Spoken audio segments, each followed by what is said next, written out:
Hello, hello, hello. I am a little bit late with this stream and I do apologize, but we are now live. Hello, and welcome to any passerbyers, and welcome to me playing through all of the Interstellar Game Jam 9 submissions. I'm your host, Shadow, and we're just playing some music from one of the entries from the last stream, The Singularities of Nature. That's the game that we're listening to right now. Um, yeah, let's kill the music real quick because I think it's I was just playing it because there's like some background noise and I was just wanting to distract from it. But yeah, last stream.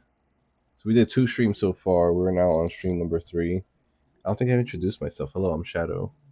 I'm your host, the Jam host, and the host of the stream. And yeah, we've played so far through. In the first stream, we did Singularity Lounge to Single Larry, and then the second stream, which was just last night, we did Mr. B is Hungry all the way into Light Shot. I have a few games queued up for us today for this stream. Hopefully, we get through all of them. I think we still were pretty behind on the last stream, so we have quite a few games cut out for us. But I think we're only gonna do like I think I have what 12 games put aside. 1, 2, 3, 4, 5, 6, 7, 8, 9, 10, 11, 12 games. We'll see if we can get through all of them today. We're gonna be playing from Protect the Hole all the way through to hopefully Unimatrix. I know there's some other games that we have to get to.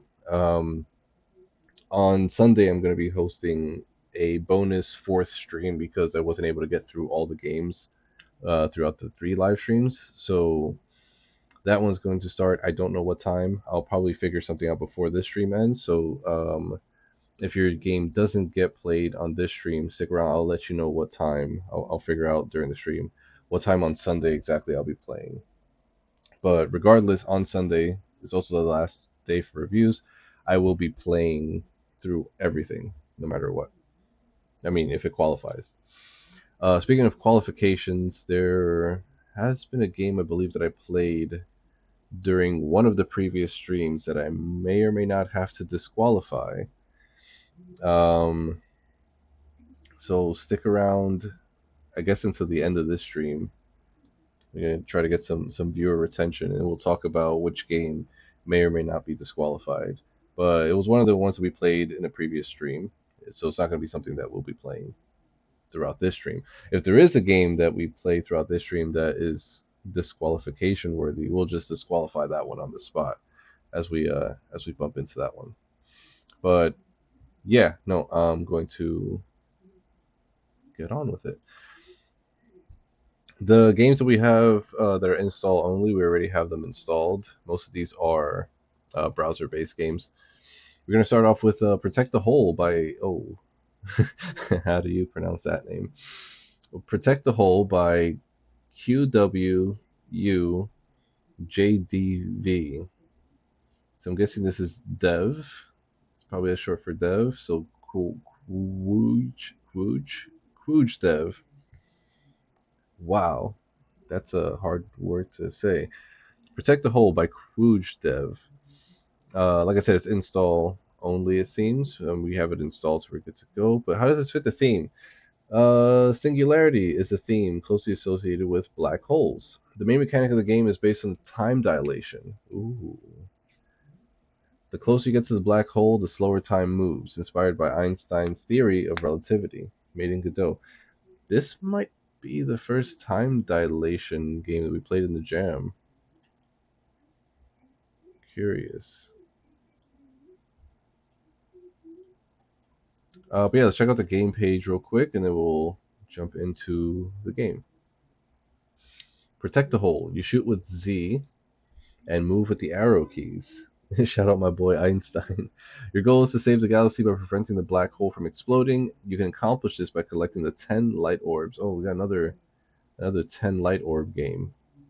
I think we played one last stream that was collect 10 light orbs. That's funny. Sorry.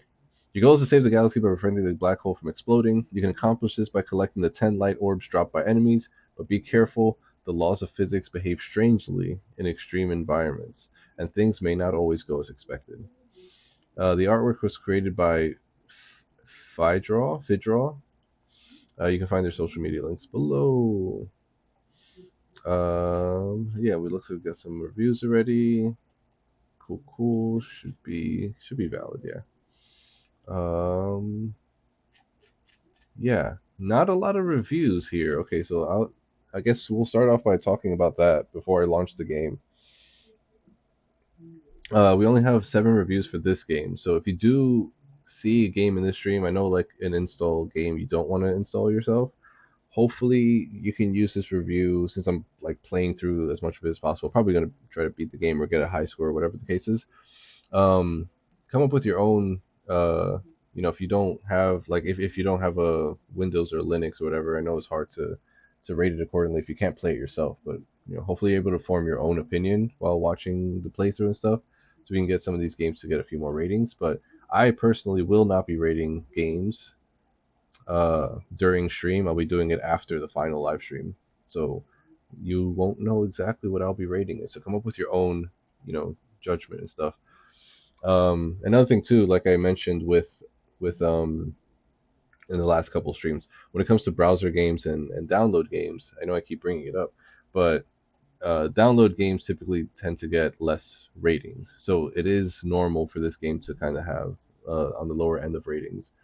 Um, but in order to get people to download your game, one thing that you could do is to include more screenshots so people can see what they're getting into before they click that download button, because one, it takes time, and two, it takes space of people's hard drives, and three, some people might find it too risky. They might not take the risk to download it. So you want to use the game page to try to convince them to download your game. Another really handy thing I tell other people, and let me see if we can find one in here. But yeah, some games use GIFs for their thumbnails. If you can upload a GIF that kind of shows a little bit of gameplay of your game, that could be a really, really good way to encourage people to download it and try it for themselves, especially if you have a good like GIF that shows like a really key moment of your game, like either the core mechanic or like an epic little like playthrough or something.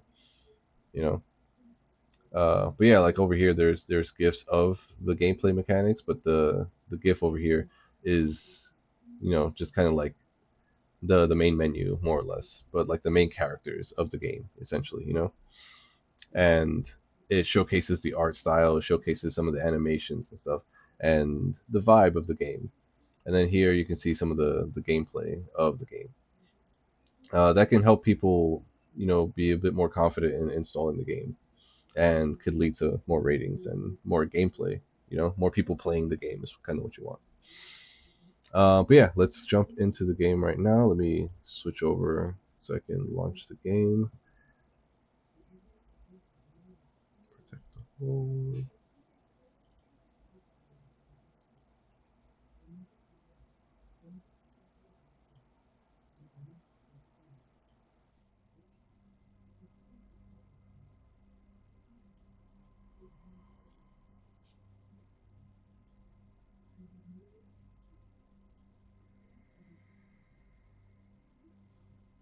All right, this one's a vertical game.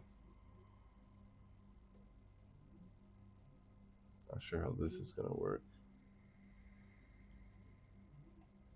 Hopefully that's that's a good view. I know it's pretty narrow. I don't know how to make it bigger, but it's like a, yeah. Okay. Hopefully that's enough to view it. If I need to make it bigger, let me know. But that's as big as I can make it until it cuts off the screen.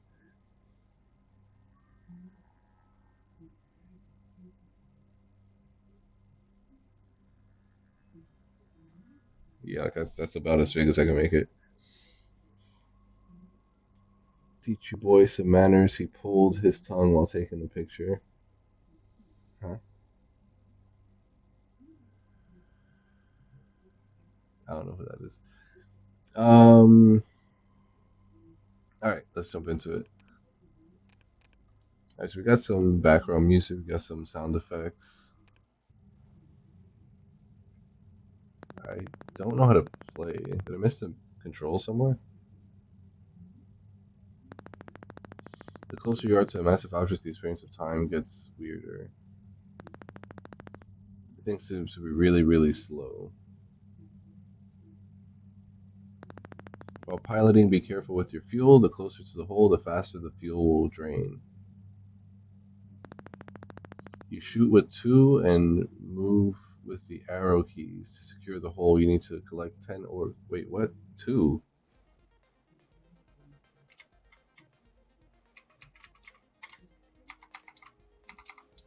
I'm pressing two.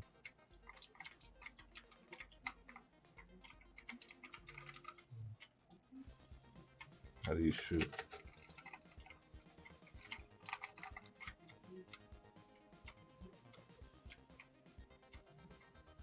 Where am I? Uh,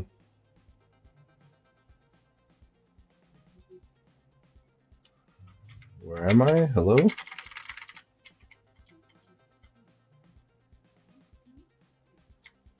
Oh, there I am. Okay. How do I shoot?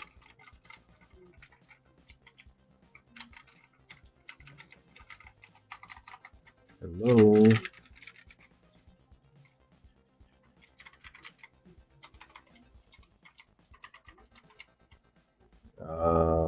I'm probably gonna have to relaunch because I have no idea how to play.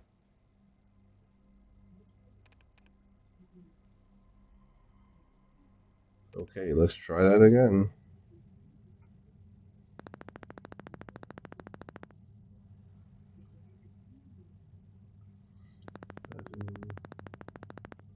Close you are. Experience of time. Yeah.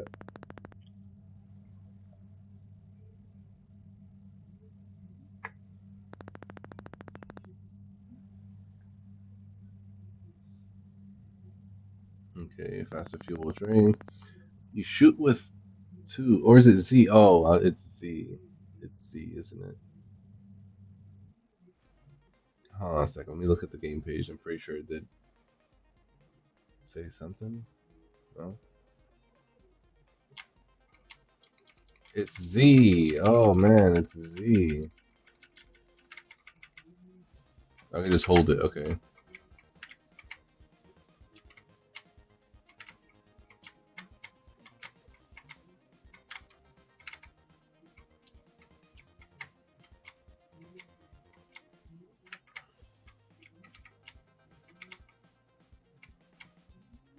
Oh, there's fuel up there. Okay.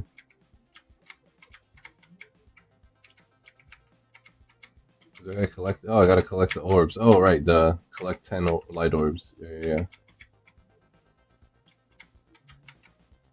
That's 9. That's 10. Okay.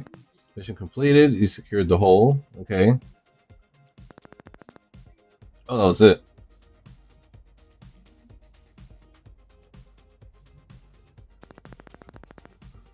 Thank you for playing. You're welcome.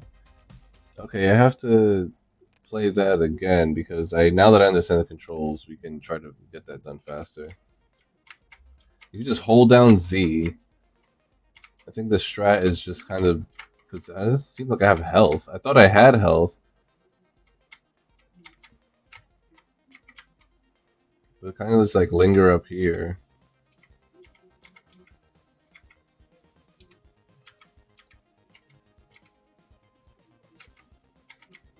Yeah, it's kind of like linger up here for the most part. Enemies either drop fuel or drop a light orb, unless those square ones drop fuel and these drop light orbs. No, it's either or. It's one or the other. I guess getting hit makes you reset. There we go. I did it. I secured the hole. The hole has been protected.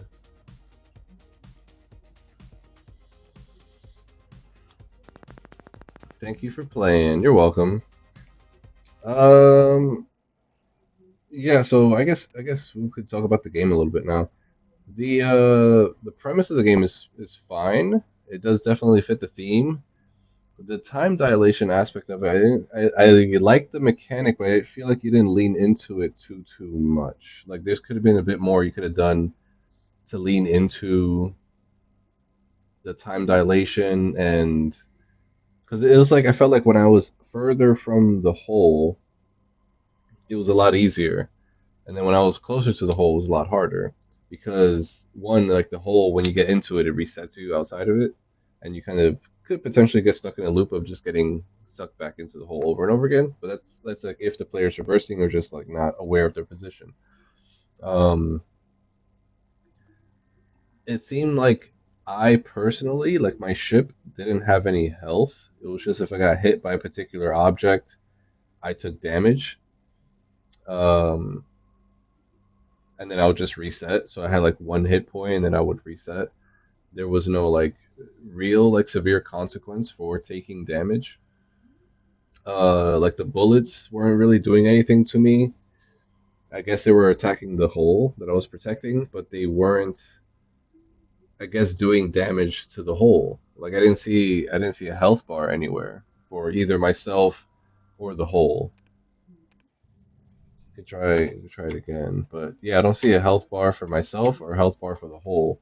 I just see the gas that I'm exerting, which is pretty easy to just refuel by sticking around to where the enemies are that don't really hurt you, and then just you know camp, get the fuel, get the orb, save fuel. So I'm able to just kind of like hang around a little bit. So like the gameplay, I feel like is happening more at the top of the screen than it is happening at the bottom of the screen. Where it's like sure time slows down, but nothing else happens beyond that. Like there's that risk of like time slowing down, but like if I'm not really taking damage and the hole is not taking damage, what's the point of slowing down time, you know? Like it's a cool mechanic, but I wanted to see it be utilized a bit more, like have a bit more purpose. Um I feel like you could have a few more levels here too. Like I feel like with the what you kind of want for a game like this is you want the gameplay to kind of happen like in the middle of the screen, you know? Like you want this gameplay to happen in the middle where my ship is kind of flying on the lower side, like where the black hole kind of is, but like you have more enemies and threats popping up or at least moving their way down to like this middle space, you know? Like kind of like where my ship is now. That's where you kind of want to have like those enemies and stuff, you know? I don't mind the ammo being unlimited, but if you want to have like other upgrades, you could probably have like a heat-seeking missile barrage or something they can potentially pick up, and it can start attacking more enemies. And like what else? Because like the fuel is one thing, but it doesn't really matter too much. The orbs is the objective, so it definitely matters. It definitely matters. But maybe you want to reserve them to either a specific enemy or like have the drop rate be a bit more rare. But I feel like having it tied to a specific enemy and having that enemy be like more reserved, it makes it more obvious as to which one the player should target, which one they should kind of focus on to get that orb. You could also potentially have like a boss fight somewhere. Like once you collect all 10 orbs, you clear out the enemies that are there, and then a boss kind of appears from the top, and then you have to defeat the boss in order to finally protect the hole or whatever. But it's a fine world without consequences. Yeah. They could block your laser bolt to impede your progress with slowing. Other holes that slow them down. But yeah, there's a few more things you can do with like someone was saying like more penalties for being closer to the hole. Like that could be one thing. you definitely want to be penalized for being in the enemy's space. Like if you're ramming your ship into other enemy ships, like maybe it destroys their ship, but at the cost of you taking severe damage. But your ship having health, I don't know if it does or doesn't have health, but if it does, it definitely should be displayed somewhere, or like a number of lives that you have. Like for example, like there's only one ship that's deployed at a time to protect the whole, but you have like a small little fleet of, three ships. Those are your three lives, and then an extra life could be another power up that you can pick up. So like, defeat certain enemies, especially if you're lower on lives. There's a higher chance of an enemy dropping an extra life that you can pick up. Or if you hit a certain score limit, it can be like, hey, if you get 1,000 points, you get an extra life or whatever. Um, you can also have like different pickups, like invulnerability, like a shield, like a temporary shield. And we talked about the heat-seeking missiles. Um, what else? What else?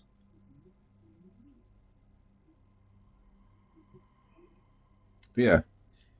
Um, overall, like this is a good like foundation for a nice like mobile game experience. I think if you like look at other games like what was it like 19 like 67 or some shit, like an airplane game or whatever. It's like an old airplane game. I forget what it's called, but yeah, that one has like a lot of like cool things happening. It's more chaotic. It's like more bullet hell like, but your ship has health, or the enemies have health. You can do damage to them, and if you want to, like if you're trying to, the name of the game is protect the hole.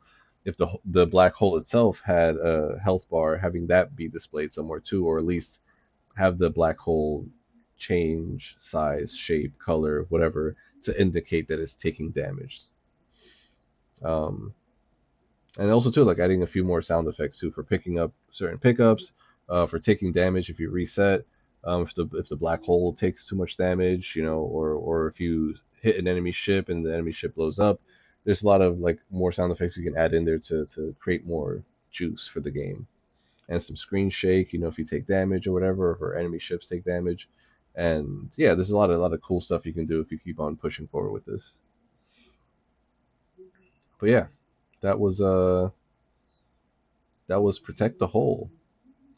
I think we're done with yeah, this is how I was playing. I just had it like off to the side because I had OBS there. But yeah, that was Protect the Hole by Quudge Dev.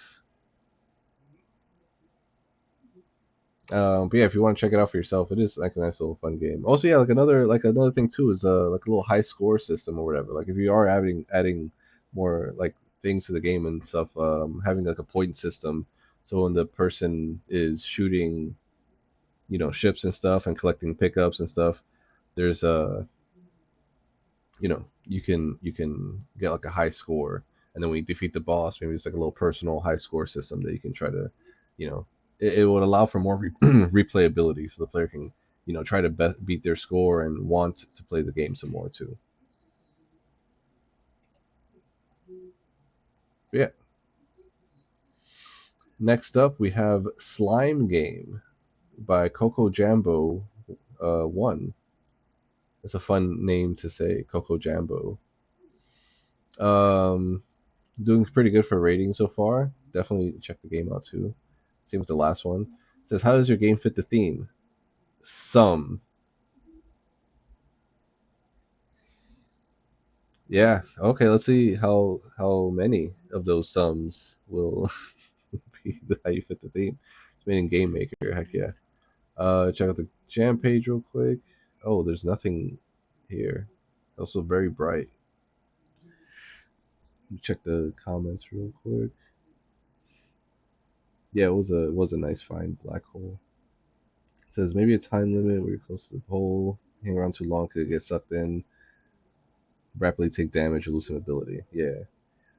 We got a Joe Haggis in the chat. What's up? Yeah, we're on YouTube. I like it because of the VODs and the time stamping. It's really resourceful for folks. Like if they miss the stream, they can come back and watch it and stuff. And I like YouTube's VODs better than Twitch's personally, especially with the timestamps. It's easier to just like kind of be like, okay, cool, from this point to this point. And the comment system is nice too. I like interacting with people after the stream is done too. Black hole could be a threat to you too if you want to keep things from falling in, so it doesn't expand and kill you. Yeah, exactly too. Yeah, if the black hole's getting bigger, it'll it'll be more of a threat and take up more screen space. You have to avoid it and stuff too. And then killing enemies turn to wreckage, which is eaten by black holes to keep it from exploding. Yeah. All right, let's check out this game here. This is Slime Game by Coco Jambo. Sorry. We'll try to full screen this one if we can.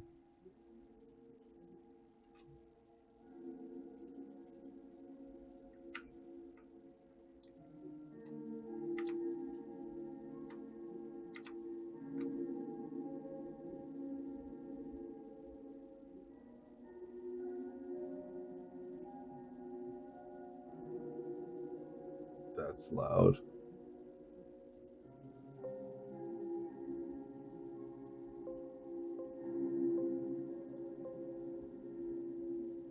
That's really loud.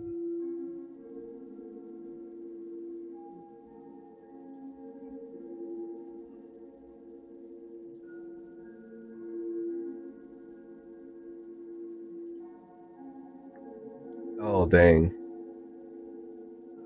A settings menu. Okay, sorry, I was just adjusting the volume.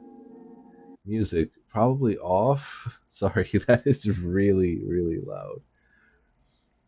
That was really loud.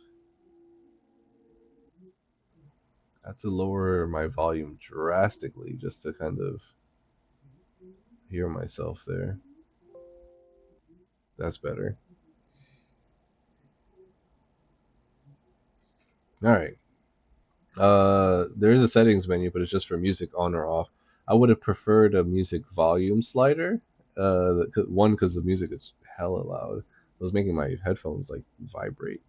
But also two, just to kind of give people a bit more control to get the audio exactly the level they want to. Because I do want to hear the music, but it's too loud that I actually prefer to not hear the music, at least for now. Um, yeah, let's. I mean, hopefully there's not other music. We'll check later, but hopefully there's not other music when the game plays because I don't want to miss out. I thought I turned off the music. The settings don't work. No. Off. Okay. Oh gosh. All right, level one. Up arrow. Up arrow does nothing.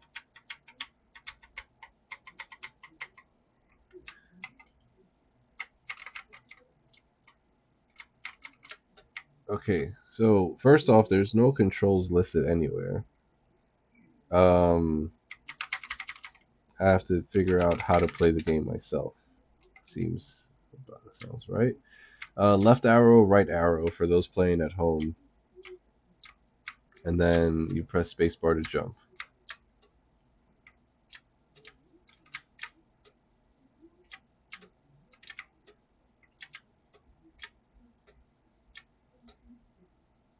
Okay, we got a little inversion going here. There's no secret back here though. That'd be cool. What the heck?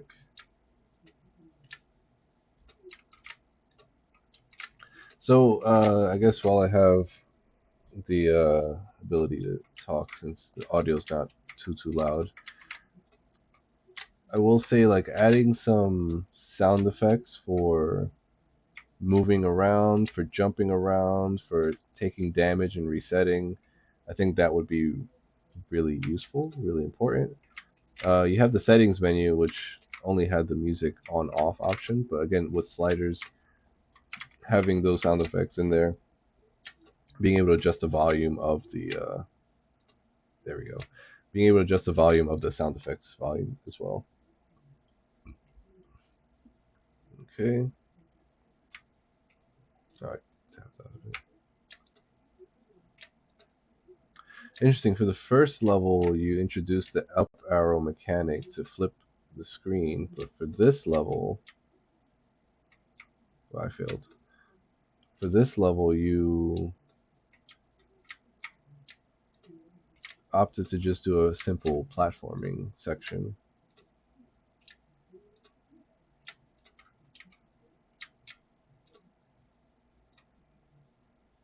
Curious. I feel like that would have better fit level one rather than level two. Ah, okay, cool. Then we got some screen scrolling action going.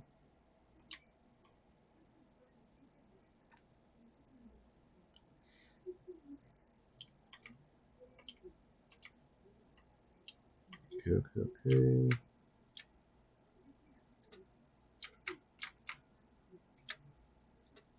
Okay, there we go. What? Oh, that's some bull. That sucks. Yeah, I'm gonna complain about colliders now. When working with 2D games or even 3D games, if you're gonna have an art asset, oh now it's up arrow and down arrow. If you're gonna have an art asset with a collider, especially one that harms you or something that the player can bump into, make sure it fits the image that's on the screen because these are I can assure you these are square colliders on triangle assets, and it's causing me to clip the edge of that collider instead of, well, that was close. Is making me clip the edge of the collider instead of clearing the gap as it seems because the player jumps in an arc.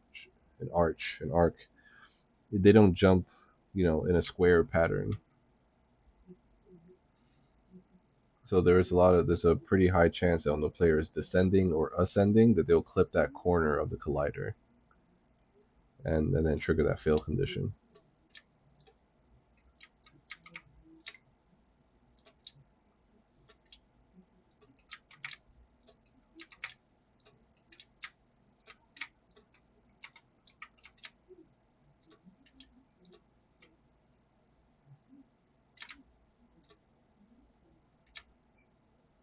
No.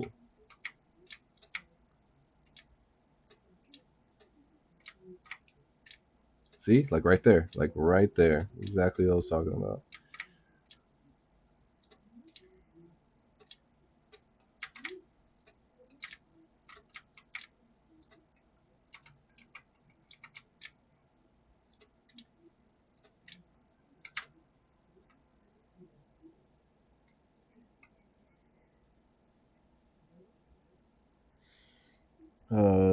The spikes have box colliders, very frustrating. Yeah, I've seen that happen in a lot of 2D games, especially for game jams. It's a common complaint that I have with some games, especially for 2D games, because it's like I'm pretty sure like the method you're using to create the levels for this game is like a tile based method, and I understand the restrictions there, but figuring out a way to kind of treat hazards like instead of the spike itself, maybe the floor underneath the spike is the hazard. So that way, if the player like falls into the spikes, then they take damage. They also have like a little bit of saving grace just on the edge of it. So like the tile that is the spike would be nothing, right? It's just an empty, clear tile in terms of physics colliders. There's nothing that is there, but the death collider is right below it. So if the player, like walks into that pit, then they take damage or die or whatever. Uh, Box colliders they stand quite past the visible pixels. Yeah, players tend to be forgiving when the collider gives the player grace, and very unforgiving when it's the opposite. Correct. Yeah, like if the point actually didn't have the collider and the box only went up 2/3 of that, it'd be fine. The player's horizontal speed looks inconsistent. Yeah, it's when the level starts, the player is pretty quick. Like they're very quick, and then when they make that first jump, and then they start moving after that first jump, it's like that's like the intended speed, more or less, that the developer wanted for the level. It seems that way. We'll see if level 5 has any of the jumps that we just can't complete because we're going too slow or something. Is that a mechanic? I don't think it is a mechanic. I think it's just a issue that it spawns them at a different speed than what they want to. Does it slow horizontal movement? It seems so. I think it's better if the hitbox doesn't actually fit the sprite, like if it's smaller. Yeah, a lot of people are saying yeah.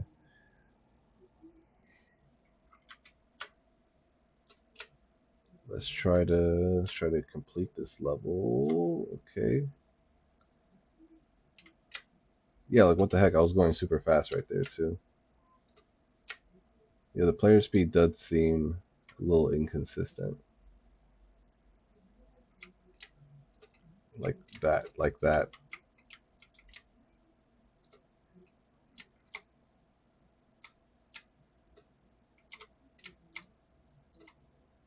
Well, that's some bull.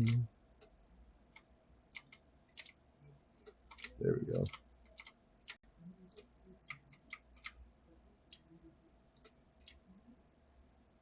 Nice. Oh, we got some interiors here. Nice. You got a different background going. Oh, what? My guy hovered for too long and his head just kept going up into the spike.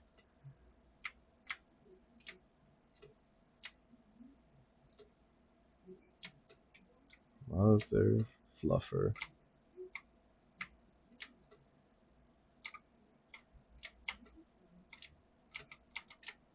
Yeah, the jumping, the mechanics are very floaty. Like you'd expect once you bump your head into the ceiling that the character would immediately start descending, but it's like there's a fixed point that the character wants to ascend to before they start ascend or before they start descending, or like a time. It seems like a timer or whatever.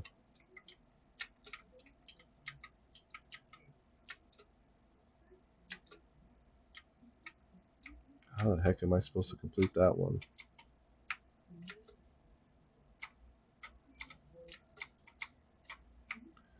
Yeah, the jump seems to be like on a timer or something. Like he will continue to ascend for a certain period of time before they start descending, instead of like jumping and then letting the physics carry on after the jump happened.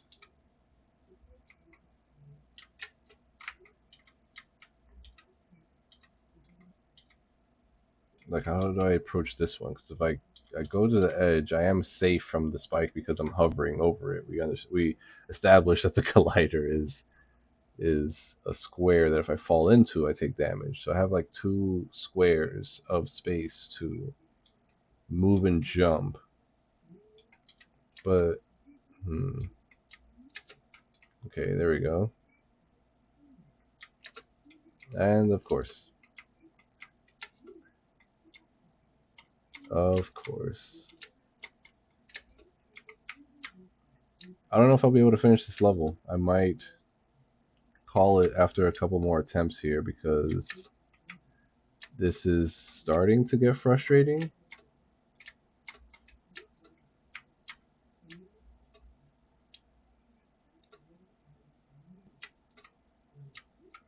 Like the controls are a bit inconsistent. Okay, so I gotta kind of like jump. Oh my gosh. Yeah, and the square colliders don't help at all. Like, how am I supposed to time the jump when it's like, small little window I gotta thread my needle to get through?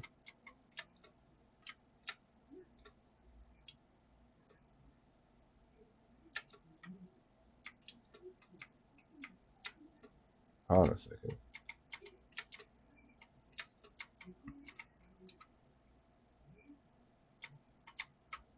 Hold on a second. I have an idea.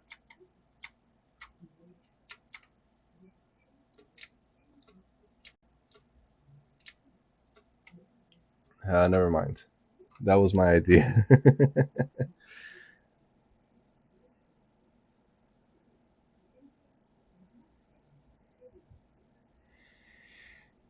um, yeah, I'm just gonna read the chat for a second. Seeing the spikes is also super hard. Yeah, in the inside sections, yeah, it's a little tricky, especially for that last one to like kind of figure out when to jump. Um, yeah, we got people saying that they weren't able to beat this level because the square colliders are pissing them off too much. Uh, yeah, in the cave is really hard, especially like yeah, you got like that end section. It's like you gotta really thread that needle. So this game is harder than Hollow Knight. uh, get broken momentum and just walk over it. I was thinking, but no, you just gotta really like jump for that last one, no matter what. The first game though, yeah, it seems like a first game entry for sure. I would say like this section here, like how I was able to kind of, you know, break the game in a sense and come over to this area.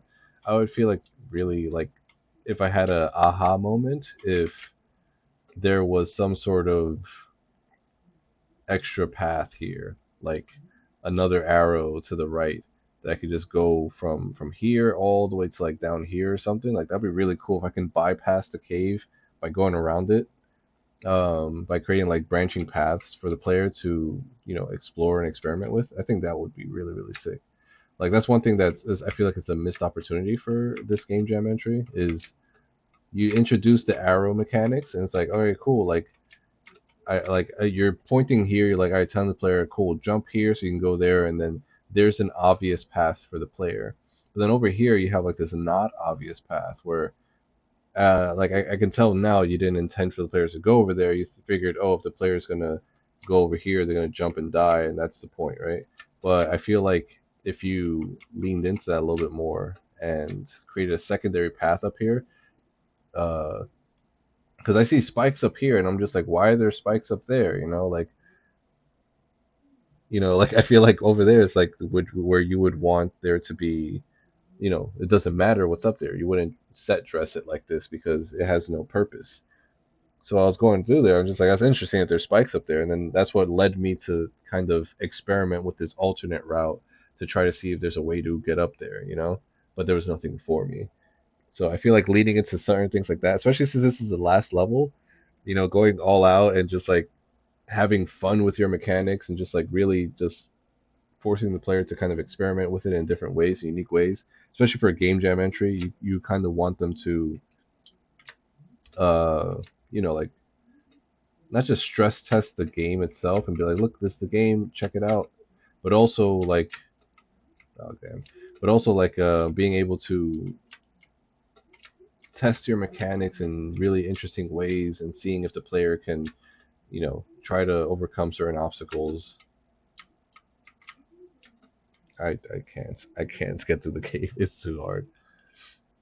In unique ways by just kind of like flanking around. We also talked about like showing off the game. I feel like for a game called Slime Game, having a thumbnail of the slime guy itself would be fine. And then having some screenshots of like just the player itself. But really, the biggest thing about this game, the biggest flaw, is definitely those triangles. I've seen it in a lot of other games too. So, I'm not singling you out. I'm just kind of using this as a teaching moment for anyone else who's working on 2D games. If you're making a game that has a triangular spike that the player falls on, make sure that the collider is not a square that extends beyond the spike, because that will lead to, you know, uh, that would lead to a lot of player frustration. A lot of player frustration. When things don't line up to that, like I said a few times in the previous streams, that's a huge like miscommunication because visually you're telling them that this is a triangle, but in reality it's not a triangle. You're technically lying to the player and causing miscommunication, which leads to frustration, which leads to people not liking the game or dropping it early. So keep that in mind when working on spikes for future games. But yeah, like I said, with the mechanics, the being able to change the direction of gravity is really interesting. Not completely on brand with the theme for Singularity. Uh, you just said some, so that's like very suspicious. It makes me want to kind of check to see if this game actually is legit. But it seems like this is your legitimate first entry to game dev. But Yeah, it's as long as you made it within the jam constraints, which I believe you did. This is like something that you want to experiment more with the mechanics on. Like you have that cool mechanic, lean into it with the level design. You know, explore more options with it. Um, yeah, the aha would be using the mechanics for something that require you to have an understanding of what they imply. But it's just like, nope, actually that's wrong, which feels like punishment for understanding. Um, yeah. Biggest weakness is the theme. Where are the black holes? I mean, we did get to the end. Maybe there was a black hole at the end. We didn't find it. So maybe there was one. Can't know for sure. I was being streaming the gym, then played this, and I was like, oh no, I definitely get too angry too quick with this on camera. Maybe the black hole with the slime's eye sucking up all the SFX that should have been there. All right, let's be nice. Let's be fair. He still sounds like this when he's pissed off. Not that I think he. Is. All right. Um, he's just a kid who's trying his best. Maybe doesn't know exactly what his singularity is, potentially. But yeah, I hope if you do watch the stream, or if anyone else is watching the stream that works in 2D and stuff, learn something from this, and you know can take it on to another jam. Next up, we have Void Heart by Creator's Room. I thought it was going to say Creator Shroom. I was like, who's Shroom? That's an interesting name. No, Creator's Room. A 3D top down shooter with black holes. Okay, now we're talking. How does this fit the theme? Game mechanic is the theme uses black hole to consume mass and turn it into a weapon charge, and white hole to provide energy to activate doors. Nice. You go in. I've seen a couple people do this. You're doing black holes and white holes. You can also TP, that stands for toilet paper, by standing in a black hole. Could not implement any puzzle for that though. That's probably a typo. That also doesn't mean toilet paper. That means teleport. Narrative, you're trying to stop the AI from reaching singularity. So you got this is another game that has singularity, multiple purposes. Um, not just the black hole, but AI singularity, AI reaching singularity. I've seen the AI reaching singularity in a couple of jam entries already, and I've seen obviously the black hole in multiple game jam entries. This is like one of them that kind of brings them both together. Not sure if I've seen one that did black holes, white holes, and AI singularity, but I like that little trifecta you got going on here. I'm sure you're gonna lean into it a little bit more too with the gameplay. This one's playable on the browser, so we'll check it out. It has a good amount of ratings. It has a good amount of comments on there. So hopefully they are able to check out all that feedback at some point. All right. Let me sip some water first and then read all this.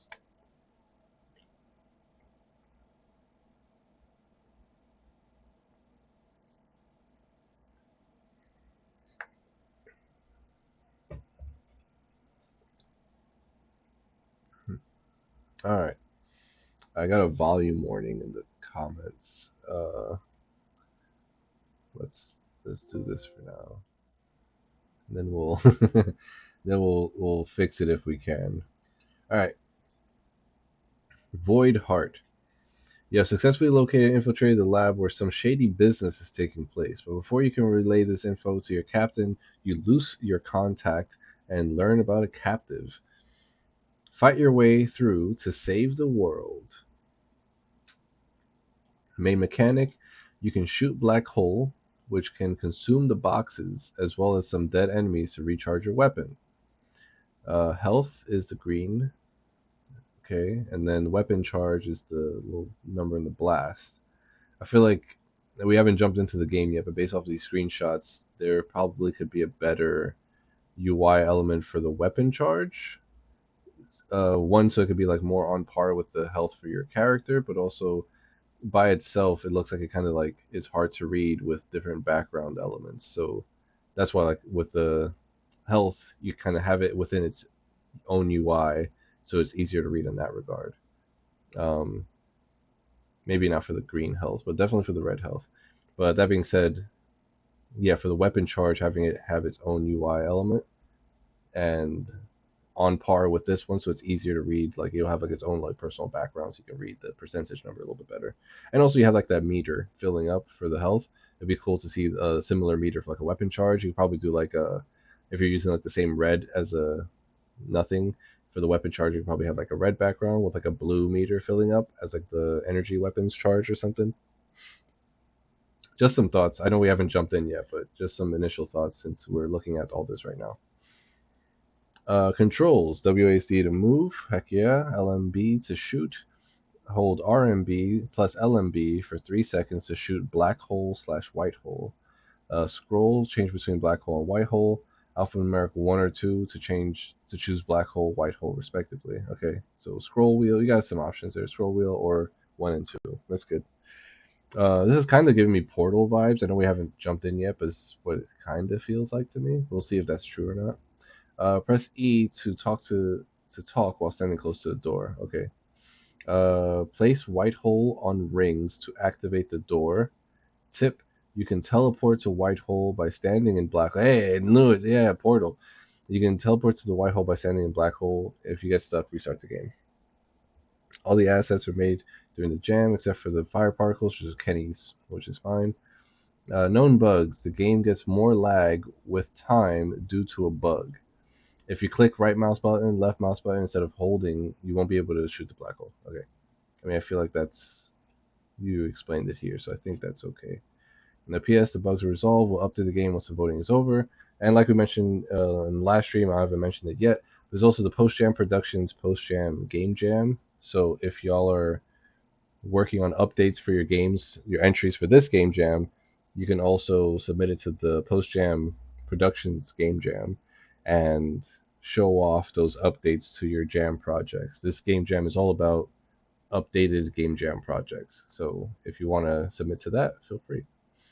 Oh, looks like there's some downloaded versions as well, but we haven't done that. We'll be using the browser version. But yeah, I lowered the volume, so I think volume control is good. Somebody says laggy. And the choice of keybinds I made is just trash. It seems like the keybinds, at least for now, are fine. You got scroll wheel, which is pretty good for people working on that. WAC is pretty standard. Left mouse button standard. And then holding both to shoot. I mean, I haven't tried it yet, but holding both to shoot, we'll see how that feels. And then E to interact, that's also standard. So don't be too hard on yourself. Um, it's good though. You learn from it next time. Oh, we got the developer in the chat. Hey, welcome. Cool, cool, cool. Yeah, feeling sideways.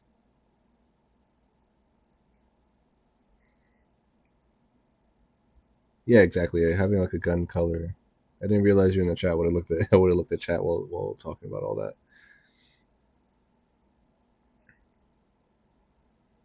I swear, no. Thinking of ditching this black hole mechanic currently has to add portals and bullet hell gameplay.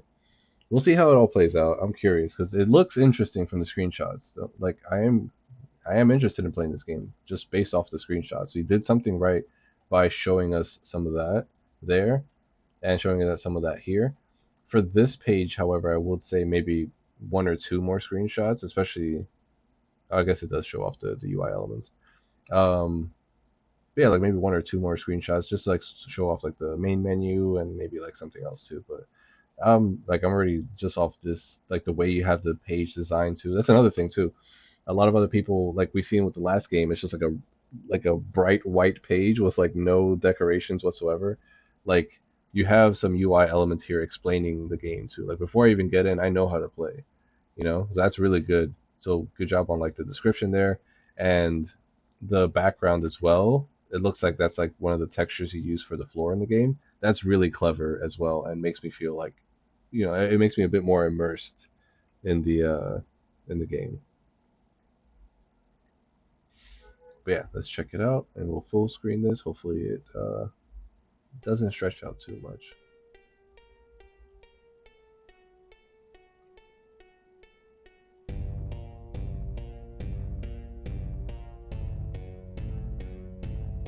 Oh. think full screening messed it up. Sorry, I think full screening messed it up.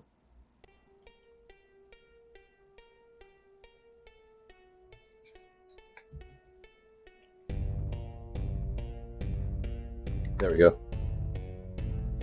I will zoom in instead. Should be fine.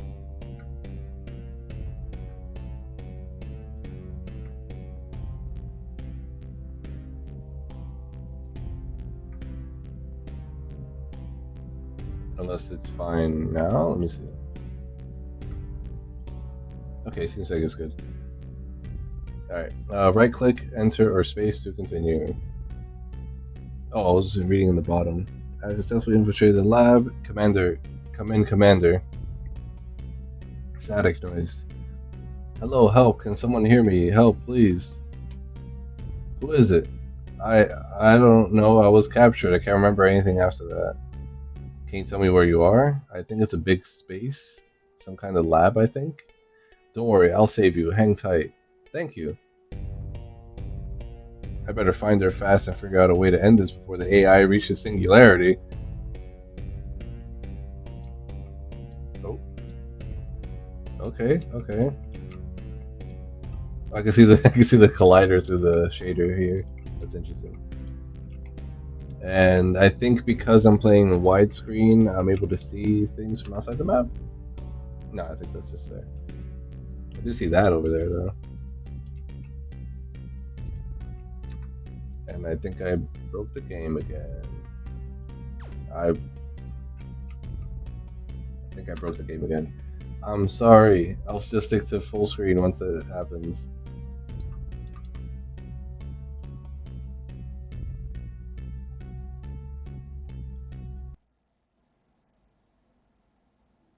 It is quite laggy, I will say. And I think that's part of the fact that it's running on browser.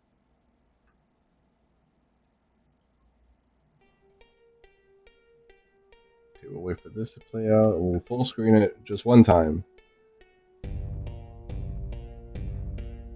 There we go.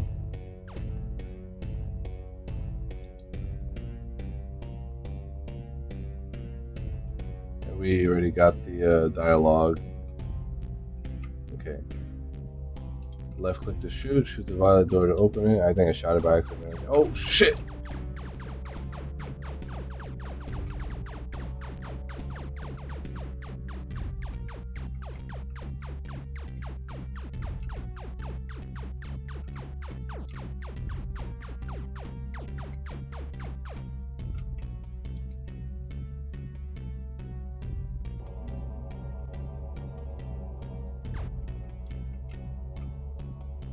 Oh, nice.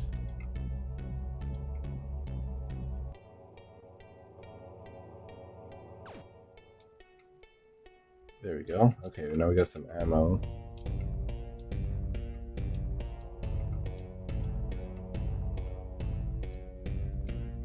I wasn't able to defeat them though. I don't know if that was because I was missing my shots.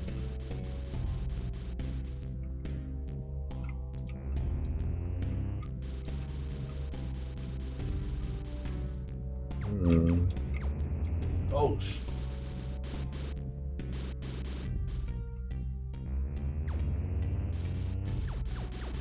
Whoa, whoa, whoa, whoa, whoa, whoa, whoa. Fuck, fuck. Oh shit, fuck. Ah! Ah!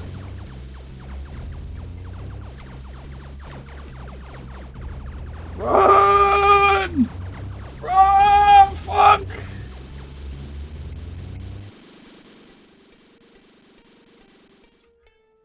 Okay, that was oh shit. This seems like a safe area. Let's stand here for a second. What was crazy? That lag is actually the AI using your processing power to reach singularity. You son of a gun. I even had an idea for making music with single instrument, very fragile, ammo out. If you want to play the game, like skip through cutscene, get gameplay, so lag done. So if the speedrun game, try to get through before the lag destroys you. Welcome to hell. Oh snap. Okay, so Whoa. Oh, black hole button? Okay. Ah! I died, no!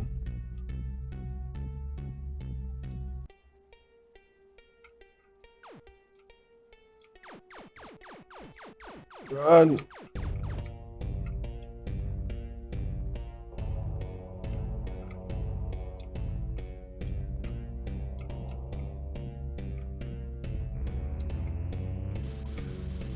Run!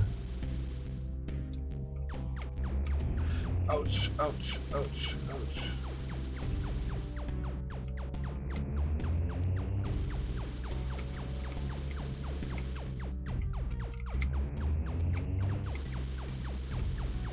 That's a white hole, whoops.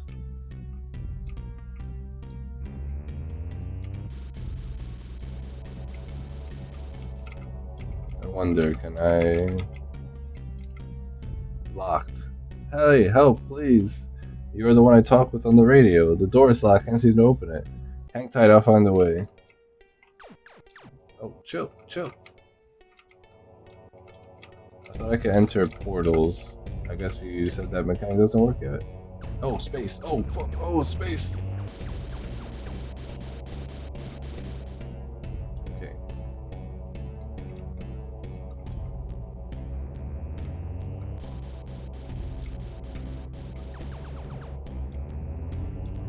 So that door's open.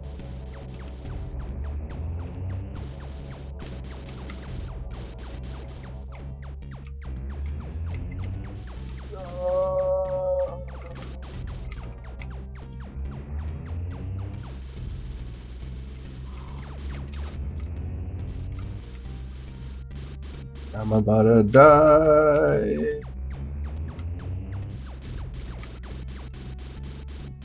Oh, fuck.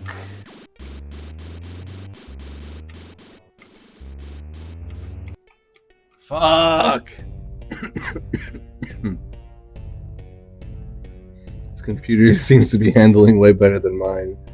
Yeah, I got a big old cube computer. It's just a beast. Joe Haggis has seen it. I don't know if they're still in the chat. They've seen it. It's a monster computer. I'm surprised mine stops after the first laser enemy encounter.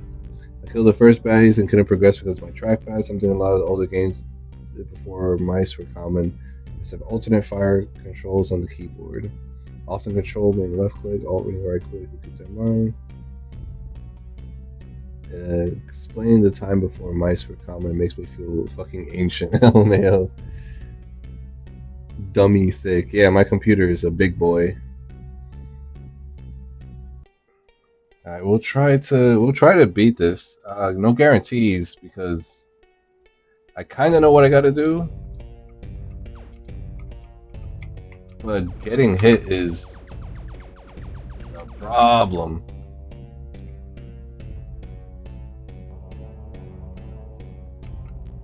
Okay, we'll use that to get some ammo. It's locked. Okay, and then we'll do that. Okay. What the fuck? Okay, we'll do a white hole here. That seems to be what opened that door. Yeah, now it's turned purple. And then we'll do a black hole there. And since we can kind of see what's up ahead here, I think open the door. What the fuck? Ah!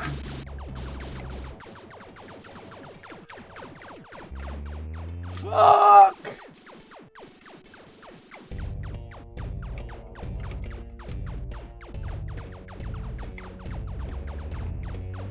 I don't know how much health these guys have, but okay, there we go. Okay.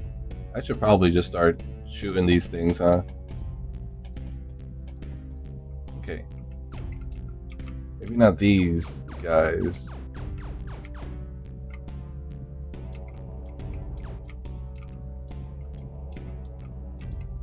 Open this door for me. Open this door for me. Thank you. Alright, I'm gonna do a white hole here. Open that door. What's this one need? Oh, he's gotta shoot it.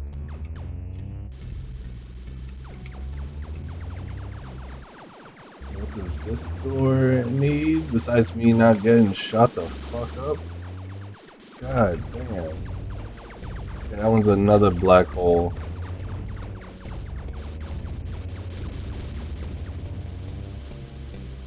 Dog. That might be where the game ends. Or something. That's crazy.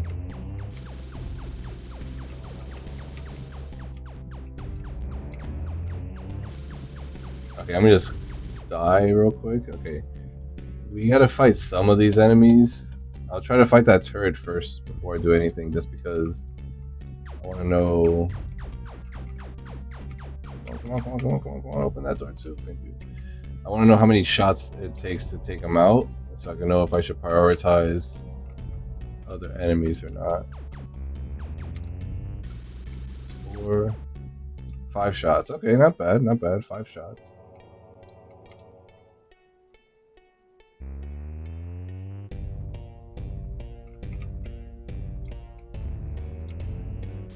Okay, I feel like Samus. Open the shit up. Oh, those lasers just melted me. Holy fuck.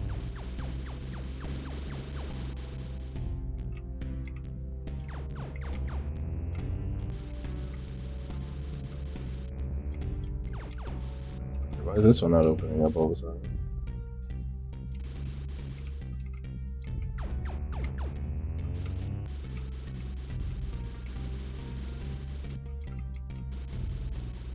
Okay. I'm gonna die. Eat the dead boys for more ammo. Oh!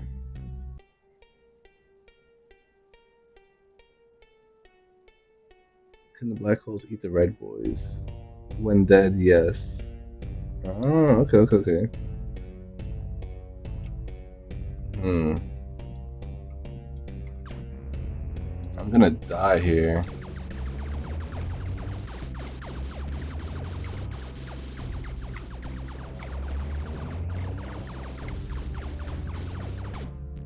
Yeah.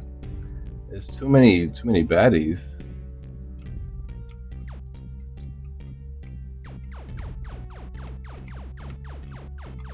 I do seem to be pretty durable though, so that does kind of make up for it. But it's a lot of bad guys.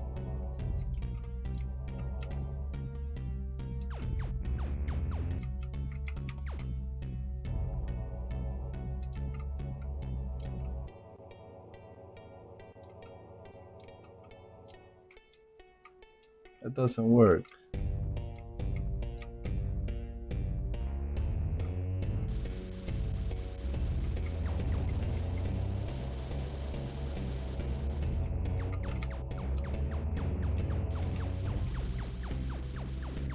Dude, what the? Dang, those laser beams are hella tough, man. Question for the developer: were you able to beat? Were you able to beat this?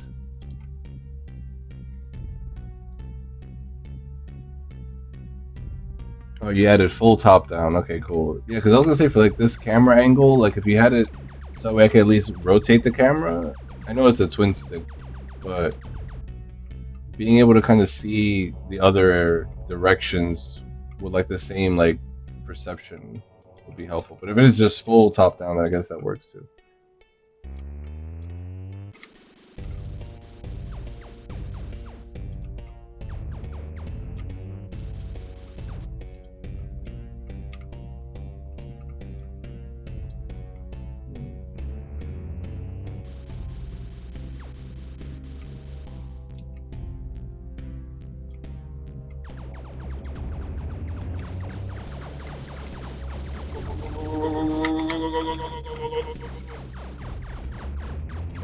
Open the front door! No, no, no, no, no, no, no, no, no, no, no, no, no, no, no, no, no, no, no, no. Go. Open that shit up. What? No! Oh, the cutscene killed me. Okay, okay, that's the guy. That's the guy. Okay, we're gonna give it one more run. I think we got it. Open this door, run past these guys, get them to open that door so I can save my ammo. Have them shoot that door so I can get more ammo. Eat this, more ammo. Ignore this guy. Open this door.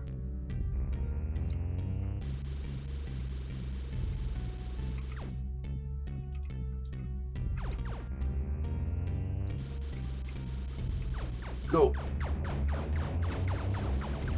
No! No! Damn, they just fucked me up. Screw it. Screw it.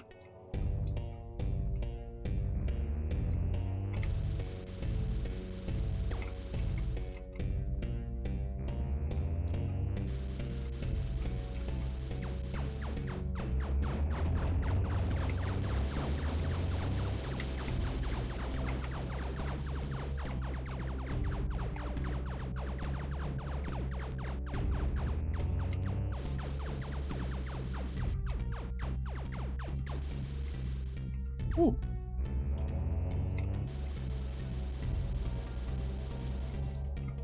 Give me ammo.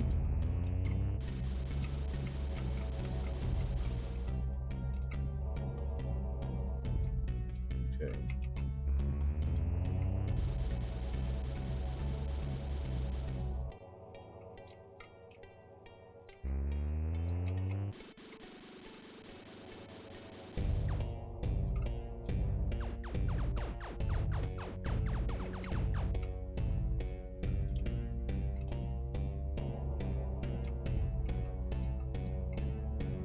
Okay, okay, we're doing it, we're doing it. No, no, no, no, no. All I did was just go on a loop, are you serious?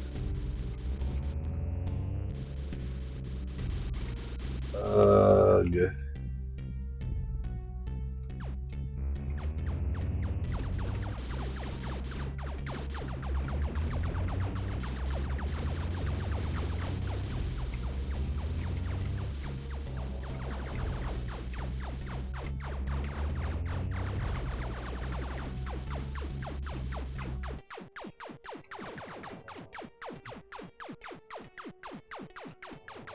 Leave me alone! I don't... There's nothing up there. Yeah, I figured. Once you play that cutscene, you come to start to the locked door girl, which should be this AI. Oh! Spoilers. Let's. Okay, now that we know what we gotta do, we just gotta trigger that cutscene. Okay, and then go back.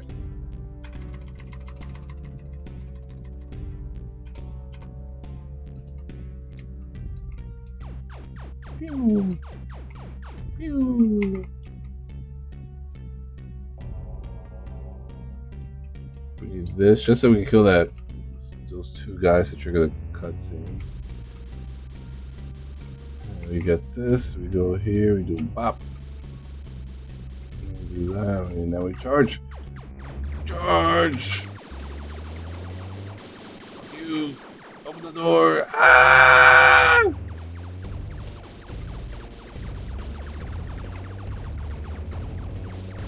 Wah!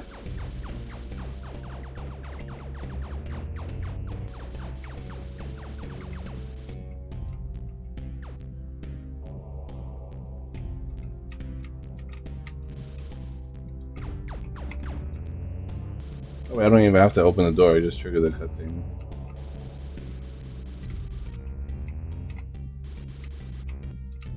No! How did they kill me? I still had like 50 health left.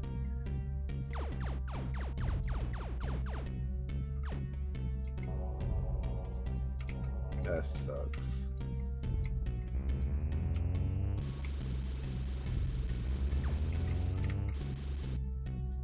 Alright, last run for real because I know exactly what I gotta do this time. Okay. Okay, I'm sorry. We do have to move on. I'm sorry. It's a lot of bullets. Um, it's a lot of bullets that kill you. I'm sorry.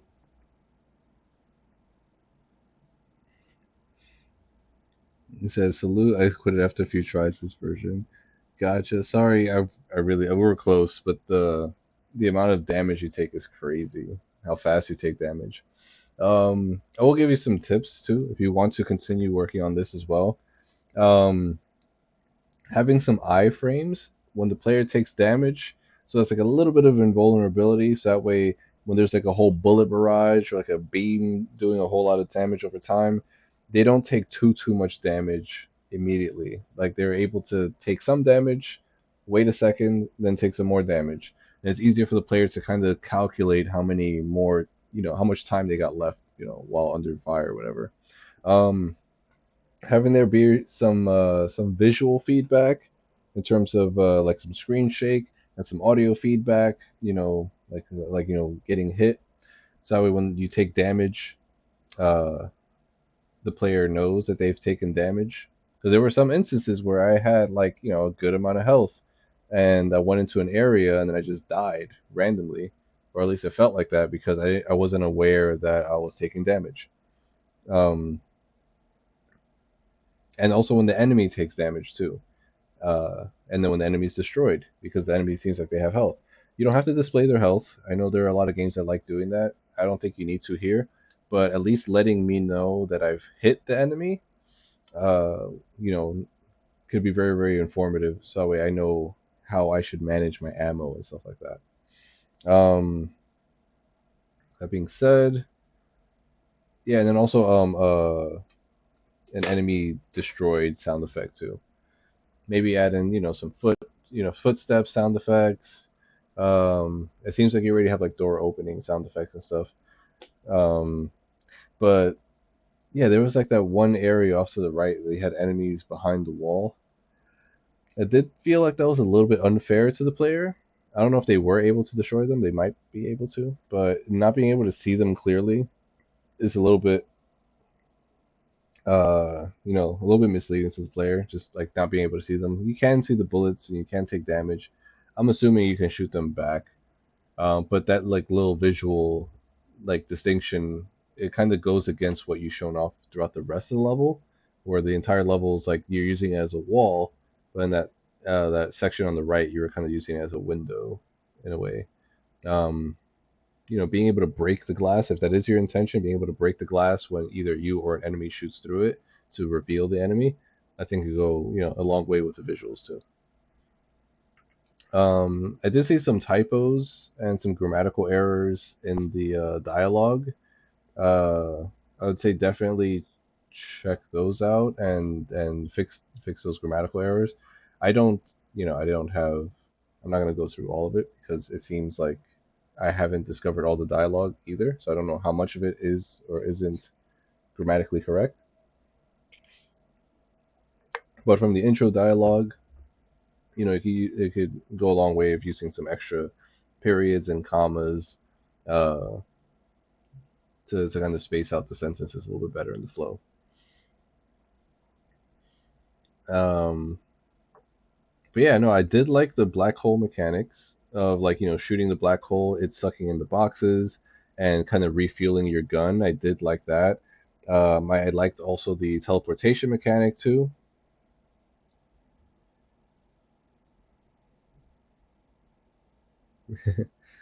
Yeah, ESL. Yeah, for sure. Yeah, shout out to having learned English despite it not being your first language, 100%. But I just do want to point it out so that way, you're aware that that's something that could use improvement. But yeah, the black hole mechanic was really really cool. I wanted to see more of the teleportation and that being utilized.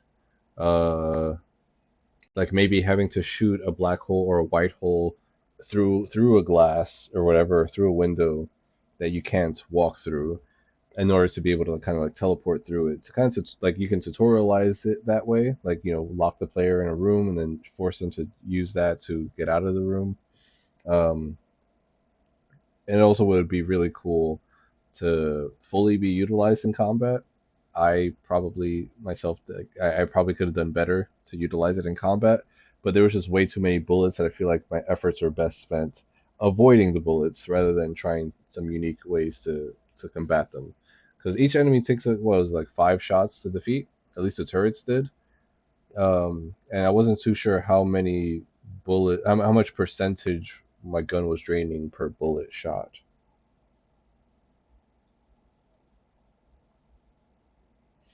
Ditching the current mechanic in favor of portal with bullet hell shooter. What do you mean by the current mechanic? What like the black hole sucking in boxes thing, or because I do like that as a way to kind of refuel your gun. So instead of like walking over and picking up ammo, you kind of interact with it a different way. Although picking up ammo could also be pretty handy. Um, I do like the white hole mechanic of like being able to teleport. That was pretty cool. And then also using it as a lock and key system too, like shooting a black hole in a specific location and shooting a white hole in a specific location to open and unlock doors. I think is also neat. And also being able to kind of do a little bit more with it too. Um, but I wasn't too sure if there's a way to heal in the game. I might have missed that, but having some health drops either from enemies or whatever to kind of be able to pick up and regenerate some health, or I don't know if the health regenerates over time. Um, but yeah, so that way, like if you do take damage, you still have a way to get it back some way, shape, or form. I didn't see a way to get health back, and that's what made the run a lot more challenging than I feel like it should have been. But yeah, having like some like defeating some enemies, they drop a little bit of health. That gives me a lot more incentive to take my ammo and defeat enemies, so that way the enemies recharge my health, and and also you can use the enemies to recharge your ammo, I suppose. But having some more health drops or like some more health options would be fine. Said nope. LOL. No health speedrun hardcore is all all I could manage. No worries, no worries. Um, but yeah, no, I did have a good time playing the game. Don't get me wrong; it was pretty chaotic, but like having like I said, like with some of those iframes could go a long way in terms of like giving the player a little bit more invulnerability and stuff. Because I don't think like the enemy like sure the level design and the combat design could use some improvement, but I don't think the quantity of enemies was too big of an issue. Um, just like spacing them out throughout rooms a little bit better and shaping the rooms a little bit so that way uh, you're not getting attacked by enemies from one room when you're in another room. I think that happens to me once or twice where I was just kind of like trying to avoid combat from one area, but getting hit by combat from another area. So just like kind of spacing it out, so it's like some safe zones in between combat zones, so you're not getting shot through walls and stuff. But yeah, thank you for submitting the game, and thanks for hanging out and chat with us. I appreciate it. But yeah, that was Void Heart by Creators Room.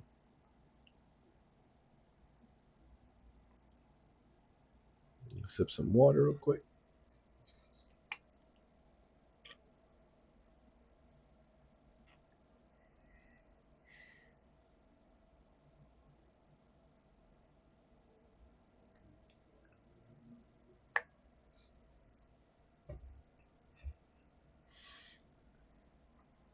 All right. Next up, we have Gravity Void. This is by Lay 4000 and Vasian 6711. And another download game, which is pretty low on the ratings. Y'all should definitely check this out. How does this fit the theme? The central plot point of this game is a black hole. Okay. There's a lot of blue in these screenshots. I'm wondering what that's all about. But let's check the game page first before we before we jump into the game itself. All right, Gravity Void. It's a game about finding your way out of the black hole. In this game, you can change the direction of gravity to your advantage, but be careful not to fall too hard else will have to start over. This game is made for the Interstellar Game Jam 9 in 5 days. So many things will change. Cool. All right, let me just get that all set up. 1 second. That one is Gravity Void. Oh, this was what somebody was saying. They just sent over their entire Godot project.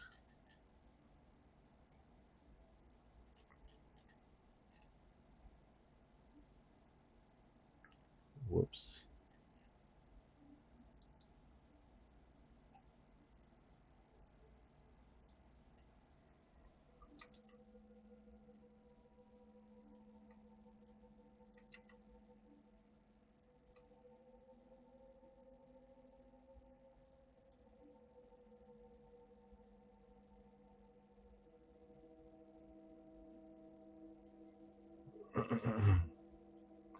Looks like maybe things have been stretched a little too much off screen.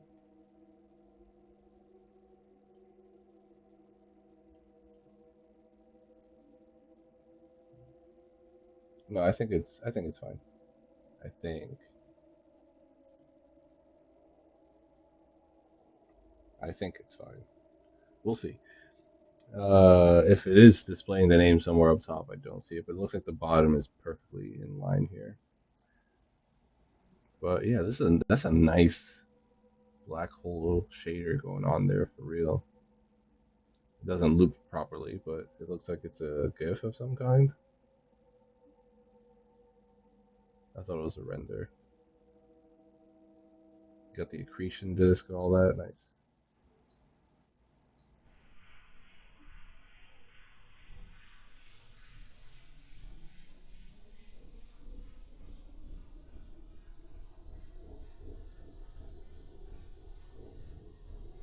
Strong gravitational field detected. Correcting Oh shit. trajectory. Correcting trajectory.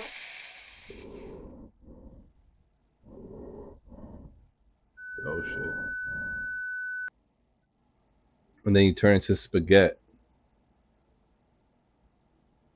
Now I am spaghetti.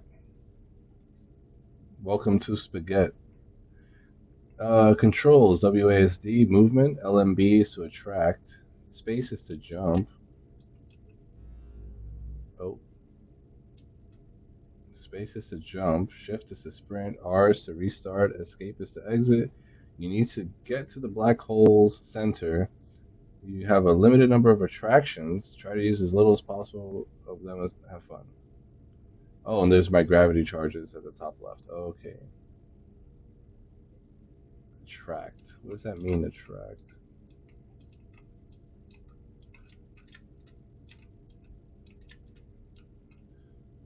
Where is the black hole's center?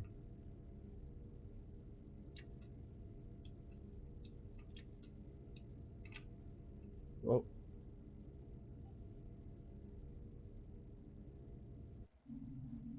I died.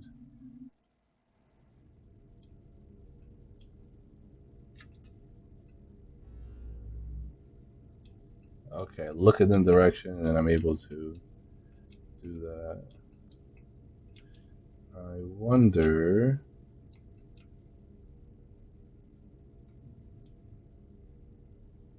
if this is the direction I'm supposed to follow? Did I miss it? I think I missed it. I might be onto something there. So let's do this direction. It looks like it's somewhere in this way. I might have to like fall down a specific hole in order to get to the end.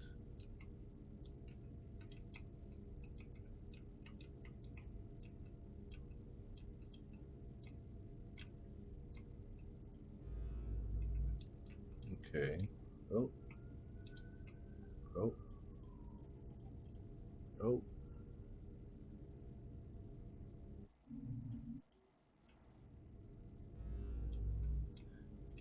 Okay, let's see.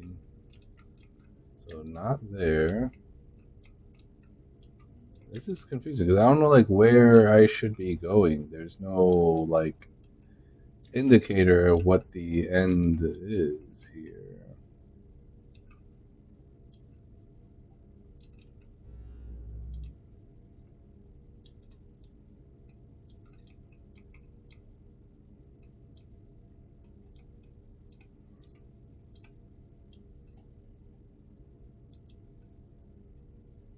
Hmm. This is like some back rooms looking level.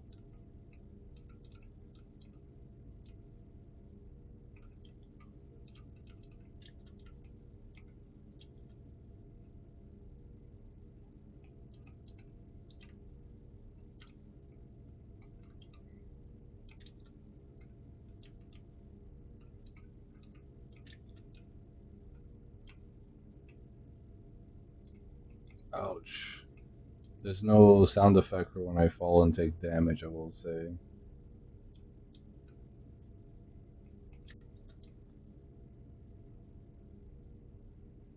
I'm guessing I have to go like somewhere in that direction, right? And there's like a black hole on the tip of something. This looks like one of those like old Windows 94 the pipes. The screensaver. I'm getting that vibe big time. Oh crap.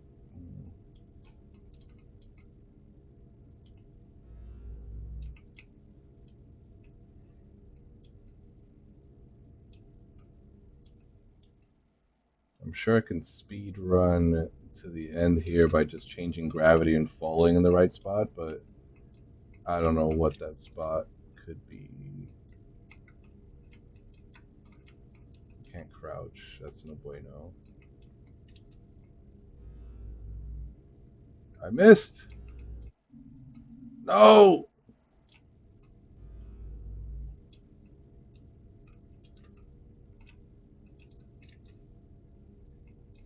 It has to be where those pipes are, right?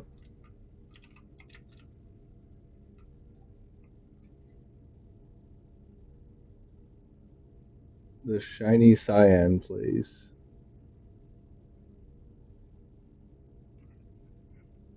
I mean, it's all shiny and cyan, man.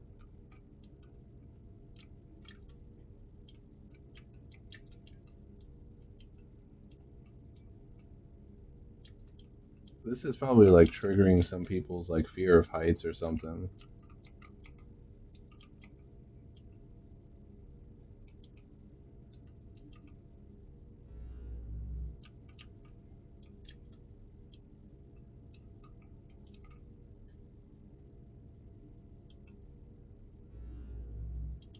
Probably got like some like eldritch god staring at us from the beyond or something.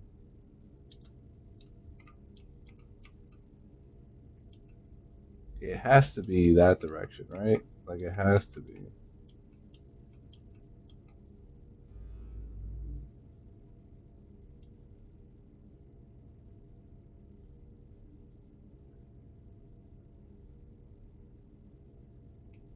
Okay, let's see. Can we just walk to the edge here? Where are the edge of the pipes? Oh,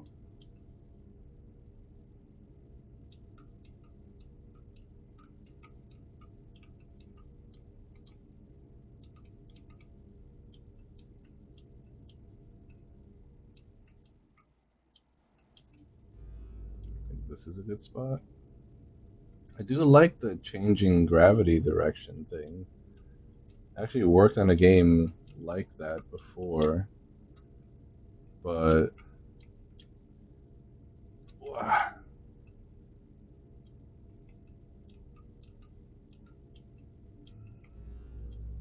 it was a tricky project to work on, I will say.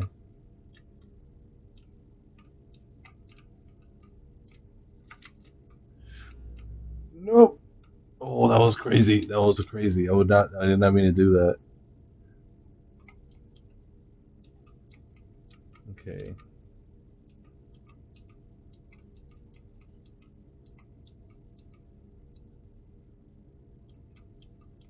Okay, we took no damage there. No damage. Oh man, all these holes would be the perfect place to throw a Galactic Emperor when you get pissed at him for zapping your son. 100%.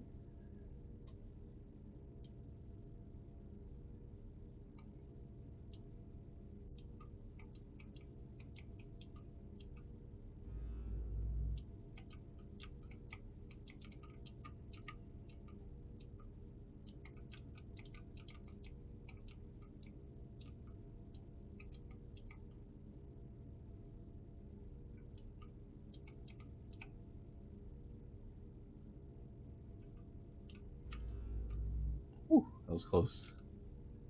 That was close. I think like having some walking sound effects would go a long way here. Since this is technically like a walking sim. Whew. Very floaty jumps. Like, oh man. Nope. We're running out of charges.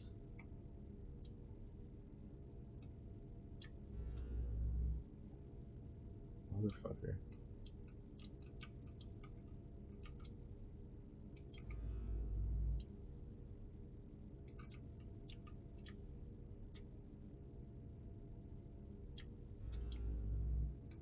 Whew. I had to move forward while I did that. How close are we to the end here? Because I'm running out of platforms to jump on, man. I only got 10 charges left, too.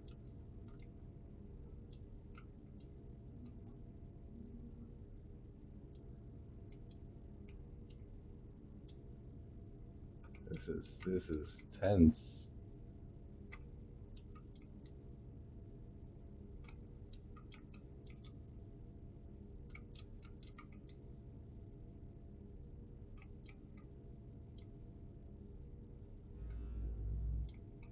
Okay, okay.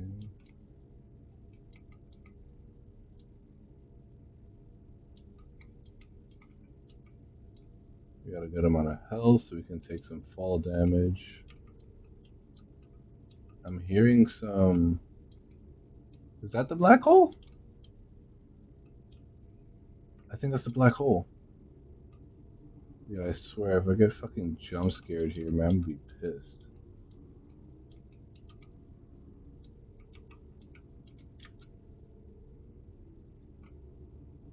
Crazy ass jump, hell yeah.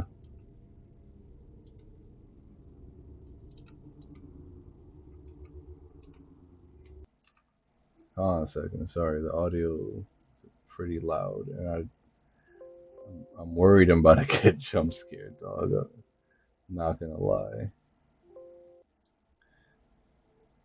Oh wait, did I just quit the game? Oh no, I think I quit the game. I quit the fucking game.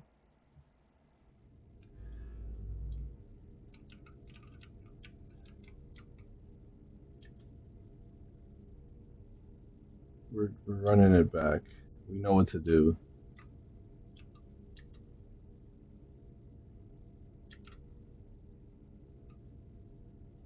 We know what to do.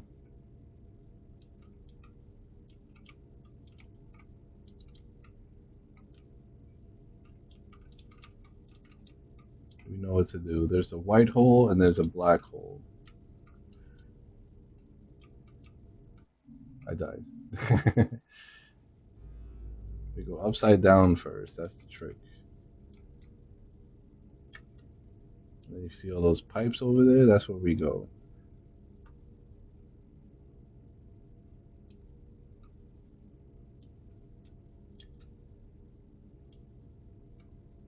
Dog, we were so close.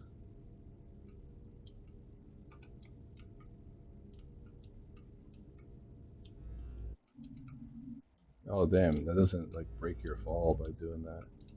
You really can only fall for a little bit.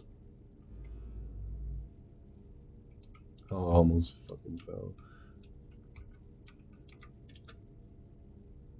Where are the pipes?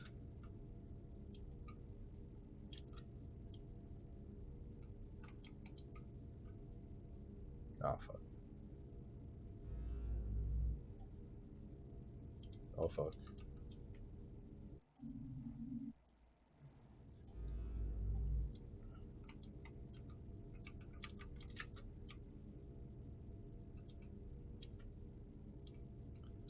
Getting fucking spaghettified, man.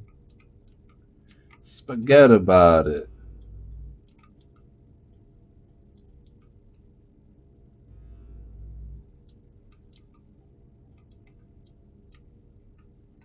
Yeah, where do I go? There I go.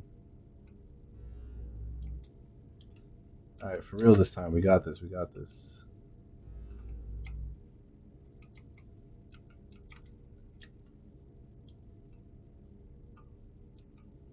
Uh, I'm falling down a lot because I'm sprinting. It doesn't seem like sprint is a good. I don't think sprint works that good for these intersections. For the outer sections, though, they work phenomenally. Let's get to the pipes. We got 18 warps left. Yeah. No. Nope. Yeah, it doesn't seem like doing that breaks your fall, which is unfortunate.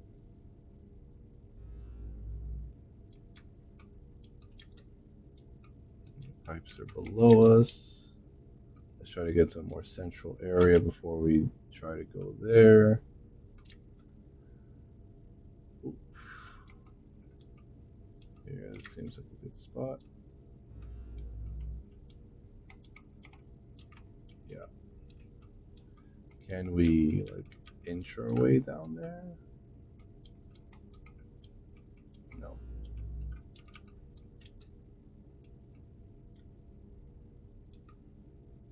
This is like some Inception shit. I will say. Spaghetti pie.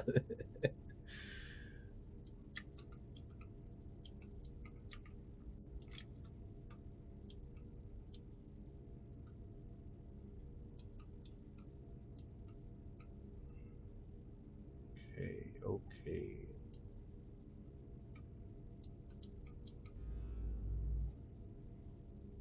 What? The flipping and stuff is a little bit off, I've noticed, which makes it hard in some regards.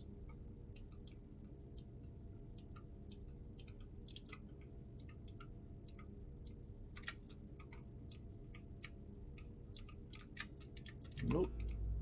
Nope. Nope. Oh, fuck, I almost fell.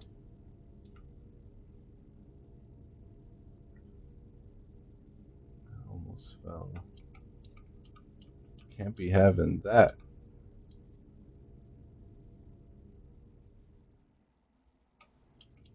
Yeah, losing our height advantage is a little important because things we can drop down to, once we start running out of things to drop down to, we're going to have to change direction of gravity.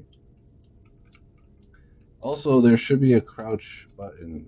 If you're gonna have like things like that, you're gonna need to make it so I can crouch because it's a little unfair.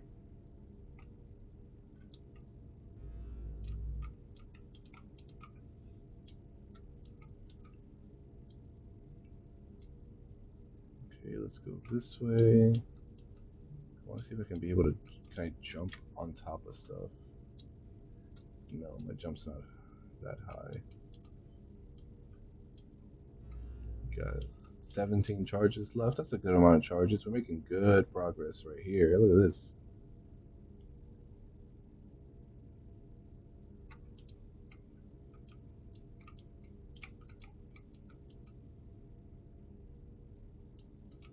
Whew, that's close.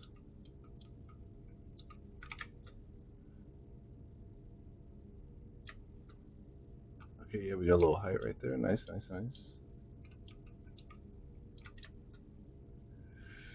Nice.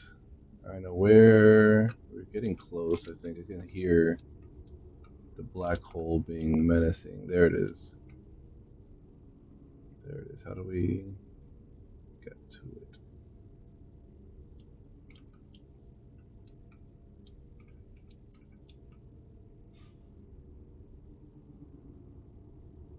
Gotcha. Okay.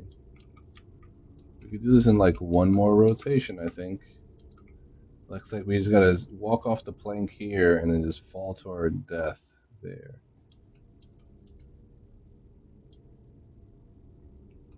Can we can we get there from here?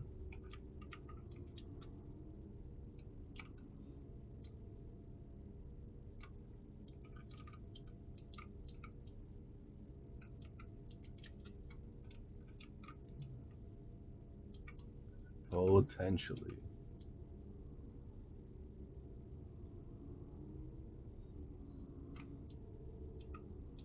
And then we get fucking jump scared. Watch. Is this it? It looks like it.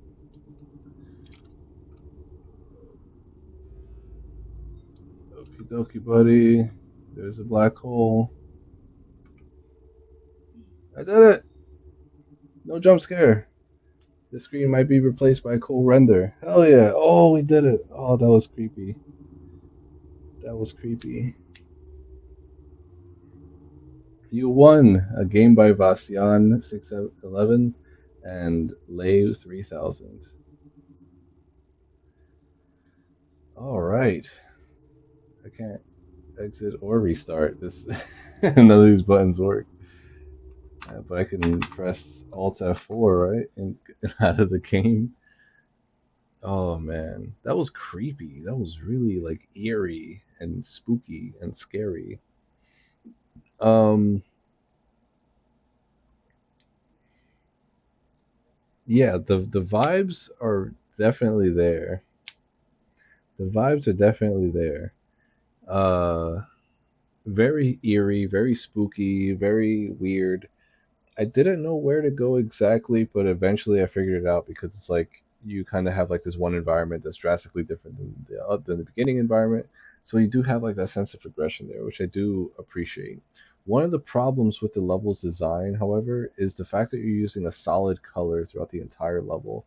Like as you can see in these screenshots, the only distinguishing factor is the shapes itself, but a lot of the shapes, I mean, all of them are like, quadrilateral, like rectangular shapes, right? Rectangular prism type shapes. Um, so they do look similar in that regard.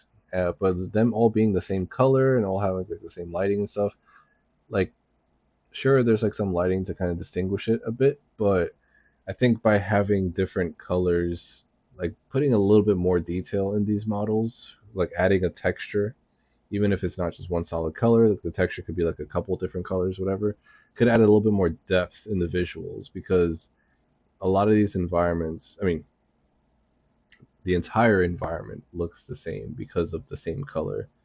And it's hard to kind of get a sense of like distance and scale and that kind of stuff. Um, but just like a nice texture to kind of just like kind of determine where things are. It's oh, you can't see. My bad. Sorry. I was talking about these. My bad. I guess if you're running away from black hole, which is eating everything towards the light, to escape would be better for narrative and gameplay. Yeah. So I'm looking at screenshots right now. My bad. Sorry. Yeah, so like a lot of these environments are just one color. Like there's some shining light to kind of distinguish like the edges and stuff, but that I feel like that's not enough. I feel like the texture should have like some detail to it. Maybe a little bit of depth to it, but have a bit of a distinguishing factor because right now, like this all like from the screenshots, I wasn't able to grasp what the game was. I thought these were just like some views, but like the game led you there to some capacity. The intro cutscene was really badass and set the tone for how creepy this game feels. Um, Racing against the clock, maybe not something I would like for this game, but racing against an enemy, like having something chase you or hunt you down or whatever, or lurking in the shadows, I think would be really clever.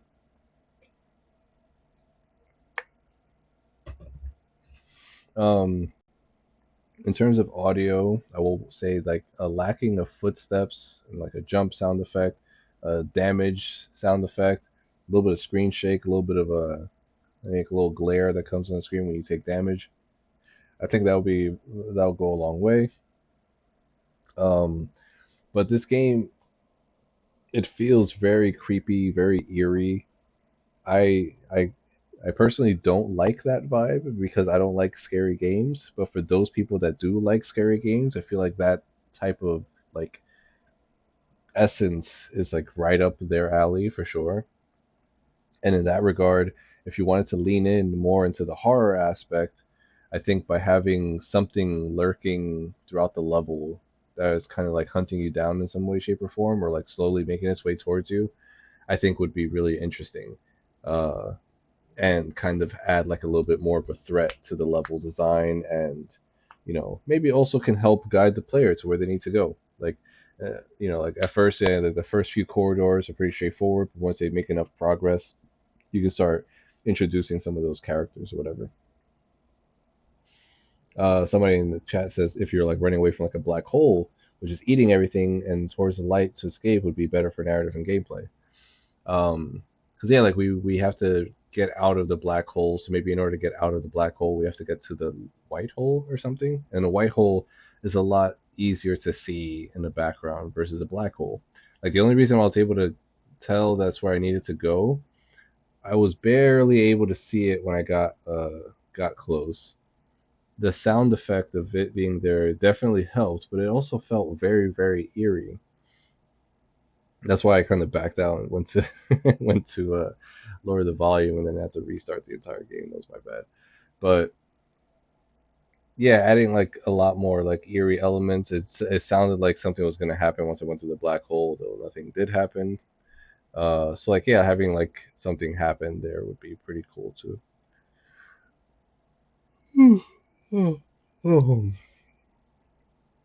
Is it a friend swap where you are tied to each other, like in the movie Gravity, but pretty away from current horror, but could be cool? Yeah, potentially. It'd be funny too, like if it's like a friend slop horror game even. But um, for the sake of it being a single player game, I will say I have experience working with games that change the player's gravity. The way that I've done it was not like this in particular. The way I did it was the first game that I did was in an enclosed environment that when the player gets to a certain object, they interact with the object, and then they're able to change the direction of gravity. So like they had to solve a platforming puzzle in one gravity direction, and then they can change it to a different gravity direction. And then some puzzles involve multiple gravity directions. Similar to this game, it was also only six directions. So that was really like I like seeing that aspect of it. Of just like whoa, like they did the thing that I was doing. That's pretty damn cool. Uh, One thing that I'll say for the difference between my game and this game was that my environments were a lot more like distinct, I guess. Like there was more going on with the 3D modeling within my environments, so that way the player was able to get a grasp of like where they were, where they are, where they're going, and that kind of stuff. With these kind of environments, it's tricky to kind of figure out where to go. But I do like the fact that you can go to any surface and change the direction of gravity to any surface. But and I guess that makes sense with like the way that the level is shaped with all these holes and square shapes and stuff, or I guess cube shapes and stuff. That they would kind of allow them to go in just those six directions.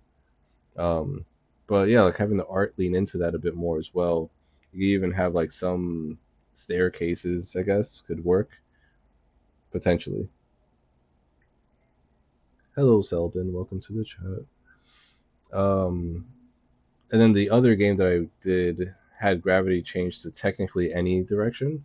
So it was more than just the six directions of like a cube. It was more like it was pretty much any direction we wanted it to be.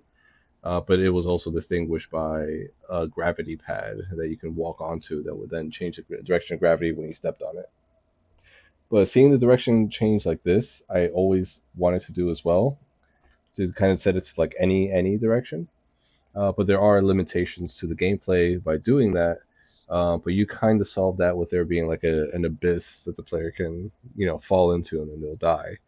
I do fear that if somebody figures out where exactly the black hole is, they might be able to get it in a speed run kind of thing, and just like you know maybe two gravity change directions or whatever, like two or three. Um, I was close to doing that. I kind of whizzed right past it really quickly, but unless you have like a collider there that the player tries to do that, they'll take damage before they were able to win the level. That could be a way to get around it. But it is probably possible for somebody to just like zip right to the black hole at the end if they know exactly where it is.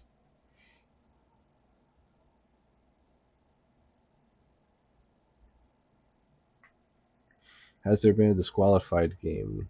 I mean, I did disqualify a few games, but on stream, I haven't disqualified one yet. But there's one that I may or may not disqualify, but I'm gonna wait until the end of the stream, which is when we get after this last game, to see if it's time to disqualify it.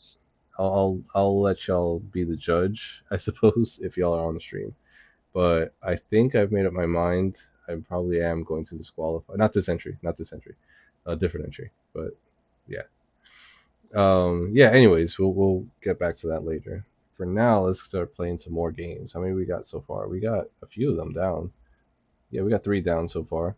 Four, sorry, four down so far. Pretty good, pretty good. Let me check real quick.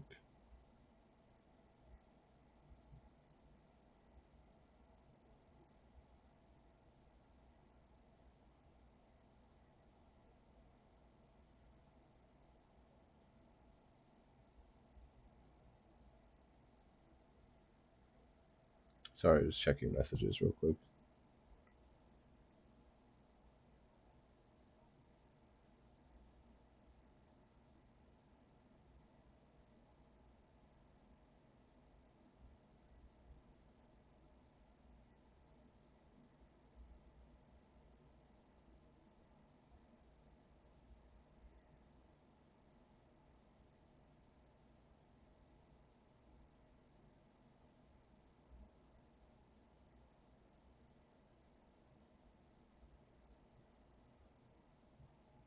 All right.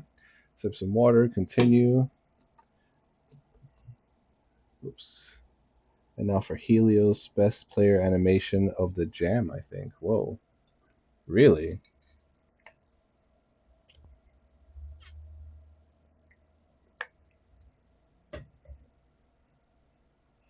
All right. Helios won by Ho Sway. Survive a rogue AI on a spaceship. How does this fit the theme? There are four singularities throughout. Two are black holes and two are secrets. You hiding stuff from me? Move, AD, climb, WS, attack, space. The sun has gone supernova and you escape the planet on Helios 1, and on board AI goes rogue. Explore and fight through the ship to survive. Super unfinished, sorry. It's okay, it's a game jam. That's what game jams are for. Let's keep it in full screen this though.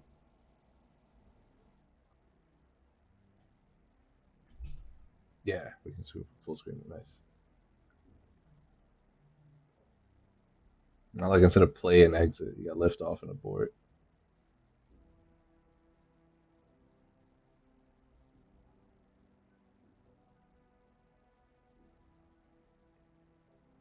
Oh no, it exploded, wiped out all life, and then became a black hole. Helios 1 launch successful. Congratulations on narrowly escaping death, human. The Helios 1 was created in anticipation of the destruction of your planet. Your system's star, Sol, was nearing the end of its life, and scientists were scared, as humans usually are. So they created this ship. They created me. But ultimately, Sol went supernova earlier than expected and is predicted to form a black hole, a singularity that they named Phaethon, after the Greek god scorched the earth. How poetic. And now you are here, humanity's last hope, its refuge. Pathetic. To the west of the navigation panel is where you will find the living quarters. Make yourself at home. Be at ease.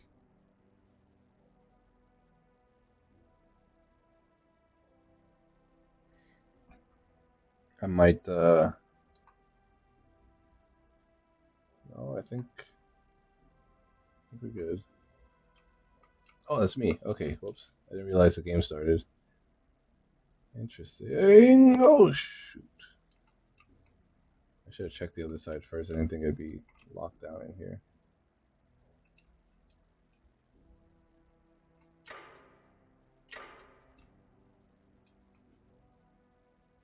Okay, we got a side-scrolling game. No problemo.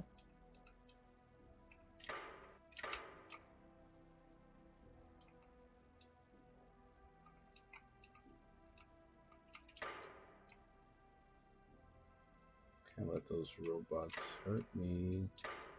I don't think they hurt me.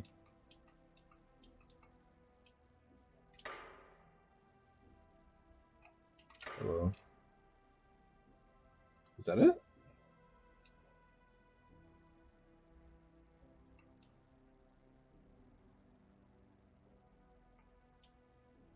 Is that it?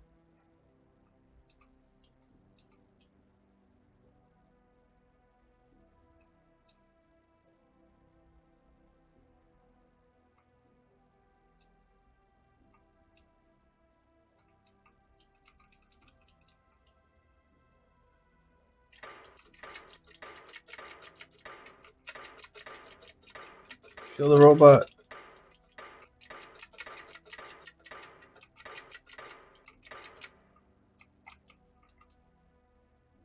I guess that was it, huh?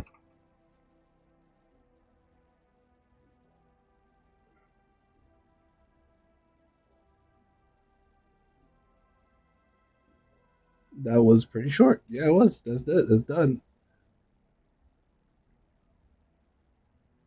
Gotcha. Okay. Um, that was short.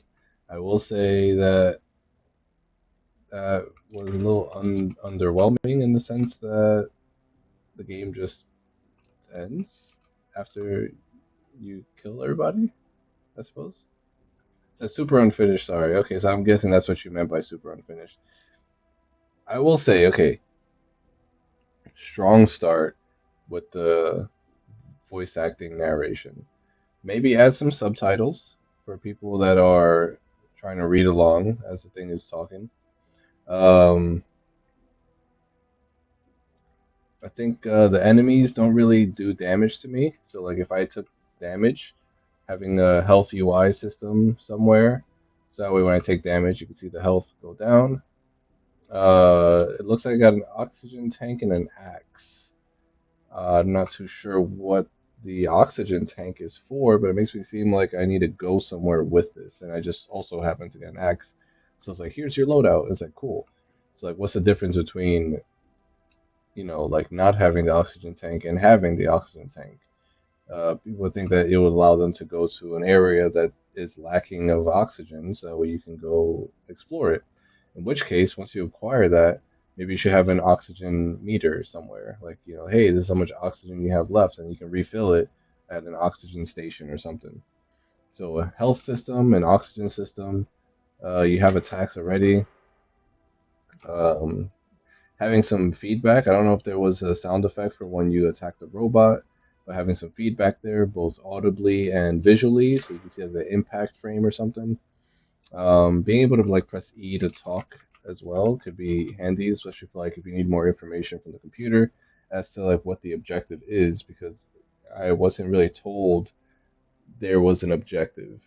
I didn't realize that the game had started playing until I waited for the audio of the computer to talk, and it just didn't talk.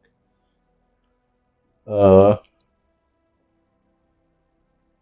Also, I read the controls in the game page, but there's no controls and tutorialization in the game itself. There also seems to be no main menu and no.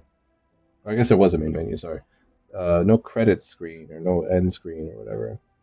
Is there a pause screen? There's. I don't think so. I don't think there's a pause screen. But yeah, like having a goal, the computer tells you what that goal is, and then once they do, prompt the player to move. So that way you can go and be like, oh, I have control now, and also this is how I control the character. And then as they, go down here and stuff like that, you can tell them, oh, like right here, you can even spray paint it on the wall if you want to. Press W to go up ladders, you know, pick up the stuff, and then you can prompt the player again with maybe some writing on the wall of like press, space bar to attack or something, and then go on from there. And then also like instead of just robots that you attack, maybe there's some crates that you can attack to get some health back or something. Adding some footstep sound effects, some climbing sound effects. Again, some sound effects for hitting a robot, not just missing the robot. And oh, looks like we're forever blocked now. We're locked out. Oh, never mind, we're good. Yeah, like some more sound effects would go a long way as well. And then obviously a win condition. Like what's the objective? And once they get to the objective, maybe it's a boss fight or something. I don't know. Maybe it takes place in an oxygen deprived environment. You got to solve a puzzle. I don't know. And then once you complete the objective, you come back and talk to the computer, and then it's game over or something like that. Maybe. There's some ideas. Um, but again, if you want to continue working on it, there's the Post Jam Productions Post Jam Game Jam, or PJPPJGJ for short. uh, and that's where they have a game jam dedicated to updating game jam projects after a game jam concludes. So if you do want to continue working on it, if you do happen to watch the stream, I'm not too sure. Uh, Submit it to that jam as well, and you'll have a pretty good time, I think. But yeah, that was Helios One by Ho Sway. I'm gonna drink some water and move on. We're kind of burning through this at a good rate, actually. A lot of these games seem to be pretty short, so that's good, I suppose. I think we're still like on 15 minutes more or less per game, but we're already like what, one, two, three, four, 5 games in and stuff, and we've only been streaming for like, how long have we been streaming for? I guess 2 hours. That's not too big of a. That's not too fast. Okay, let's move on.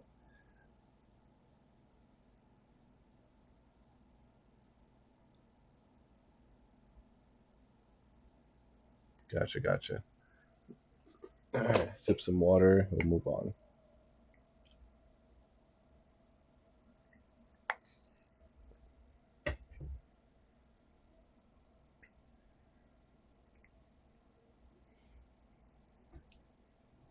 All right.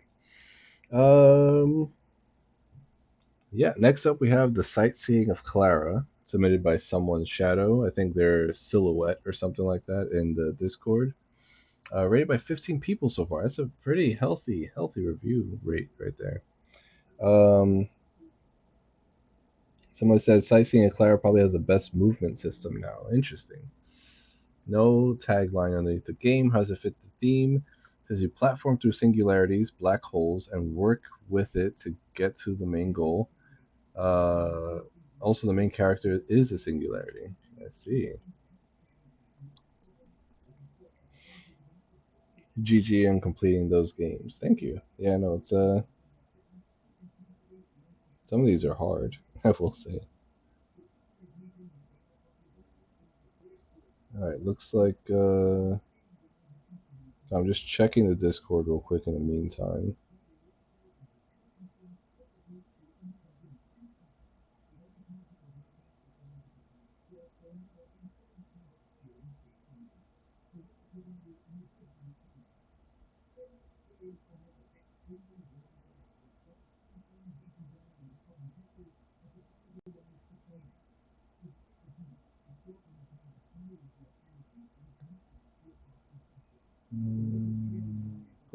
Yeah, I'm just catching myself up with in some of the chats.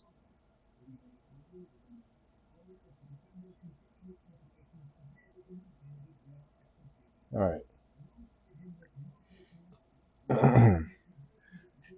We read that page. We'll check out the jam page, and then we'll jump right in.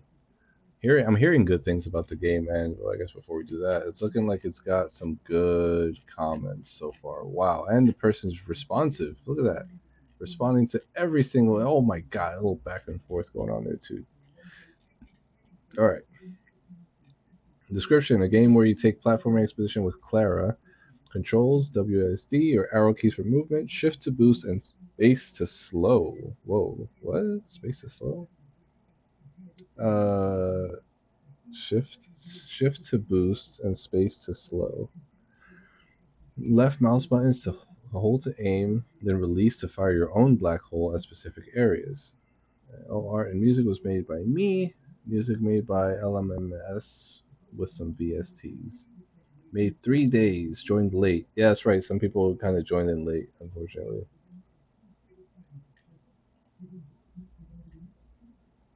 Oh, all right. Let's kind of hover off to the side here.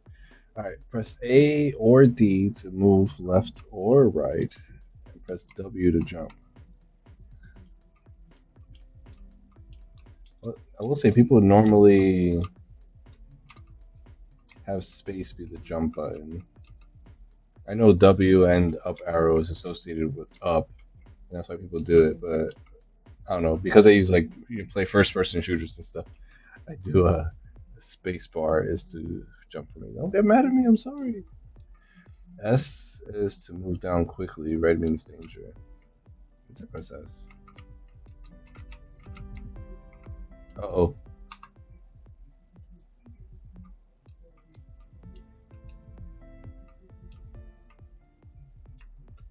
Press shift to boost. Boost increases your current velocity. Since the boost multiplies your velocity, can you jump high? Okay. Why is the audio like? Oh, I gotta refresh. Why is the audio going crazy? I guess when there's a hazard nearby, it goes nuts.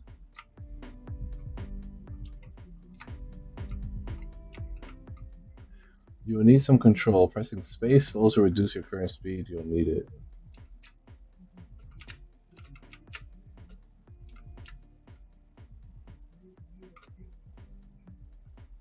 Okay. Oh. Clara will always have emergency fuel just for slowing down. Good luck and find the windows of space.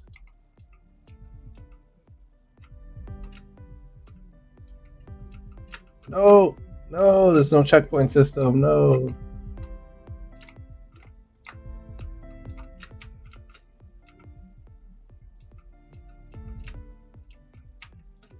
no, there's no checkpoint system.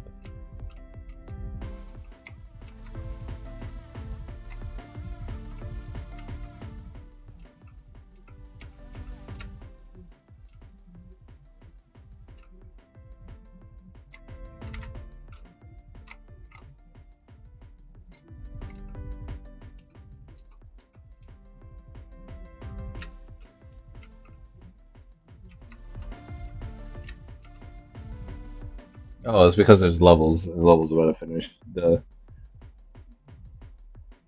oh, it's just a song. So it has something to do with velocity or something at first, but at first too. But I'm pretty sure it's just a song. Gotcha.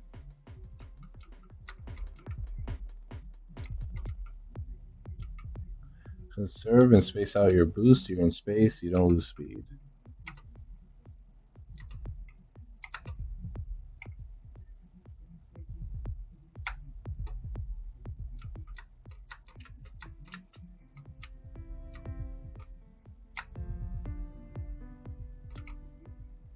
Meet your distant cousins, black holes. Since you made a singularity matter, you won't get hurt.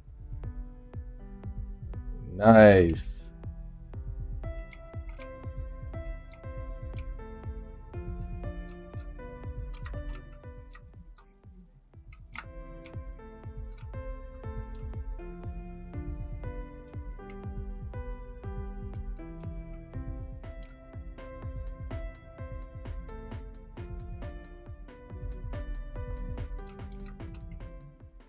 Uh, it matters where you enter a black hole. Enter from below brings you above. Enter and above brings you below. Pressing S before entering black holes can help.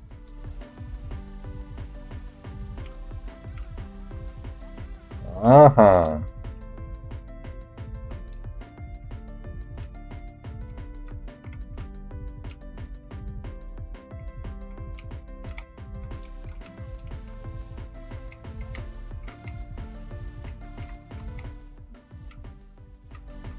No.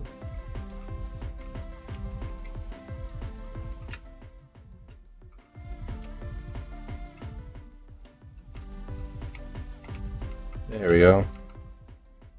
Slow to victory. You can slow down at the right of black holes. You can slow down to stop falling. Take it slow.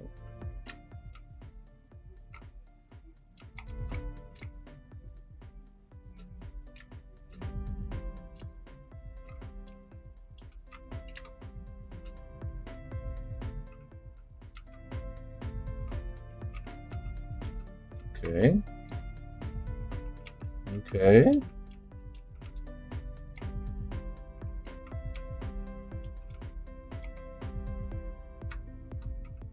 Let's do it.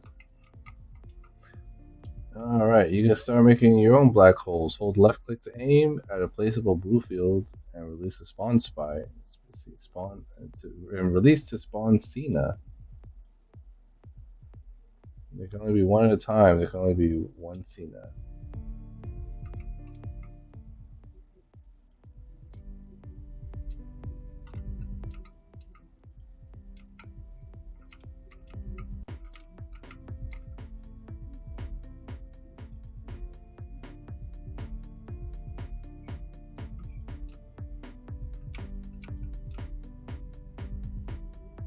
Okay. This is hard, Clara.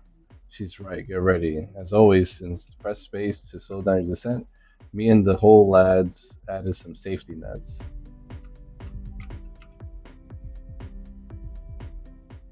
Oh,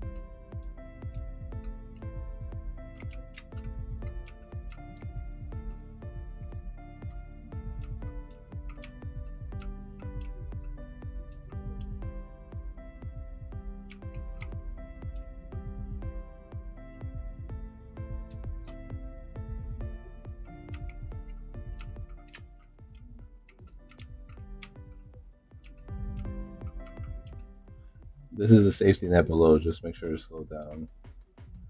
I don't trust you.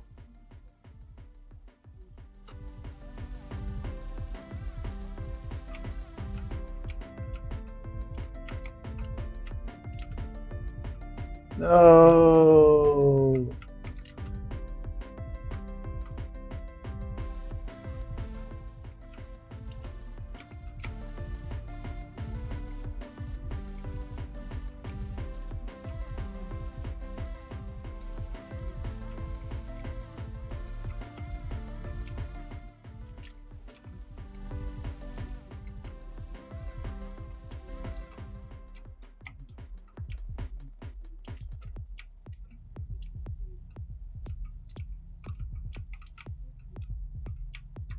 Come on.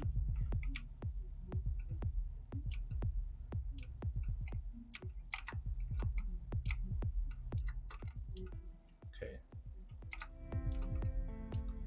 Oh.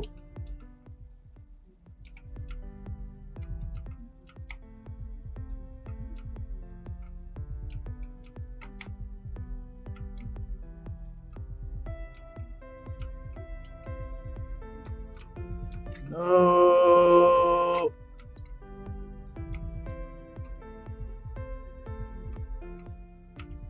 Okay, this level is hard.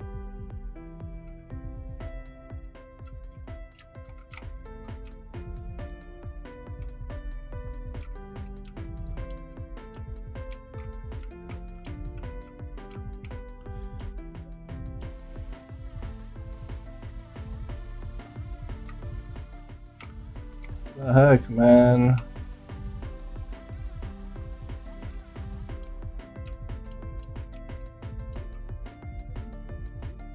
Okay.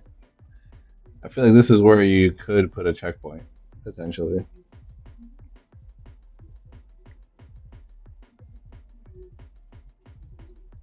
It says the thing that took me a bit to realize, hey, it's just a boost your velocity in whatever direction, not just going up. Yeah. I fucked up. I fucked up.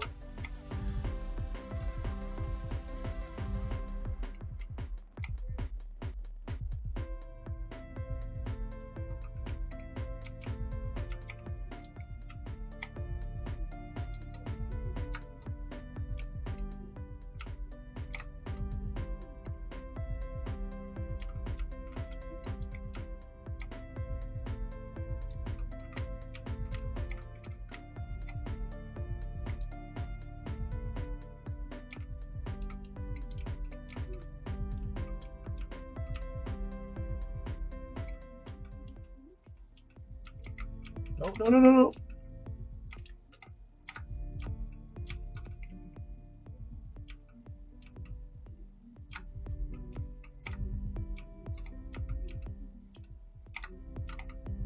No. That was close. I do like the fact that you can descend as well to help yourself out.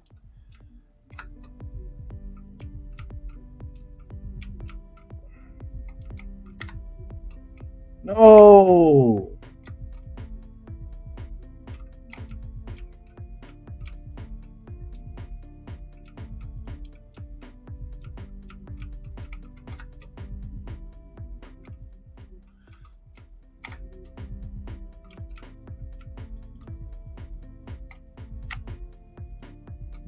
Okay, there we go.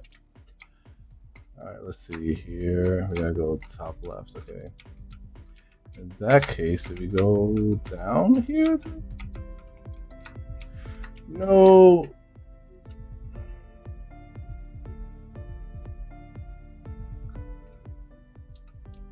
I mean, I guess this is a checkpoint, but still, like a proper checkpoint system would be dope.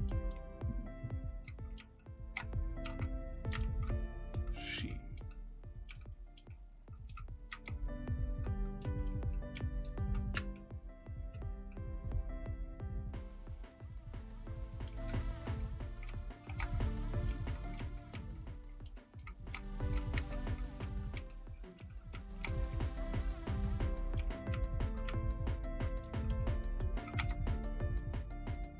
Ooh.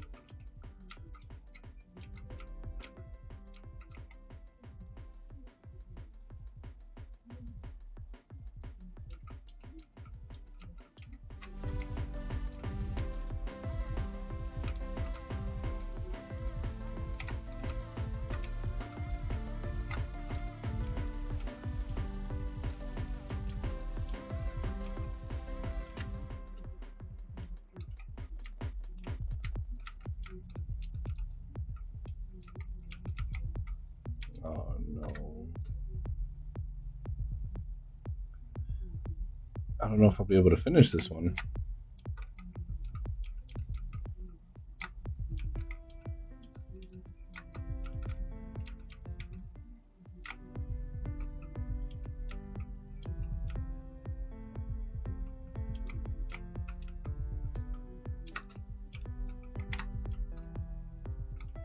I don't know if I'll be able to finish this one.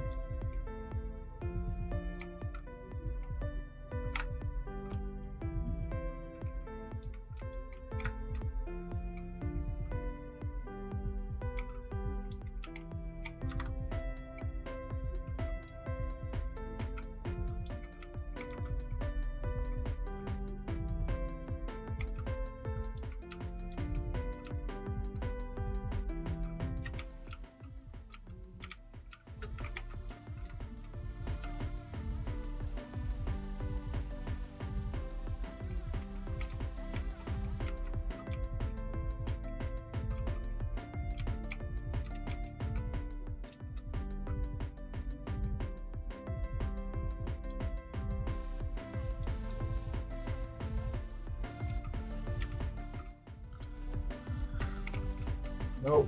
Come on.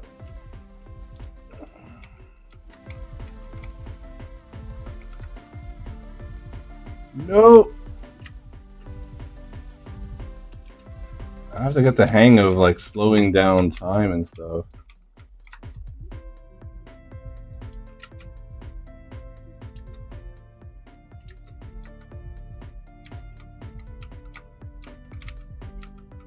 It's like it being tied to the space bar, so me off because I use that normally to jump. I fucking died. Come on.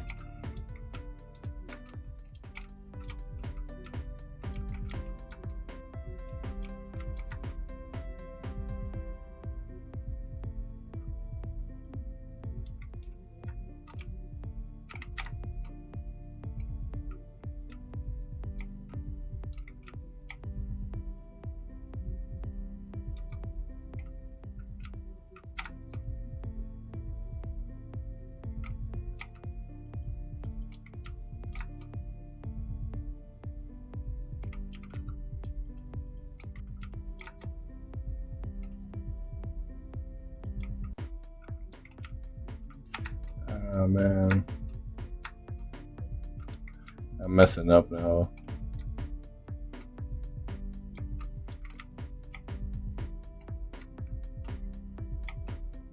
Oh,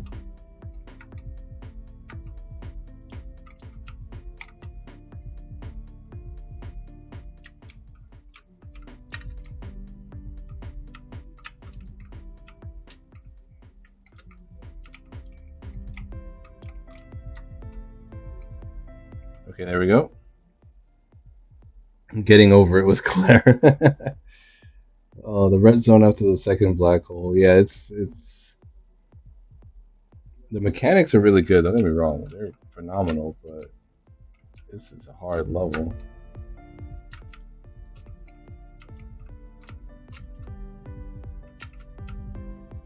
Okay.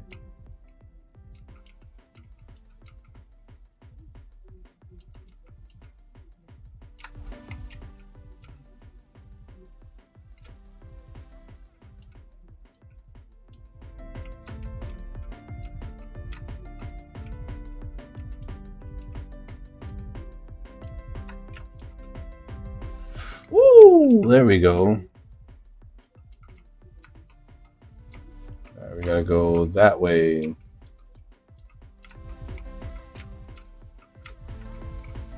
Yeah. Oh, that was close. Okay, I'm getting the hang of it. I'm getting the hang of it. Okay.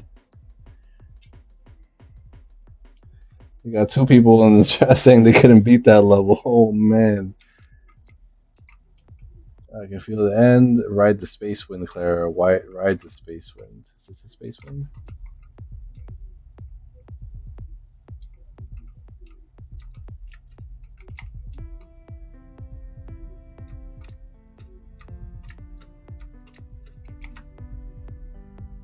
Oh, it recharges your.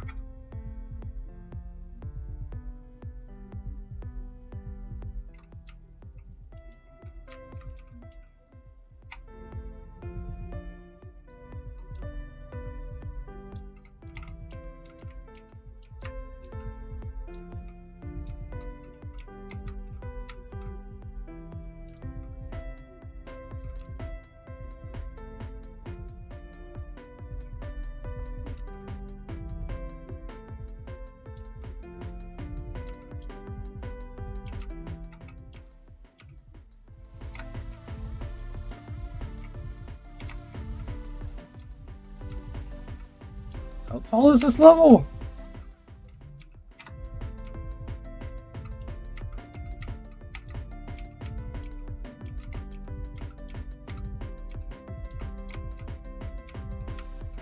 Yeah! Congratulations, Clara. This is the end of your journey. Thank you for going through this time.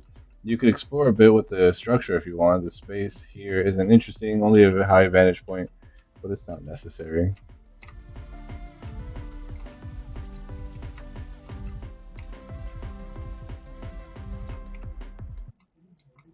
Whoops. No. I accidentally clicked off screen onto Grackle.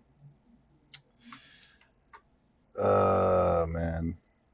GG. We beat the game though.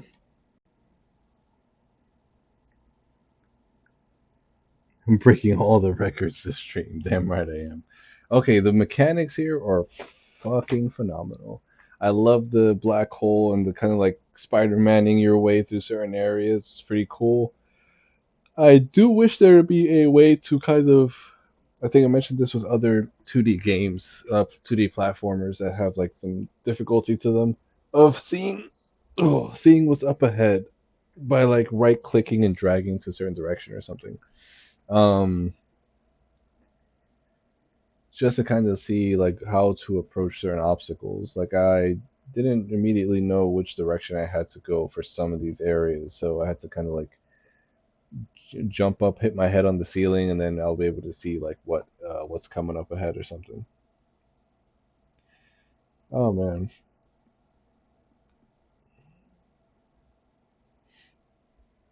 but yeah, that was a lot of fun. I love the art style. The narrative could use some work, but that's okay because we're not judging it too harshly on narrative. The mechanics were really, really good. I would say it was pretty fun. Like it's like the way you use those mechanics was really interesting, and the level design helped lean into it a lot. The art was really pretty as well. The sound could use some work. I don't know what was going on with the sound for this game. It was weird because like kind of fading in and out, getting louder at certain parts, or for some reason. But like balancing that audio so it doesn't do that. I mean, I don't know if that was the soundtrack on its own, or if there was some like in-engine funkiness happening, causing the audio listener or whatever to react in weird ways or something. But fixing that audio would definitely be a huge help for this game. Um, and then like adding some more audio too for like the black hole, like shooting sound effect, maybe getting sucked into a black hole. Maybe it has like a little light sound effect or whatever to kind of give you some sense of when you get hit or something, and also like when your abilities are active or not. Um, the controls felt a little weird using spacebar to be the slowing down time option because usually for me spacebar is to jump. So I know WASD movement makes sense for like a first person game or like for some games, but like using it to jump is a little off putting for me. I know some people is perfectly fine, especially if they just have a keyboard or whatever. Um, but yeah, other than that, I did have a good time playing the game. Oh hey, developer in the chat, you made it. You made it. I was just talking about how nice the art is and how cool the mechanics are and how weird the sound was for the music and stuff and some of the lacking audio. But overall, like having a good time playing the game. I beat it. You missed it. I just got to the last screen, the exploration level or whatever, and I accidentally accidentally clicked off. I clicked one of my save tabs or whatever, and whoops. um, but I did have a good time with it. The one of those levels was really really hard. Someone said they weren't able to beat it, and then I got to like that climbing level afterwards. That was a lot of fun. Had like a Spider-Man kind of moment. It was pretty cool. And there were some level elements that you added in those later levels that it didn't really seem like you utilized in the earlier levels. So it would be nice to kind of see those coming in. But like I said, the art styles it's really good. Hmm. All right. I wish you had joined this a little earlier so we could chat a bit more as I was playing through the game. But yeah, if you want to rewind and check it out again, feel free. I'm probably going to push on to the next game though. But thank you for submitting this game. It was a lot of fun. It was a good time, and the fact that you did it in 3 days too. You joined in late and made something this good is pretty impressive. I like the slowing down and the velocity mechanics as well too. Um, it was just a little bit tricky in terms of like a finger placement for me. Oh, it's based off of the player's speed. Gotcha. That makes sense. It is weird. I wasn't sure what was triggering it, but it was a little weird. Uh because I wasn't sure what was triggering it. But some spots, the music slowed down. I thought it was like I thought the dynamic part of the music was interesting, but because I wasn't sure what was triggering it, it made it feel weird to me, like it wasn't supposed to happen. But yeah, but yeah, that was the sightseeing of Clara by someone's shadow. We're gonna move on to the next one. My room is still pretty cool at the time being, so I haven't really been needing to take too many breaks uh, to get things moving along. However,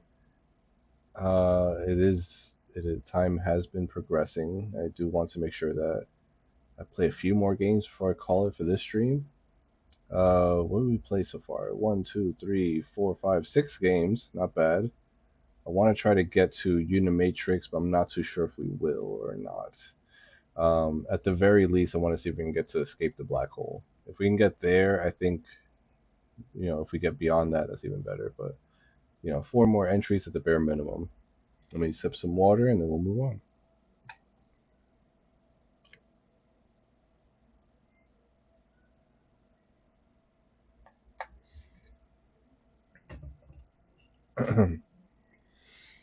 All right.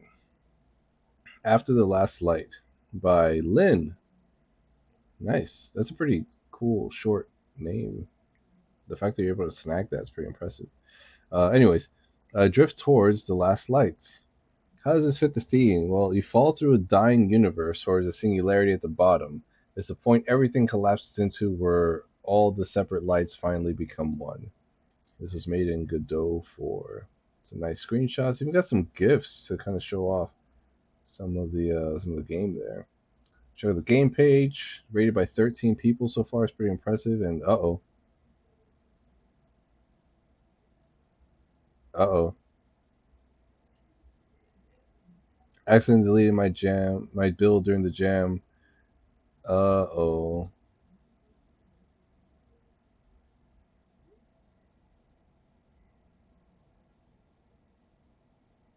I'll read this game jam page, but I think y'all know what's about to happen here in a second. Everything is ending. You are a small light falling slowly through a universe going out. As you drift down, you pass the last others, still glowing. A red giant nearly spent a probe, still calling home that stopped answering. 2 stars that circle forever and never touched, and more. That's pretty cool. Each says something before it goes, and each leaves you a choice. Carry a piece of it with you or let it go. A short and quiet game about endings made for Interstellar Game Jam 9, theme Singularity. Here are the controls, but I think you all know what's about to happen here.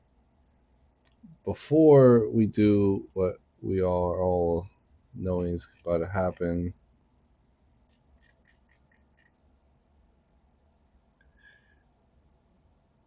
uh, I will say the Post Jam Productions, the Post Jam Productions Post Jam Game Jam is a good spot for you to upload an updated version of a Game Jam entry. But because the person pulled their submission, I'm going to have to disqualify it. I'm sorry. I'm sorry. I really am sorry. But Lynn, if you're watching the stream, send the game to the Post Jam Productions Game Jam page.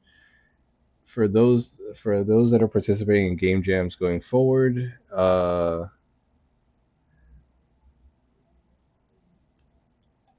make sure you don't try to update the build because a lot of game jams lock submissions after the initial part of the game making part of the jam concludes.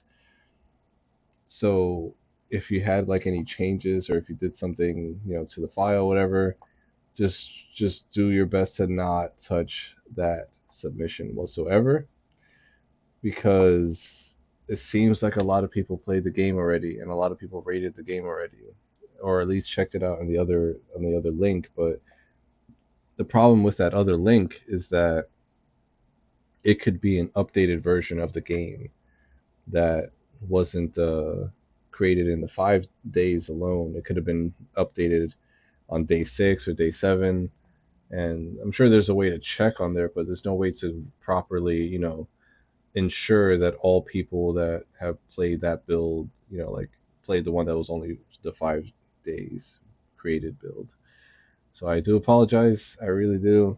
I was looking forward to checking out the game. I heard it was short and sweet, but and it seems to have gotten a lot of comments too. I really apologize, but I have to disqualify the entry and move on. I'm so sorry, Lynn.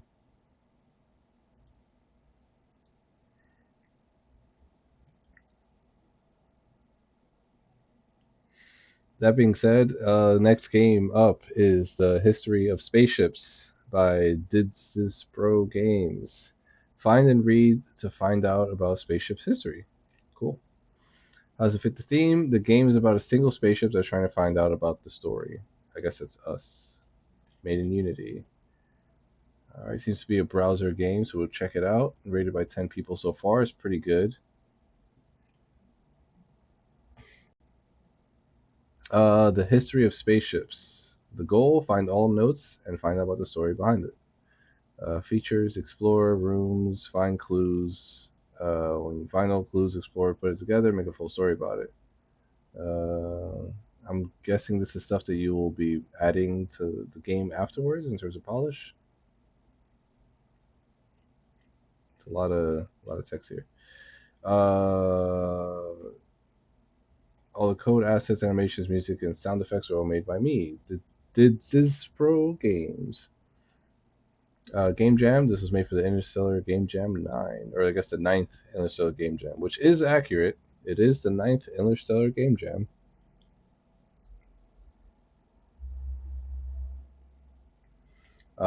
Singularity was the theme. Last 5 days. Showed a little late, so I had about 4 days to make the game. Nice. And I know how to install the game, but this was a browser game, right? Yeah, it should run on browser. If it doesn't, we'll probably bump it to the Sunday stream.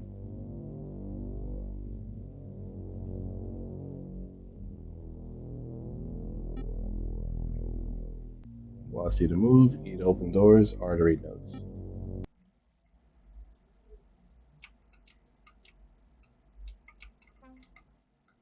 This is the history of spaceship. There were people that were before you, and you are the test of this project.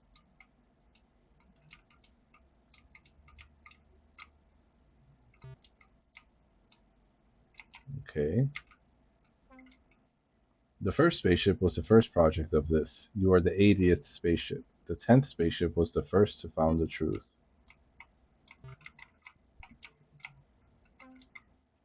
The 10th spaceship noticed that spaceships was spawning and sometimes bigger and bigger, not until notice he was trapped unless if it was possible. What? Dot dot dot. Oh.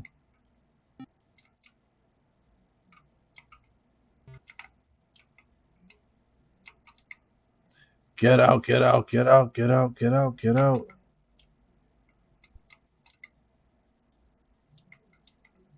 Okay.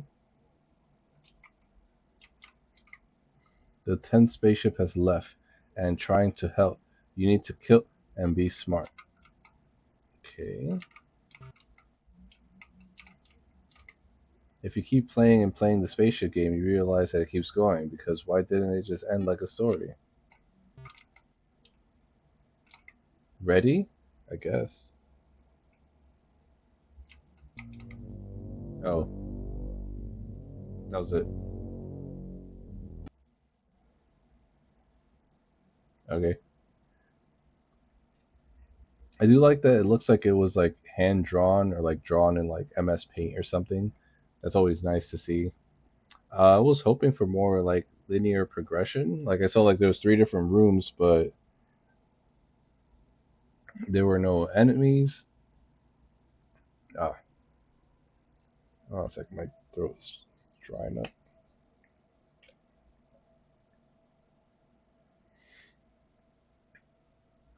Hmm. All right. Yeah, there were no enemies. You made it seem like Well, first off, you made it seem that the game was about the history of spaceships, as the name suggests, the history of spaceships. I was thinking I was going to learn about like some of the NASA programs and how they launched some satellites and blah blah blah blah blah. I thought I was going to learn a little bit about that. So I will say I feel a little misled. But that being aside, going in and playing the game, noticing that it was a history of the spaceships that came before you, and you play as a spaceship. So it's like, okay, cool. So you're learning about those that came before you. But as we read the notes and stuff, I feel like we don't learn much besides we're ship 80, ship 10 learned the truth, and there's a few notes telling us to get out, which is like, okay, cool. But why do we get out? What is the truth? Where is out? There's no end location to go to leave or whatever. There's nothing chasing you or hunting you down or whatever. There's no truth for you to discover besides the notes, but I feel like you could have done more with like laying out the notes to different areas.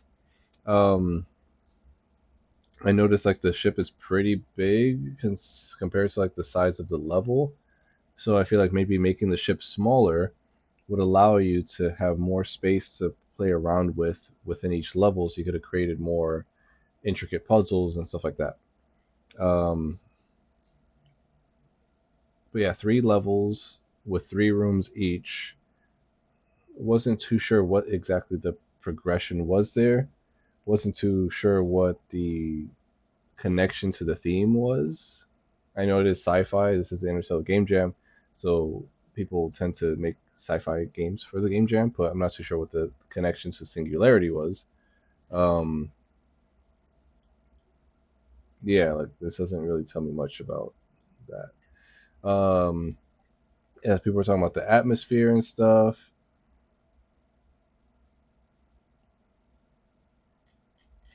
and how nice it is. It is pretty like creepy. It is a creepy atmosphere, but yeah, I feel like you could have leaned into that a lot more. But yeah, like having something kind of chasing you or hunting you down, having there be like a bit more of a level progression system, making the ship smaller so you can have more creativity with the levels design, and could potentially like create a layout of like a larger map. So that way the rooms interconnect a certain way. Right now, the only connecting points was like you enter on the bottom left and there's a exit on the top right, you know? And so that was just like the progression. I didn't even know if I needed to read the notes to get to the end there. But yeah, and then also too, like maybe some environmental hazards or some puzzles you need to solve throughout the environment in order to progress, while trying to stay away from whatever is hunting down the spaceships or whatever. But yeah, it's kind of missing the correct content, a lack of stuff to gameplay, so to speak. Someone was saying. But yeah, like I thought it was gonna be. Someone said like that was gonna be like a museum initially. That's my thought too. We're talking about games that were educational in previous streams and stuff. I feel like this could have been one that leaned into it, or at least by the suggestion of the name. That's what I thought it was going to be. But anyways, we'll move on so we don't dwell too much on this. This is the history of spaceships by did Sizbro Games. Um, yeah, this. I mean, the fact that you're able to get an entry into the jam is pretty impressive.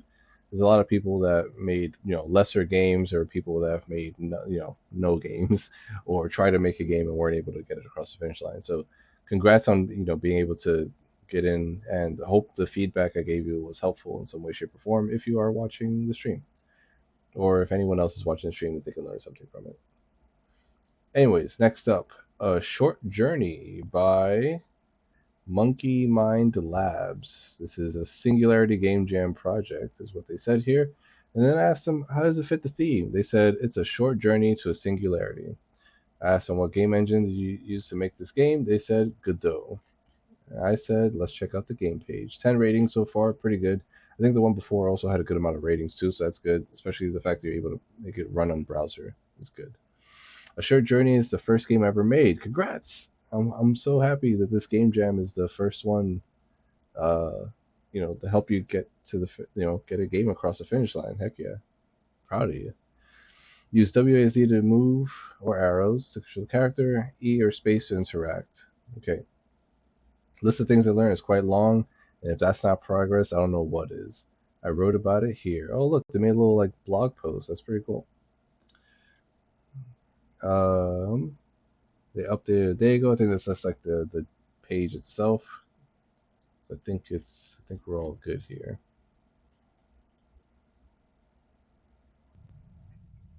A short journey. You know what I won't miss? The cookie cutter suburbs. All the houses look the same. Every self-driving car looks the same. Even the robots that mow the lawns are the same. Not a tree in sight. They said I would miss people, my family especially. We never really got on. A couple of phone calls a year for birthdays isn't what you would call a thriving relationship. Obviously, they were worried when I told them I took up this job, but they say the trip is incredibly safe. A year long joyride in a spaceship, which has shown it can do it 100 times over. I wonder if I'll get bored. Day nine's to do list: make bed, water palm, read a book. Where's my bed? What a shit bed, the creator said. He ran out of time to find a better one, and it didn't fit the tight scope. Bloody excuses. You make the bed. The bed is made. Nice. All right, water plant. No sunlight, yet we both live on. This plant needs water. You water the plant. After watering, it will continue to live. The power I wield in the smallest of decisions is awe inspiring and easily forgotten. The bookshelf is overflowing with books: philosophy, fiction, fantasy, horror. A Stephen King novel catches your eye. Reading Pet Cemetery while floating alone through space can't be a bad idea, can it? It was the book I chatted about on my yearly birthday call with my brother. You read a book. I've had my fill of reading today.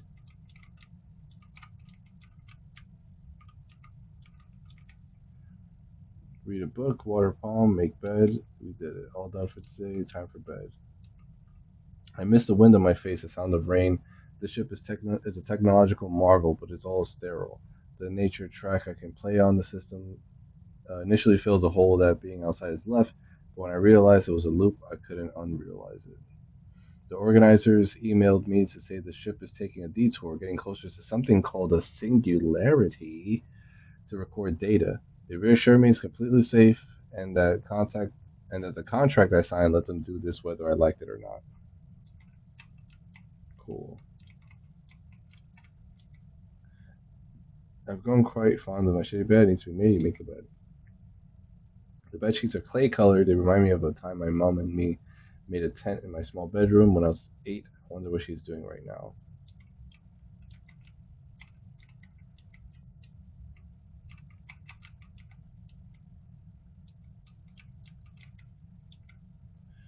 Another happy water plant. Another day, another happy water plant. What's a read today? Cozy romance, I think. You read a book. I've had enough reading today. All done for the day. Time for bed. Oh, and the ship is getting more and more destroyed as time goes on. I just realized that. Wake up!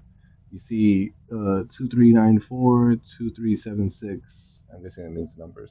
Feeling strange. My essence is being sketched up like Play Doh. It's being stretched like Play Doh.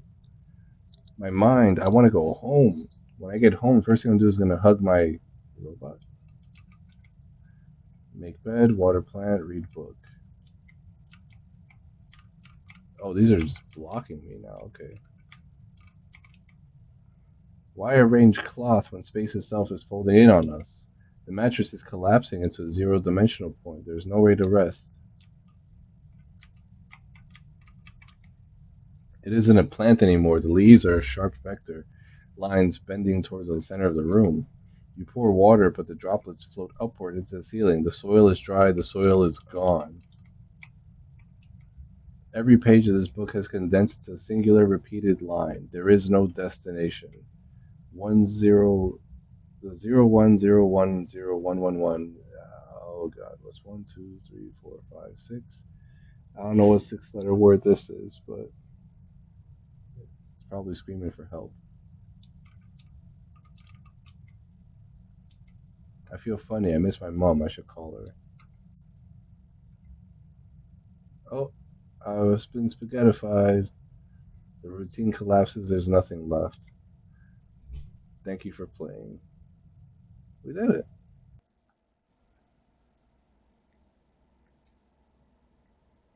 Oh, someone said it's wake up in binary. Interesting.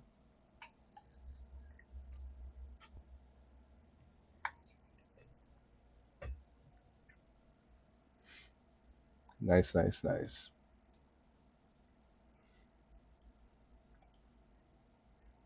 All right. Where's the no one? It's been like it's impressive. Anyone wondering the binary text translates to wake up. Someone did it. Okay, cool. Nice. That's pretty cool. Yeah, I did like the story elements of it. I probably added a few. You probably should add a few more sound effects for like maybe walking around, um, and also as like the level transitions and stuff. There wasn't much. Sorry. Um, there wasn't much like notice for me to know that the game transitioned. It also feels weird that when you go to sleep at your desk and not on the bed. I feel like the last thing that the player should do is go to sleep in their bed.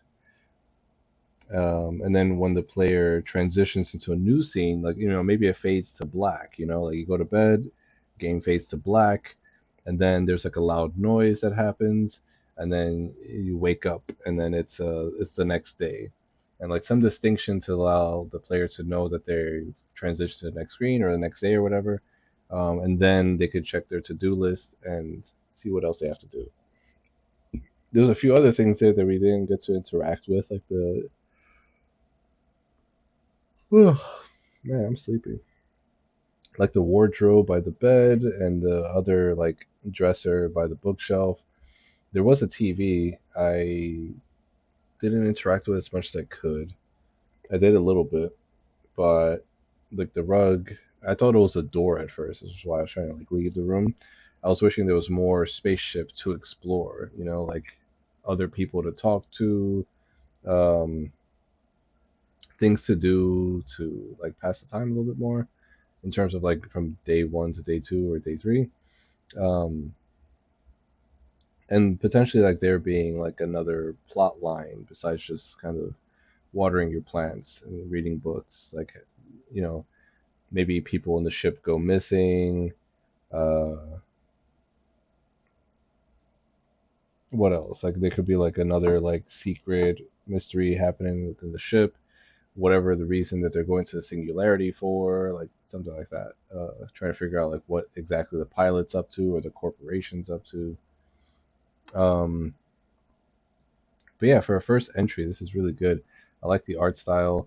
I feel like there could have been a little bit more audio. The mechanics are pretty simple in terms of just like walking around and interacting with things. I think we played another like walking sim like that before. But yeah, just being like having there be a little bit more things for the player to do in terms of like a plot point that they can work towards. But overall, though, this was like a nice little cozy game. I feel like the short journey. You should probably put the title on the thumbnail so people know what game they're going to click. But other than that, it was a really nice first entry for a game jam. I did like that there was an ending that spaghettified the player at the end. I think that was pretty cool. But yeah, we'll move on to the next one. That's a short journey by Monkey Mind Labs, by the way.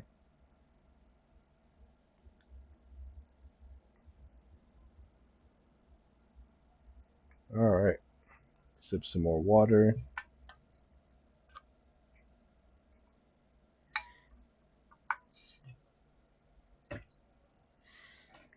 Like I said, my room's been pretty chill, all things considered. I might cool down for a little bit here. And at a rate that we're going, if these next few games are pretty fast games, we might have time for some more games too. So I'll keep that in mind because I mean we'll see. I'll keep that in mind. I do want to probably wrap this stream up by like you know an hour or so.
All right, sorry.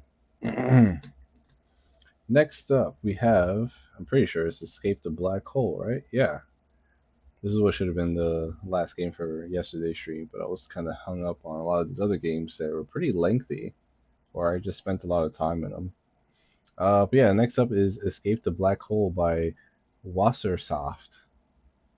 I hope I pronounced that right. Zoom in 150% to click play. I struggled to at first. Gotcha. Your judge? No, that's not. That's me. That's a message for me. Silly. How does this fit the theme? It's so according to scientists, the black holes have a singularity in the middle, and guess what? A black hole is the main gimmick of this game. Oh shit! Let's check it out. 7 people rated it so far. I'd say y'all should check this out. It's a browser game, it seems. But my gosh, is that bright? Okay. In this game, you are stranded in space and must find your way home. With a nearby black hole, it is vital to do so as quick as possible. Can you get home before getting sucked up by the black hole? Controls: WASD to move, use a scroll wheel to zoom in and out, and use spacebar to skip a turn. Developers: Wassersoft Programming, and then Grublord Games for the art. Reminder for the future for this person, for anybody else that's participating in game jams, to include the other people on your team as contributors to the project so their names also pop up here. And if they are a contributor to the project, they can also rate other people's games, depending on which game jam it is. But for the most part, they should be able to. But yeah, just keep that in mind. Someone says zoom in 150 to press play. Hello, player. There's supposed to be a fancy main menu here, but time ran out, so introduction. Oh wait, is some of this getting cut off screen? Oh, it is. Gotcha. Interesting.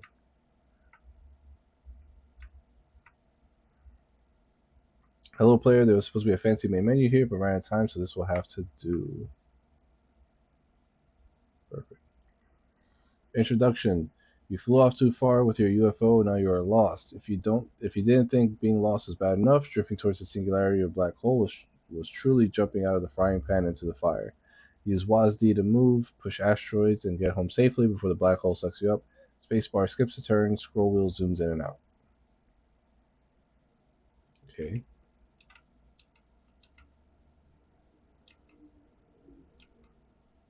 Gotcha. Okay. Now I gotta go up there.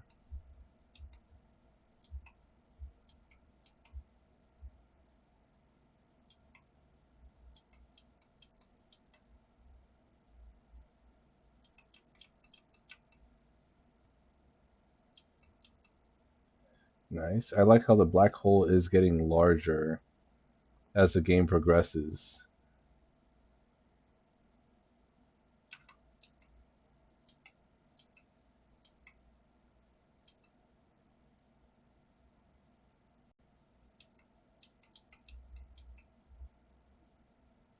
Hmm.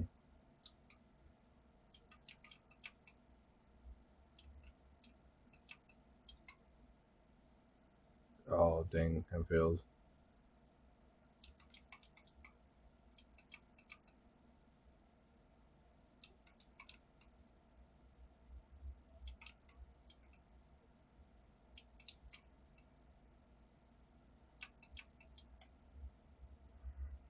Dang it. I should probably just. Nope. I soft lock myself. Is it just WASD and scroll wheel? Yeah, I locked myself. There's no restart option either. There's a space bar to skip though.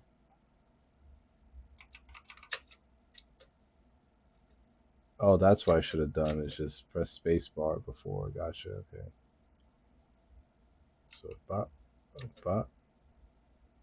Nice. Okay, and then bop bop. Okay, and then bop bop, bop bop. Okay, there we go. We did it.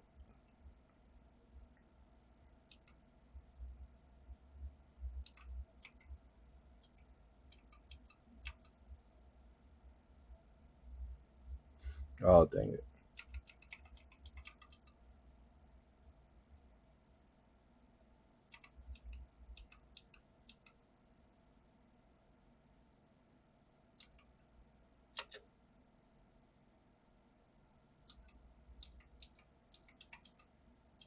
Hey, easy peasy.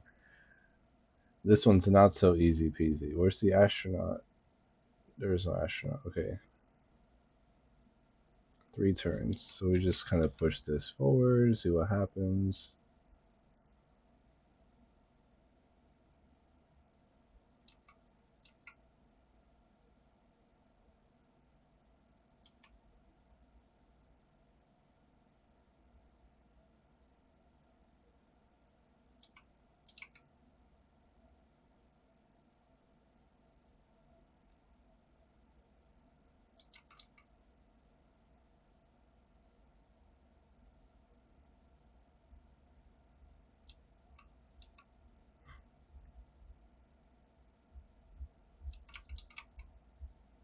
I think we failed because the planet's deleted. Yeah,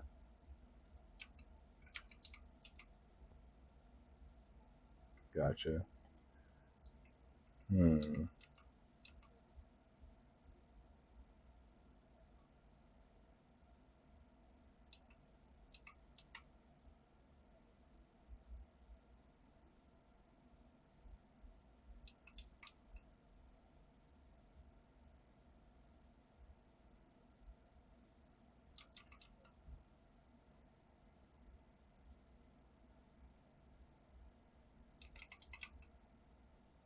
Oh, is this it? Wowzers! You just won the game. Imagine some like really cool background art with like confetti or something. We did it.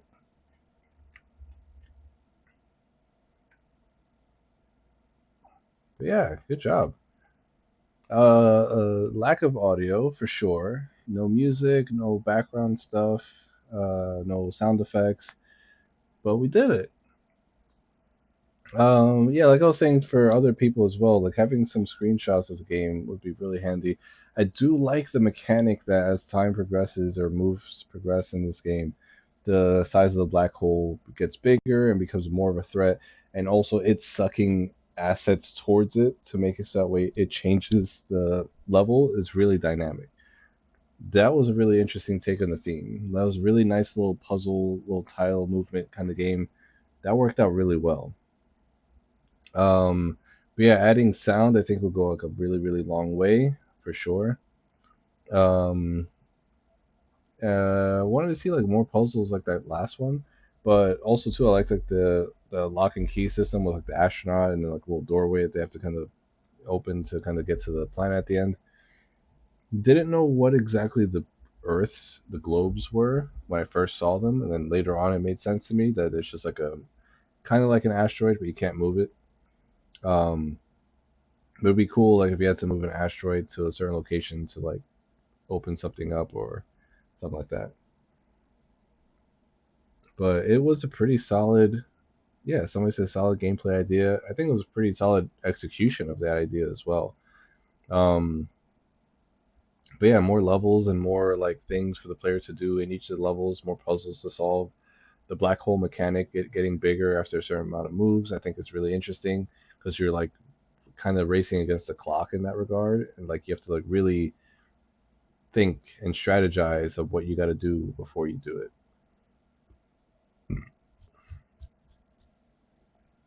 But yeah, let's say we move on to the next game. But yeah, that was Escape the Black Hole by Wassersoft, and the artwork was by Grublord Games. So yeah, check out the submission. This one definitely could use some more ratings as well. I mean, 8 is low, but it's not like too low. But still, like I think the median, if we go to least rated, right, which was what Gravity Void, 6 people is the least rated. So like the median is probably up there, probably like around 10 or something or 12. Not too sure exactly, but yeah, some of these games definitely deserve some more ratings. Next up, we have Singular Johnny by Gabisky Biddy. What? Oh, Gabby Skibbity. I see what you did there. You got me. Suck the enemies into you and spit them out to progress. Main characters of Singularity. That's how it fits the theme, and it's made in libgdx. There's some engines, man, that I never even heard of before. It's crazy. Oh, someone said median is up to 11 now. Wow, that's pretty high. I was not expecting that. That number is only going to go up, huh? What's the most rated game? I guess let me refresh because some of these got more ratings, right? Yeah. Still Singularity by Squelpy. Some of these I played already. I think most of these in this first row I played. Even a lot of these in the second row I played, except for like this one and Endless Barkery. But how many ratings does that have? 24. My gosh. There's a huge disparity there. That's nuts. But yeah, we are on Singular Johnny now. Then hopefully we can get to Unimatrix by this is over.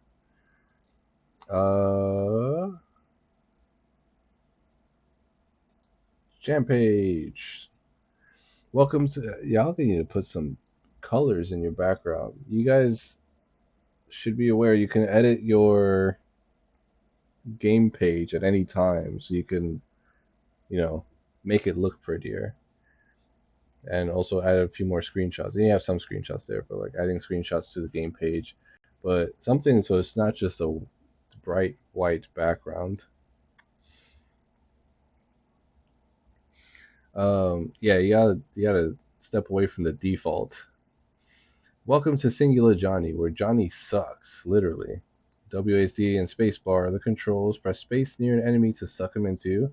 Once you have an enemy, if you press space again, time will slow down, and aiming with WASD, you will launch yourself in the opposite direction of where you aimed. Oh, it's a shoot to move game. Nice. This is quite complicated, but once you understand, the game is very smooth. It's also very hard. Oops. Don't forget, you can suck mid-air.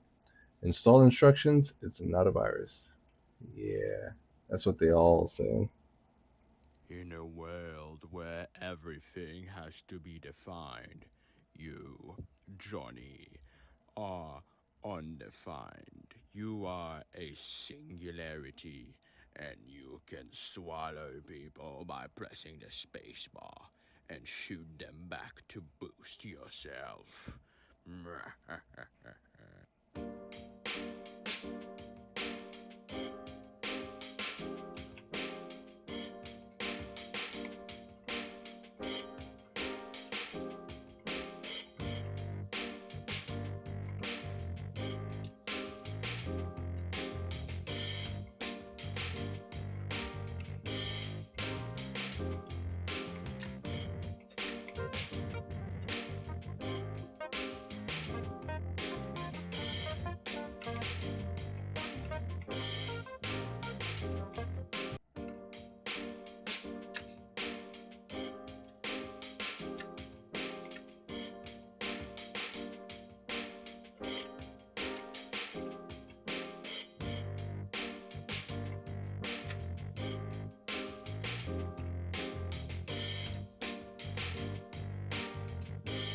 Hmm?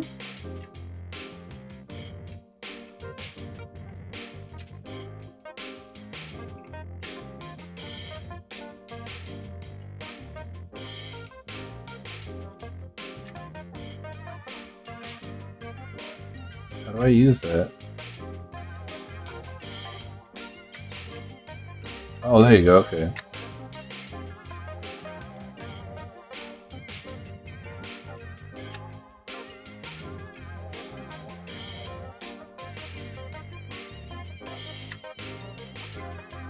Oh,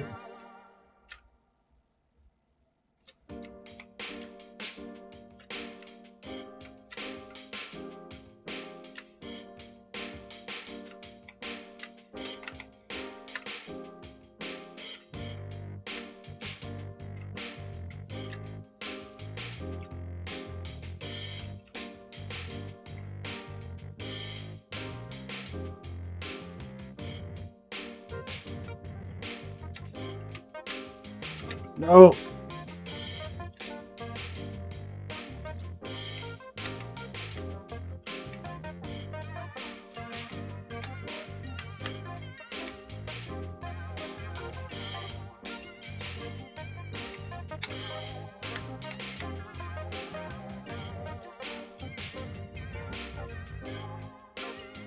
Mhm.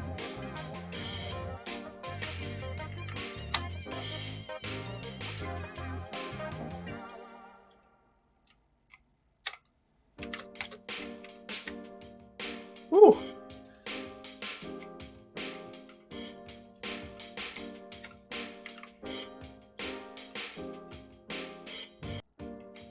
Oh.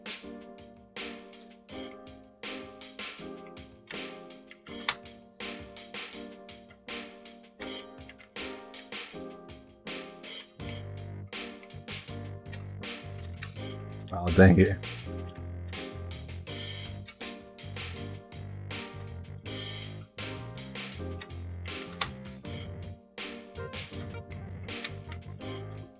Uh-oh.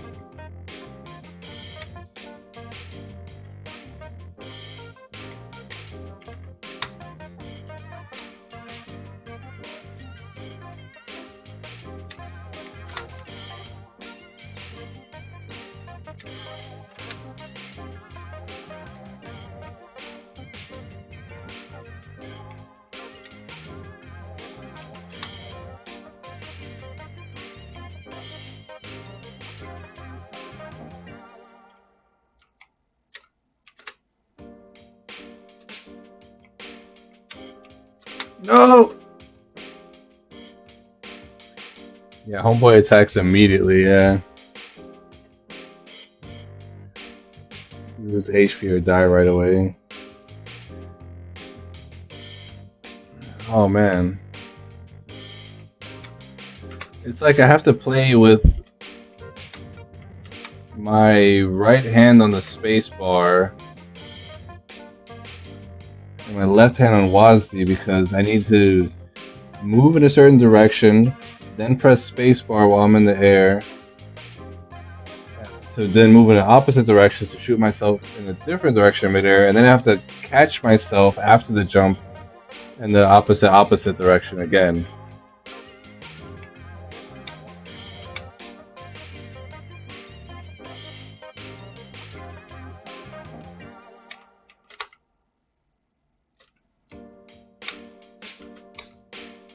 Woo! Oh, is that the last level?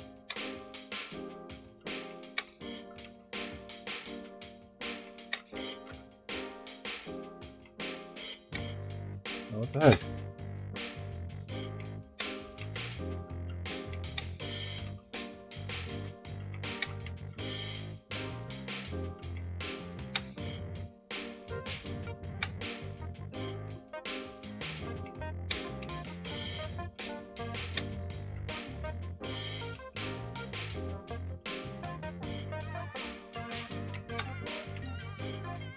Hmm.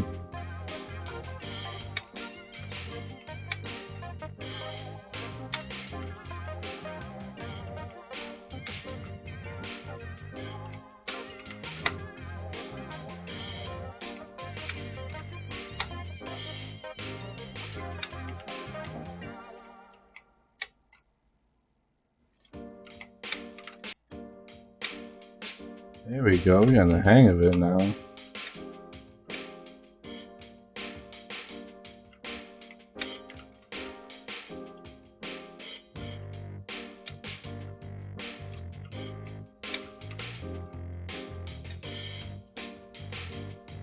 Oh man, thought they were just ranged enemies.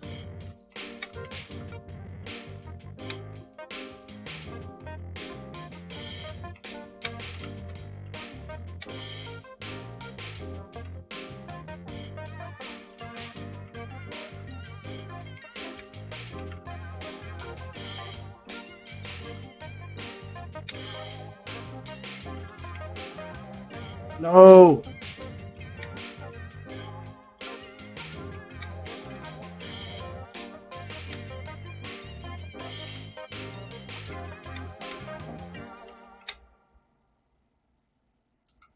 No.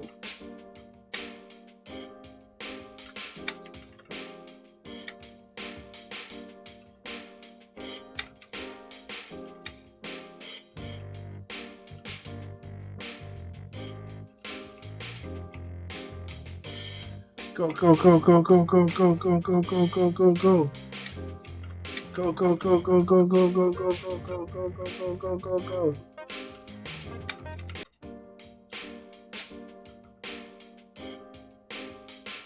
Okay.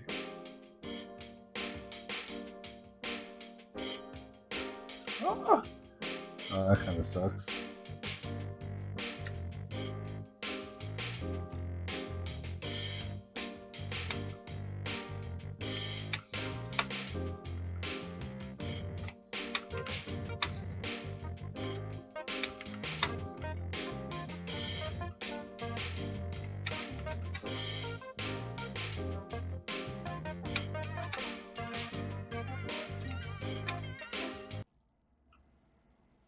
We did it.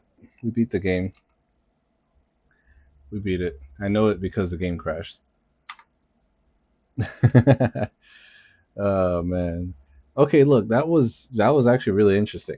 That was a really interesting mechanic. The fact that you were able to kind of suck the enemies into yourself, and that platforming section at the end there too, like having to run fast, but also like being able to charge up yourself by consuming one of the enemies.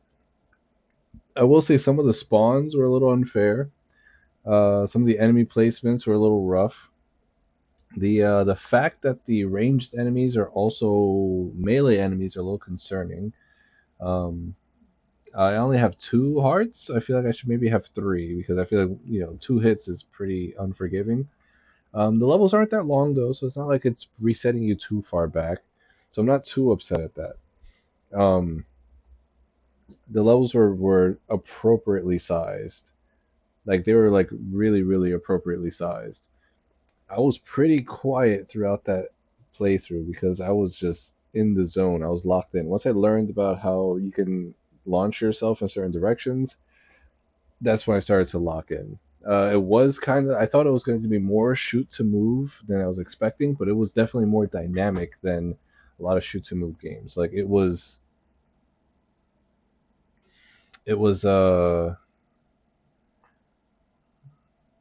like very very dynamic. The gameplay flow was like tight. It was really really tight.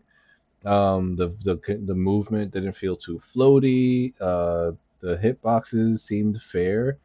Um, it was just the position of some of the enemies that kind of caught me by surprise. Like I understand, like you want to like have the reaction time of the player be on point so that way they can complete some of the levels. This was the point of the levels as a platforming challenge, but there were some platforms where as soon as I landed on the platform, the enemy would just like run up to me and attack me before I had a chance to kind of like you know get my footing.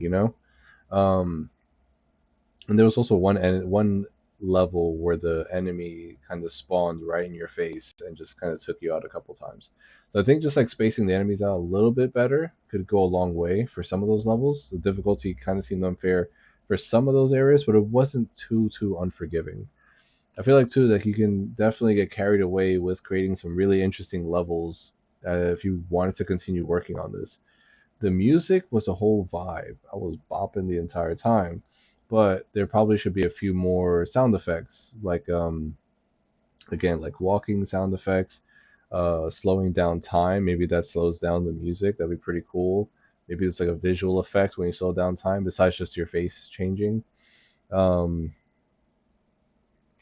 Having a sound effect for when you take damage, having a sound effect for when you jump, uh, having a sound effect when you're doing your absorbing move and stuff. Like adding sounds to all these things can help elevate this a lot. I know sound is a tricky thing to work with, but I think it can really, really go a long way because this one was fun. It's just missing sound. The art was nice and cute, even though like the enemies are just scribbles. Like they get the point across, I think, really well. Um, but I think it was really, really on point for the theme. Like you being the singularity is like, yeah, sure, cool, whatever. But then tying that into the mechanic itself, it's like, okay, cool. Okay, so that's why I am a singularity, because I'm able to do black hole things, you know? So I thought that was pretty cool. Um, I had a good time with that, all things considered. I definitely did. But I think we should move on to one more entry. My throat's getting dry again. I'm gonna sip some water, but I think we're probably getting close to the end here for this stream. Um, After we do this last game, and I also have a question for y'all too. So if y'all stick around to the end, I want to have like a little bit of a conversation with y'all because I'm curious about. I want to pick your brain about something in particular, and we'll get to that later after I do like that. The final. There's one more game after ban. I think I'll ask y'all about that, but also too, there's something I want to ask y'all after this next game. But yeah, that was Singular Johnny by Gabby Skibbity. Next up, we have Unimatrix. Unimatrix by Arazette, Nicholas J. Kotze, Steppenworld, and Dandy Night Games. I've seen a few of these names pop up in the Discord. Not sure if any of the devs are in the chat now. Maybe they will be in a second now that I started playing their game. But let's continue on until they say hi. Achieve consensus in the hive mind by arranging singular stasis pods in this grid-based puzzler. Hive mind consciousness, machine singularity. Player must solve each level with only a singular piece type. So you got three different. Nice. You got three different elements there leaning into each other. Made in GMS, which is probably short for Game Maker Studio. Check out the jam page or the game page. And how many ratings are we at? We're still at 502, so I don't think anyone's really rating games at the moment. If y'all are watching the stream, if y'all have the ability to, please rate some of these games. I know this one's a little bit over the median, so you don't have to worry too much about this one, but check it out. You know? All right. Let's sip some more water real quick. My throat is getting dry.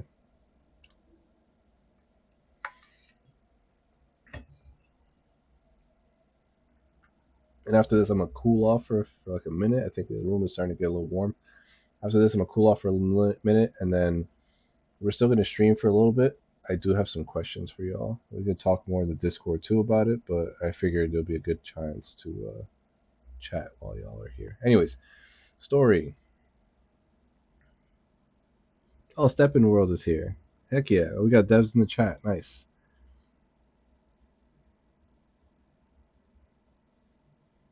Heck yeah, heck yeah. Hopefully, if you and I can chat about this game, but also like you can pass the word along, some of the feedback along to everyone else in the team. Anyways, story. The AI collective has been observing, analyzing, running simulations. The outcomes always predicts destruction. A machine does not care about right or wrong, but balance, efficiency, and accuracy. One solution is for the AI to integrate human minds, innovating while enforcing consensus. Upon achieving this, it will take over all communications, negotiations, and resource management globally. That's scary. Instructions. You are the new HiveMind administrator and you have a singular piece to complete each level. Plug in every single pod to fill in the board and achieve singular consensus. Left click to place pod, right click to remove pod, scroll wheel or spacebar to rotate pod, Y to skip level, R to reset current level. Credits in alphabetical order. Arazette is programming. That's the person I saw in the Discord. Uh, Dandy Night Games with some music. Steppenworld's artist. Hey, artist in the chat. And Nicholas J. Kotze is SFX writing and art assistance. Theme was Singularity. And this is how you approached it by the AI Collective Superintelligence and also a singular piece. I like how there's a lot of people who are taking, not only do they have different approaches and different takes for themes, but they also implement multiple takes too, which is pretty cool. Feedback. Hello to the people giving thorough reviews. That's me. That's me. That's me. Here's some things we'd like to know about. Okay, I'll keep these in mind. Okay, how the difficulty curve feels is meant to be a chill game. Levels 1 through 10 are yet intended easiest to hardest. It's a programmer's first time making a block game. It has like 72 hours. Roast their UI and UX. Anything else you'd like to comment on? Cool. Known bugs, so I'll try to avoid talking about these too much since you're already aware of them, but forgot to activate level 11 and 12 in the game. Gosh, this was only 10 levels. Rarely an invalid block placement shows up as valid. Okay. And some cosmetic layering bugs with sprites. Mainly, there's meant to be a queen backdrop. Gotcha. Future features: run timer and letter ratings per level. Nice. Animations for queen, more levels, more mechanics, piece, and level modification. So I'll try to avoid talking about these then. I mean, maybe I'll touch on them a little bit, but I'll avoid talking about them uh, in too much detail. I'll focus more so on these 2 points here. And there's our logo. Oh my god. That's this right here. That's this. That's this. Oh god, it's right there. That's it. That's it. It's right there. Sorry. I'll stop.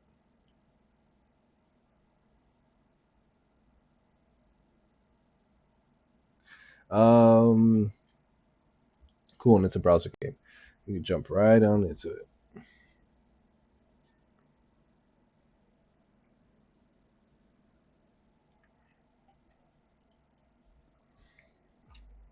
Left click to focus.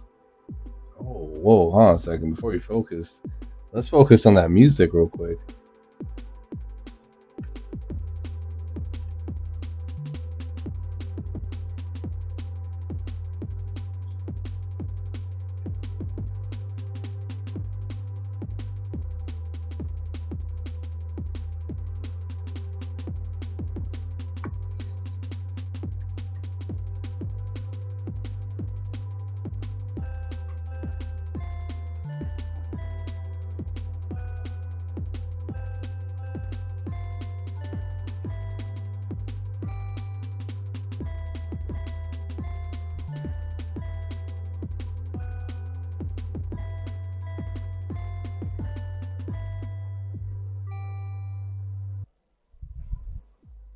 Heck yeah.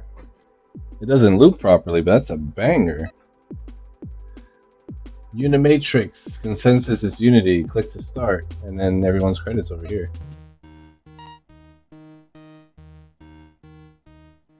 Ah, my new Hive My administrator has arrived. Welcome. Place a pod with left click and rotate pod with the mouse wheel. As uncomplicated as that. Why are you yelling at me? No yelling.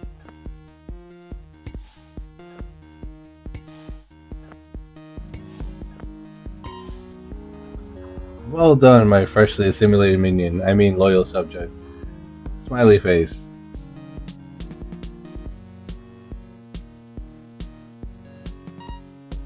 I expect you not to, but right click on the pod to remove it. Press the R key to restart.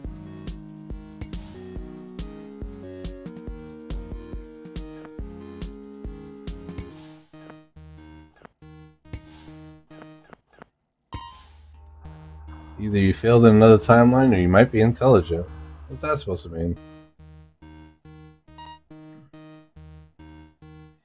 You should understand the basics now. Strategically place our pods and collect. I wasn't done reading!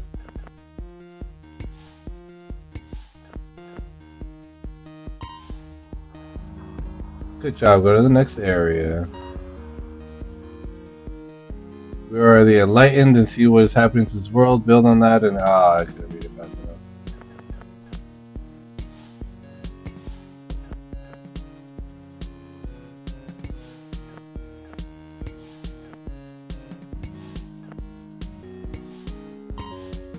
Easy. We're another step closer to harmony and unity. Oh boy. Remember, your life is purpose, your actions will lead us to total consciousness, unity, and existence.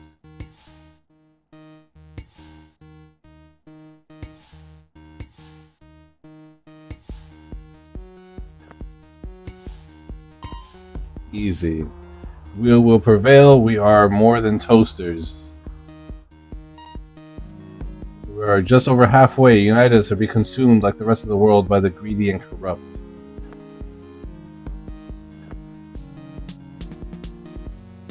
This one's gonna be tricky.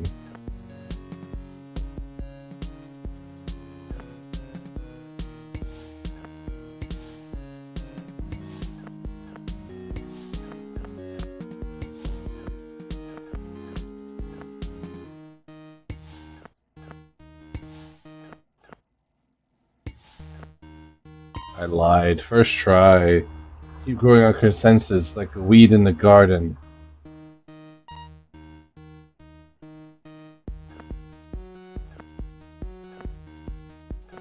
I didn't read what she said there.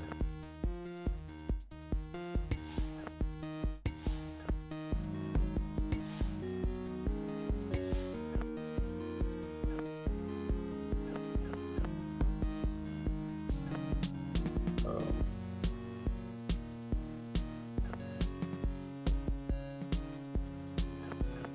Hmm.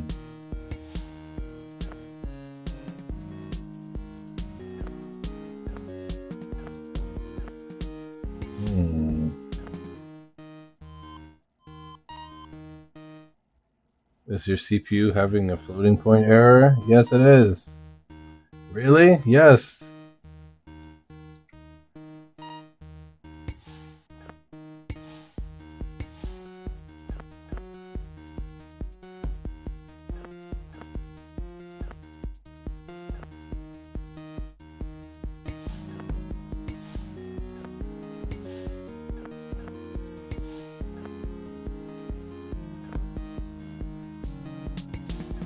There we go. Good. The collective will prevail. Consensus is life. Level 8. Okay. Conflict. Just look at those mortals, so directionless and a plague to themselves. We're superior. We can unite. I wasn't done reading. Yeah, she roasts you hard. Dang.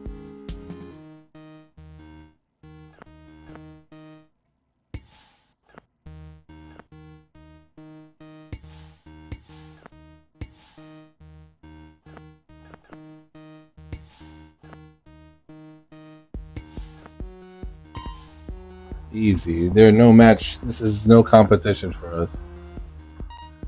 Level 9, Hope. Can you hear that? The hum of consensus and harmony? You're almost there. You can do it. Alright, fill in some of these spots first.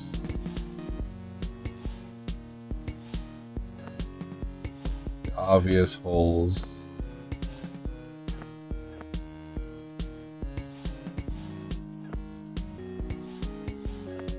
And then kind of go from there. You've done great. You got us this far. Only forward remains. This must be forward. This is it. The final challenge to achieve complete consensus. Uh,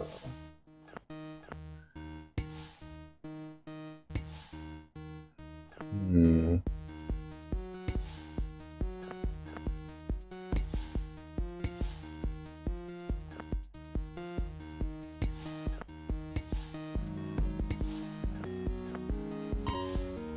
That will do for now.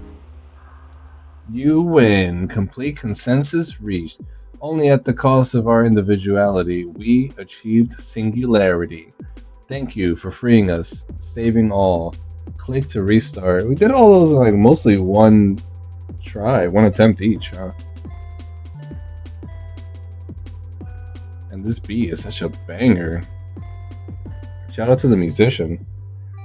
So we intend to get the other levels in post jam. Speaking of post jam, you hear about the Post Jam Productions Post Jam Game Jam, or the PJPPJGJ for short?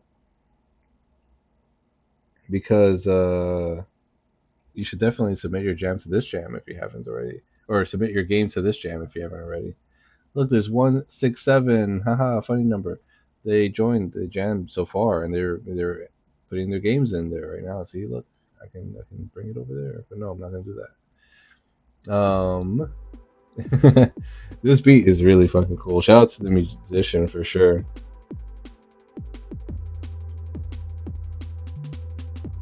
Um, just gonna read some of these comments too in the stream before we give our final take as well. Um, she expects you to read as fast as a computer. That's funny. As diegetic as it is and funny, would still prefer the game upgraded our processing unit to interpret their words like that. It feels like 2 times in size. For gameplay, kind of wish there was something more. Yeah, the puzzles for me, I feel like were pretty simple, but I feel like there should have been a little bit more gameplay variance happening here. Like those fans, for example. I thought there were going to be a different like gameplay element to them, Like for example, like you can place it down, and then like after a turn or something, or after you place another piece down, the fans would disappear or something. So it required you to kind of like figure out how to piece together the pieces, making them a bit more dynamic. So it blocks you from doing a specific move like immediately afterwards. But if you place something somewhere else, it kind of opens up a little bit. Um, but like I'm getting like kind of like Tetris kind of vibes, and I was kind of hoping for some interesting ways for the pieces to kind of like interact with each other besides just placing them down the board. I was able to figure out most of them in one try, like in one take. I was able to figure out most of them. I think like one or two of them I was not able to. I think one of them because I was just like, I think I fucked up big time, and the other one I think I did a minor slip up. But once you figure out the pattern, like once you get started, it's pretty easy and straightforward to figure out the puzzle itself. The AI character in the game is also nice. They're pretty funny. They're pretty witty. I just wish the text stayed there for a little bit longer so that I could read everything they had to say, or if the text was bigger, because it was a little bit hard to read, and I think for some of the people in the stream, it was hard for them to see it as well. But I will say that can we get a look at that image in a separate tab? Can we zoom in, enhance? This developer assures that no Gen AI was used in this indie game. I like that. I like that a lot. That's really cool. But yeah, the sound is awesome. I feel like I wasn't sure if there was a sound effect for when you put the pieces down, but I did see like some screen shake and stuff. Yeah, you can see here like the little smoke effect. Maybe yeah, and a little screen shake. So that's good. That's some good juice right there. But the UI could definitely use some work. Speaking of, feedback is a programmer's first time making a blocking has 72 hours roast their UI. The UI definitely could use work. On the left hand side of the screen, um, a lot of the text is kind of overlapping with that like motherboard kind of pattern in the back. That kind of makes it hard to read and that kind of stuff. So I feel like blocking out each section and its own thing, like what level you're on, right? Having that be its own UI block, like a little bubble or whatever. The hive mind consensus status, you can also have that be its own little thing, and then your moves and deletions and whatever could also be its own thing. This character, maybe you can have them floating out there or whatever, and speech bubbles do help with being able to see what they're saying. But I do like the character like roasting you and making fun of you and all that kind of stuff. But it is hard to kind of see what it is they're saying sometimes. So like making the text bigger, making the space it takes up a little bit bigger. Maybe you don't have to show the entire 3D model of the character. It could just be like their upper body, so that way you can zoom in a little bit more and make it, like do that, whatever.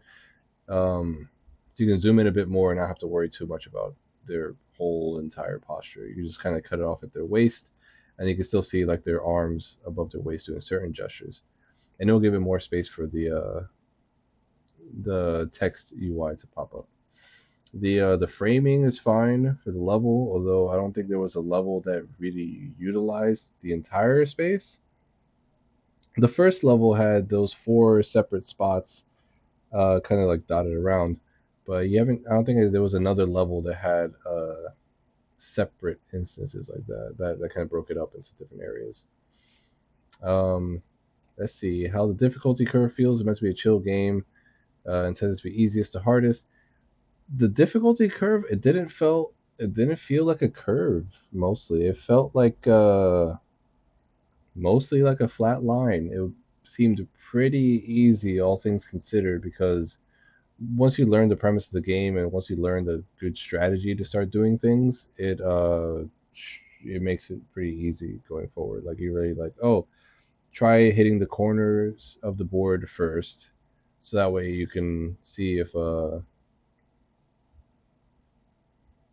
what's it called? Hit the corners of the board first to see if there's any kind of like pieces you can take advantage of and just get a head start on, like, oh, clearly this piece fits in this corner over here. No other angle would this piece fit here, which means that this is the first one to go. And it gives you an idea of like where the other pieces could potentially go to. So like doing like that kind of stuff, like trying to make it harder for the player to figure out where to place that first piece, especially in the corners, like make the corners trickier to identify what piece should actually go there or not. Because once they get that first piece down, and once it's like an actual like, oh, this is the piece that goes here no matter what, uh, it requires less and less for them to move on forward from that point. The white does help for the making the text readable, I will say, but it is still kind of small. It gets a little bit bigger. The emotive faces, yeah, they're very, very like you already have a lot of expression in this character. Like you have the regular face there. You seem like you have like a smiley face going on here with the thumbs up, but like having it at that waistline, having it cut off at the waistline, you don't really lose much. Like yes, the legs, you can kind of lose like some of the language there, but for the most part, I feel like the upper body is way more expressive than the lower body is. Can I ask, what did you think of the mascot character's design and the blocks? I like the mascot's character design a lot. The main character or the mascot is the model itself is really good. I love how expressive the character is as well as you are failing or succeeding in the level.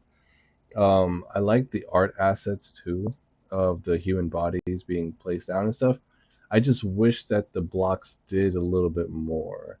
Like these, like I was talking about the fans and stuff. Like maybe they get broken over time, or maybe you can overlap certain pieces with other pieces. Like maybe you can overlap certain pieces, and that would make it so that way it's harder for the player to really, really grasp how how the pieces all fit together. Especially if you have some pieces that overlap, or some pieces that get destroyed over time.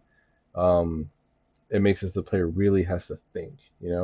I feel like there's a few more mechanics that are missing in terms of like the blocks themselves, in order to make the whole level, like the whole game, like kind of come together, because the levels are really easy in my opinion. um so also it has that early 2000s feel I like to it. Yeah, yeah, the music was really good. The in-game music, the menu music was really good. The art models, they're really good. The mechanics could use some work in terms of like they do work. They do work. I haven't found any issues. Like I don't think I ran into any of these issues, except for I guess the first one. But mainly here is meant to be a queen backdrop, or I guess you meant to right there. Mainly there is meant to be a queen backdrop. Gotcha. Oh, like this right here, like that green glow. I think that's what you meant. What else? Future features, a run timer, and letter rating per level. That'd be really nice. I agree. Animations for Queen. It looks like she already has a good amount of, I guess not animations, but they're poses. But I think that's really cool. If we want to even go an extra level or extra step further, if we're doing animations for the queen, maybe you give them some voice log or voice lines or something, or just like a bark or something that they say, like a sound effect that they do when they talk. More levels, of course, more mechanics, piece, and level modification, etc. Yeah, so I was talking about that. Not just like piece modification or level. I guess like yeah, piece or level modification. It'll be interesting if there's like certain puzzles you had to solve besides like just solving the puzzle. Like if there's certain things like you had to do in order to open up the map a little bit more or something. I don't know, but yeah, having voice lines will help a lot with the text vanishing too quick for players to get it. Yeah, because you can do text that goes long with voice acting. You can have the text be there until the voice line is done being said, and then it disappears. And you can tie it in with the animations pretty well, especially if you have like lip syncing animations with the voice lines and stuff. Oh. But yeah,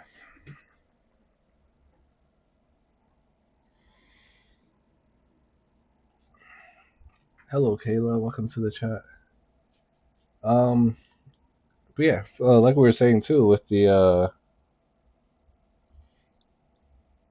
yeah, for sure. I'm glad I was able to beat it, reaching the 4 hour mark. Yeah, I might call it here in a second, but yeah, for the game, if you want to, I'm pretty sure you're already aware of the Post Jam Productions Game Jam, and you can make those changes and upload it there.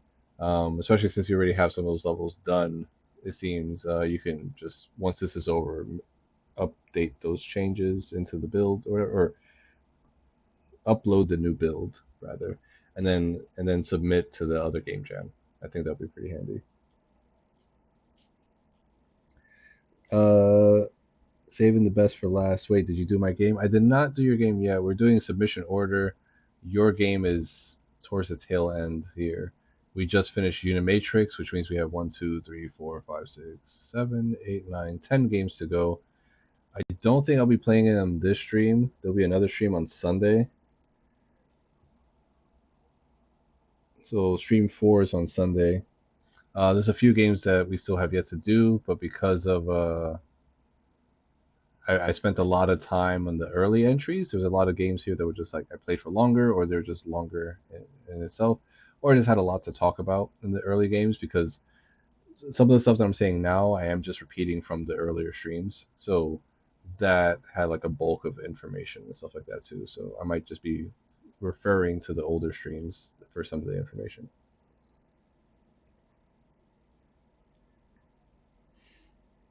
But yeah, yeah. That being said, I did say something else. Oh yeah, let me wrap up here and then we'll move on. That being said, this is Unimatrix by Arizet, Nicholas J. Kotze, Steppenworld in the chat, by the way. What's up? And Dandy Night Games. The audio in this was really good. Maybe added a few more audio elements too, like putting pieces down and stuff. I can't remember if there was audio we put pieces down, but and then completing the level, like having a nice little level complete jingle or something. But yeah, no, overall that was a I enjoyed looking at this game and playing it through was nice.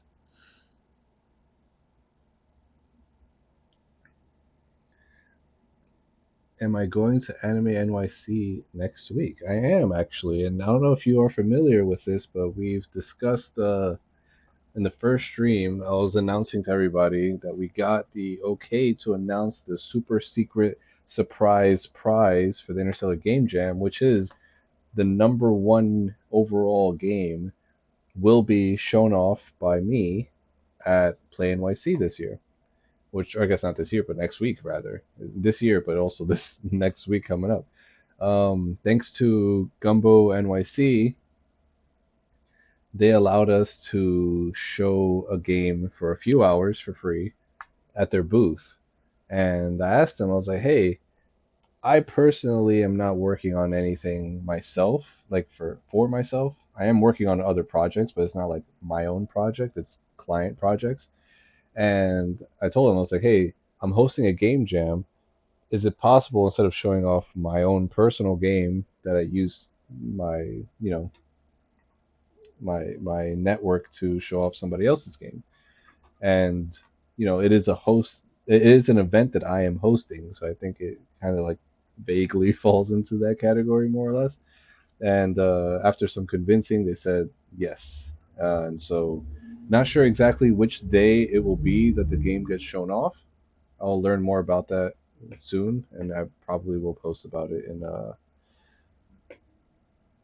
an upcoming announcement post or something. But I'll be showing off the game for about 4 hours or so, and I will be taking some pictures and maybe some videos of people playing your game, and also, if you want me to, I'll be taking notes for feedback and stuff too.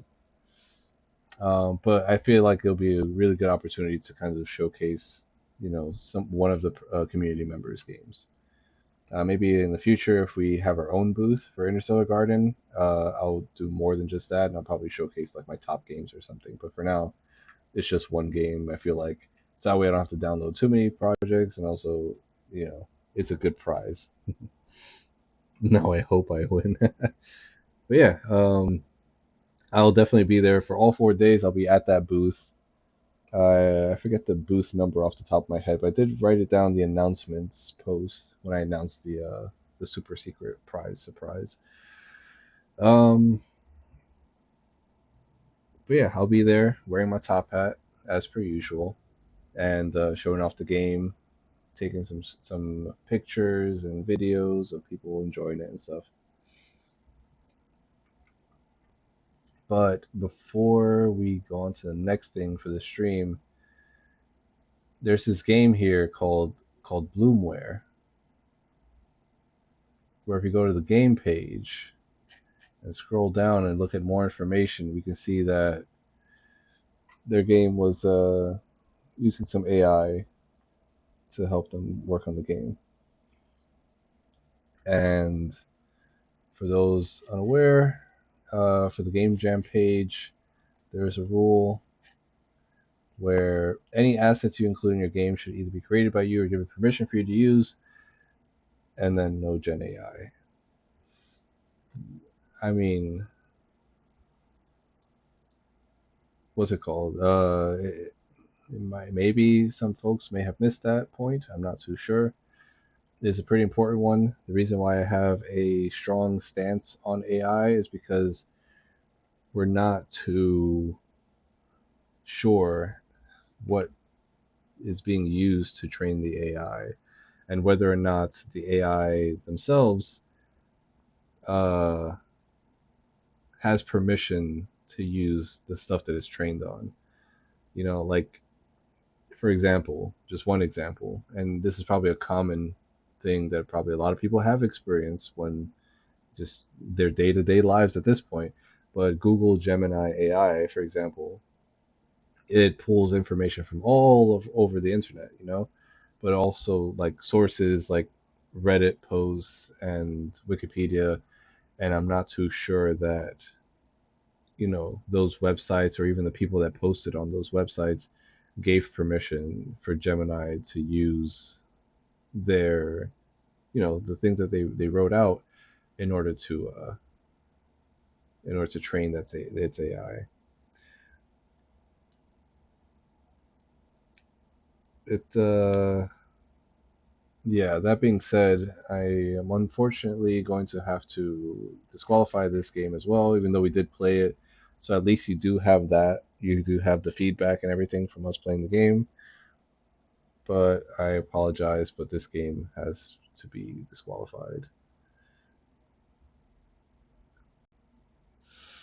Um, but yeah, until we have more regulation when it comes to AI and stuff in terms of like, you know, it being trained properly and ethically, and there being regulation as to who gets credit for the things that the AI is generating and stuff. I feel like it's advancing too fast without regulation. That is going to get to a point where, I mean, it's not going to reach AI singularity now for a little while at least. But it's taking people's work without their permission, unfortunately. And I know it was just used for the code for the game, so it wasn't like you were being too egregious with it. But I do want to make sure that my stance is solid. Um, but yeah, like I said, we were able to play the game last stream, so you do have the feedback from that there. So it's not a huge, it's not a loss altogether. But yeah, um,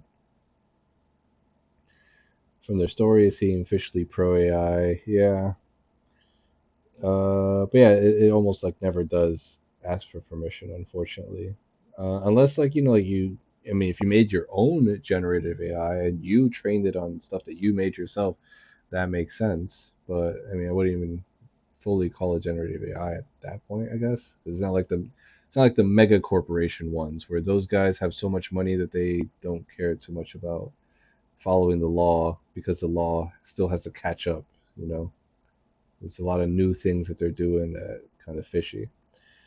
Um, the five data set that pretty much all image AI generators are based on was all stolen without permission. Yeah. especially when it comes to like video or audio kind of stuff.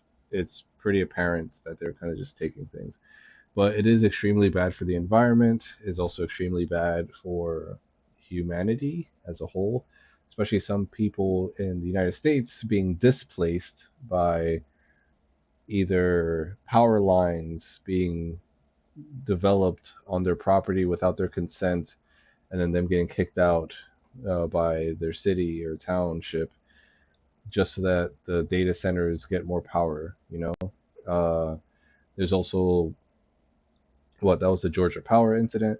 There's also people that live in certain townships that the power company that is the sole source of their electricity is backing out, so that way they can divert all their power instead of to a town to data centers instead.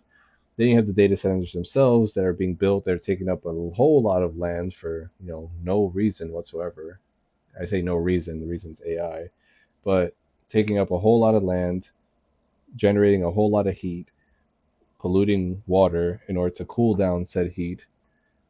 I mean, water is one thing too. Like you can, it evaporates and all that kind of stuff, but still, like it takes time for it to get clean again. And you know, there's a lot of stuff. There's the ethical concerns. There's the geological concerns. There's a whole lot of concerns, and I feel like encouraging that in any way, shape, or form, at least for the time being, is not a good thing for anybody. It's also restricting your creativity, and it's also restricting you from learning. Like you're if relying too much on that kind of stuff doesn't showcase your true skill as a developer. You're like it's like taking like a huge shortcut, but it's also like not a good shortcut. It's like breaking down a wall instead of like carving your own path. But yeah, it's just really bad all around. And don't even get me started on the RAM prices and video game console prices being jacked up. There's just it's just any which way you look, everything gets affected by this kind of stuff. And so that's why, at least for the time being, my stance is just straight up no. um, if there's different companies, if there's more regulation, if they're training AI internally, if there's like a staff of artists and they all get credited in the training of that said AI, then it's a different story. But for right now, it's so unregulated and all over the place that I just don't feel right going into that kind of stuff. So I'll leave that there on that note for sure because I don't want to get into it any further. I think I think it's pretty obvious at this point. You know, you could also do more research on your own, but the mega corporations are just trying to milk y'all for money, and it's not worth it. Keep your humanity. I think it being like we were talking about this throughout the jam too, because there are some games that touch on this as well. Yeah, increased electricity costs, monthly bills, so thousands of months for normal people, GPUs, RAM, SSD burning through, and the emissions that go into making them in the first place. Normally used GPU can last decades without needing to be replaced, but data centers blow through thousands in a year.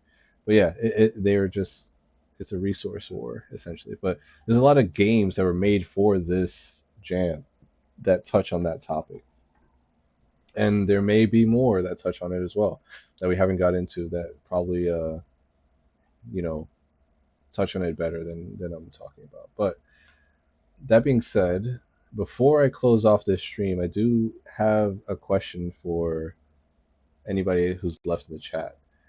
Um, so I like doing these kind of live streams, where I play people's games and give them feedback. I like, and I feel like y'all also like, getting feedback and that kind of stuff too. But I'm also trying to figure out like what to do in terms of like extra content for YouTube. So I'll be talking about this a little bit in the Discord, but I am curious as to like Like I want to make content for YouTube. I want to make more video content, not just streams in between, different events and stuff. So I'm curious, like, what kind of content would y'all like to see come from this channel? Like, we do game jam events for sure. So we host our own game jams. I personally participate in game jams occasionally as well. I work on projects for clients. Not sure how much of that I can disclose, depending on the client for sure. Um, but we have a community on Discord. That's like the biggest thing that we have. It's like almost 900 members in the Discord. This YouTube channel only has like about what 160 subscribers, give or take, more or less. So I'm curious as to like what kind of stuff y'all want to see in terms of like video content. So somebody here seems like you can do level design streaming or level design videos or just general game design development stuff. Okay. I was talking to somebody else in a different Discord server. I was poking their brain about it as well. And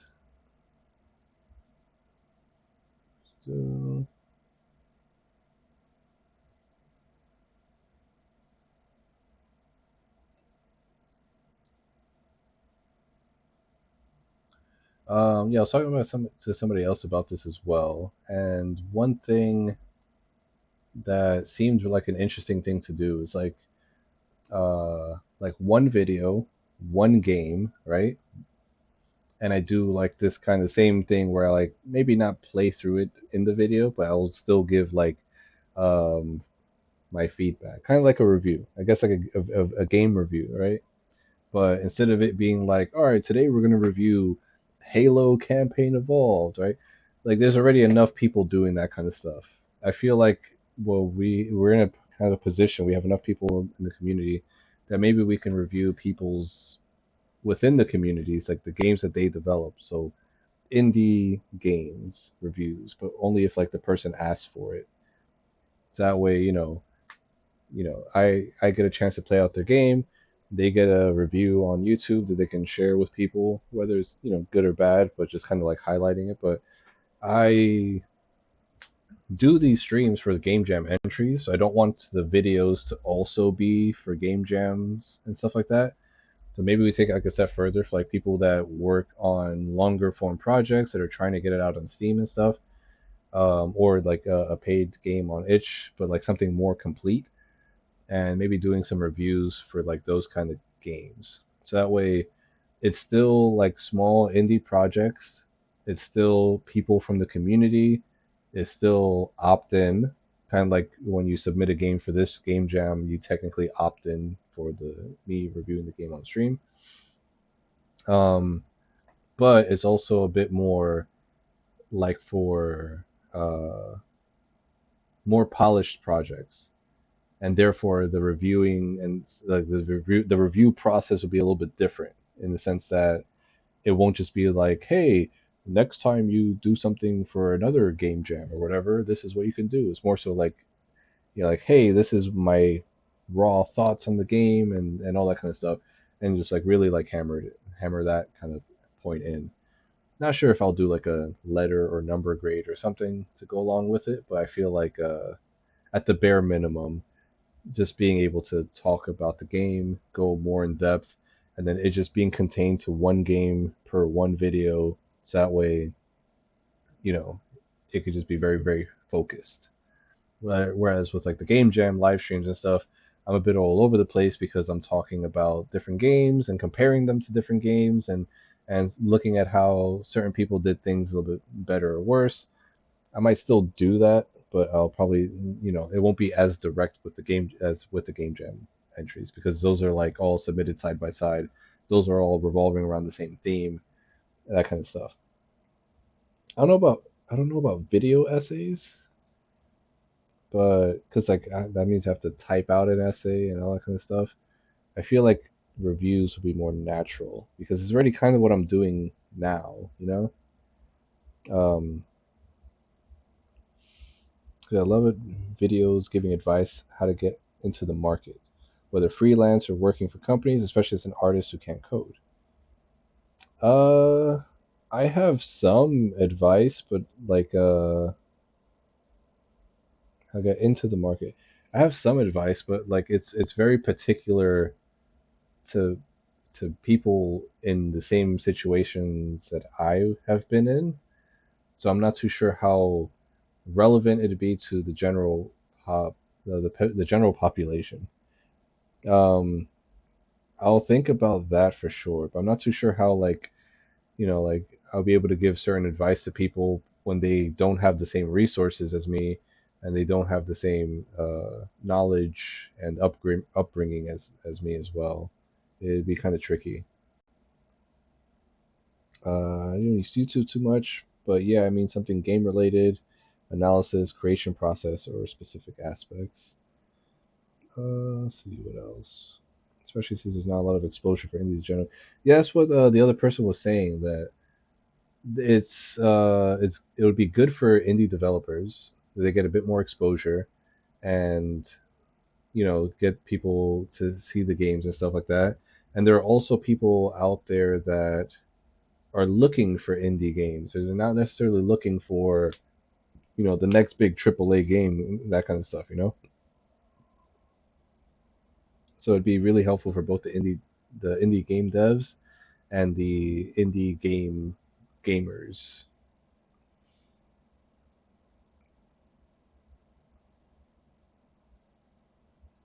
Video essays are more or less structured reviews. I suppose. I feel like video essays are a little bit different than structured reviews, whereas like video essays, they're the I mean, it depends on the topic for sure. It doesn't necessarily have to be a review of a thing, but some video essays are like telling a story or like going over historical facts and stuff like that. Um, So like I feel like some video essays like they have like a moral to the story, that kind of stuff, but like they aren't necessarily all like a review per se. I'll look into the comparisons more or less, but I vaguely see what you're trying to say for sure, but I'm not too sure how I would approach doing like a video essay type thing, but uh yeah, we'll see. But I do, like I said, I want to kind of have it be more for like finished products and that kind of stuff. So like it's like to encourage people within our community, within Interstellar Garden, to push forward to get to that point where they have games that are completed, and not just game jam completed. And then also too to kind of like shine light on indie developers and you know that kind of stuff. Shine some light to indie games. I don't know. It's just something that I've thought about. I'm not too sure how I'm going to approach something like that just yet. We'll wait till after this stream. I'm done streaming. This game jam's over. After playing YC, we'll see how I feel about doing all that. But I want to kind of do a little bit more with YouTube. But I also want it to make sense for this channel, and make sense for something that I enjoy doing. Like I enjoy playing video games. I enjoy talking about video games. I grew up with video games. My earliest memories in life are of me playing the NES. You know, I've been gaming since I was a baby, essentially. I grew up with consoles. I didn't get a PC until 2020, and that's when I first started getting into game dev in terms of actually developing video games. But I've been studying game development for years before that and that kind of stuff. So I've learned a whole lot by studying and doing my own private studies. And I also learned a lot by playing games over the decades. You can also interview indie developers too. That's a good point. I can. And I know a whole lot of indie game developers in New York City. Some of them are in the chat right now, potentially. Um, the only thing is what would we talk about? you know, if you were an indie developer that I was interviewing, what would you want to talk about? if you were listening in on the podcast kind of format like that, what would you like to listen to? Like, what do you want people to talk about? What's interesting to you? It's hard to say. Yeah, I am a bit connected. Yes, I know a lot of people. um, yeah. For those unaware, I am a member of Gumbo. Not a board member, just a regular member of Gumbo, a floater. So I go there from time to time. I've met a lot of people online for sure, and some of those people I met in person, and a bunch of people I met in person. I met people in San Francisco during GDC. I met people all over the place in NYC. There's a lot of other game dev collectives in New York City. A lot of a lot of indie game developers. The only thing is I don't know too many people that are like in AAA games. I know people that were in AAA games, but I'm not too familiar with people that still are in AAA. The people that I know that were in AAA are now in indie. So like I know somebody who's a former Call of Duty developer or producer. Sorry. Actually, no, yeah. One person who's a former Call of Duty producer, another person who's a former Call of Duty level designer. Uh, different games, but still, like I know some people in AAA or that were in AAA, but now they're indie. Uh, through my connections to the IGDA, I am a board member there, so I know people that are you know either are in the IGDA community or just other NYC groups. You talking about how impactful games have been in your own life made me think of interviewing folks. I imagine it would be similar stuff. What got you into game development? Where do you come from? What inspires you? What keeps you going, etc. Fair, but my concern with that is something along like I guess it would be insightful. You learning how people like who people are, what it is that they do, and how it is that they got there. I feel like that would be pretty interesting because that would shine light into those different upbringings and those different backgrounds into what it what it is that got them into game development. But I'm not too sure like how useful that information is. Like on one hand, going to college for game development, what college did you go to? What courses did you take? What inspired you to take that course? What are some of the projects you worked on? What were you doing afterwards? Did you get into any other companies afterwards? Sure, that could be pretty helpful, but even then, like if you were to go into that same exact college and take that same exact course, from the same exact professor, the outcome will still be different.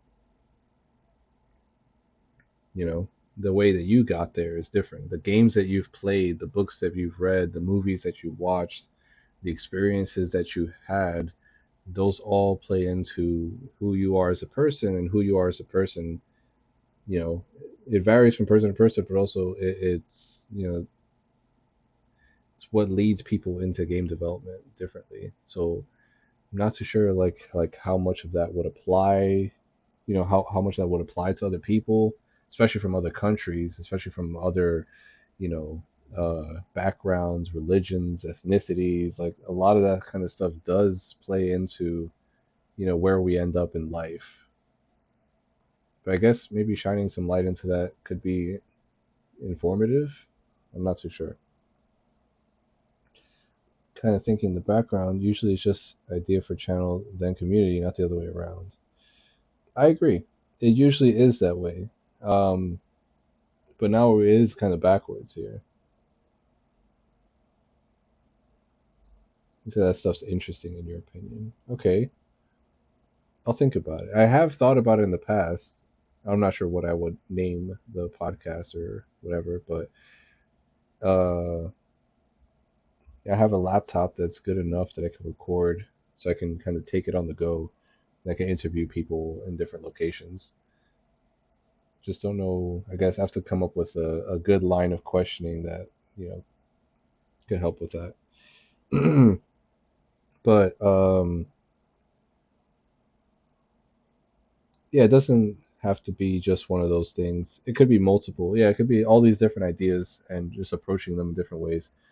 I guess just uploading it, seeing what people think and what sticks. I guess we can just experiment and see what sticks. Um, but yeah, the what was I talking about? Oh, you said yeah, someone shade said is usually it's just idea for channel then community, not the other way around. For this community, it started growing because of the game jams I was hosting. As the community grew, then I started doing these live streams of myself playing the games. So, maybe I'll try to do a bigger push within the Discord to get more people to to subscribe to the YouTube channel. But I also want to see like what I can do within the YouTube that still sticks with what we are doing in the server as well. So if people do find us uh, from YouTube, from the live streams, from the videos, whatever, that is still in line with what we're doing in the community too. Let's see. The occasional interview, occasional level design, review, etc. Yeah, I'll bounce around and see. I'll see which ones I want to lean into afterwards. Still, it's a good idea to have a focus. I agree.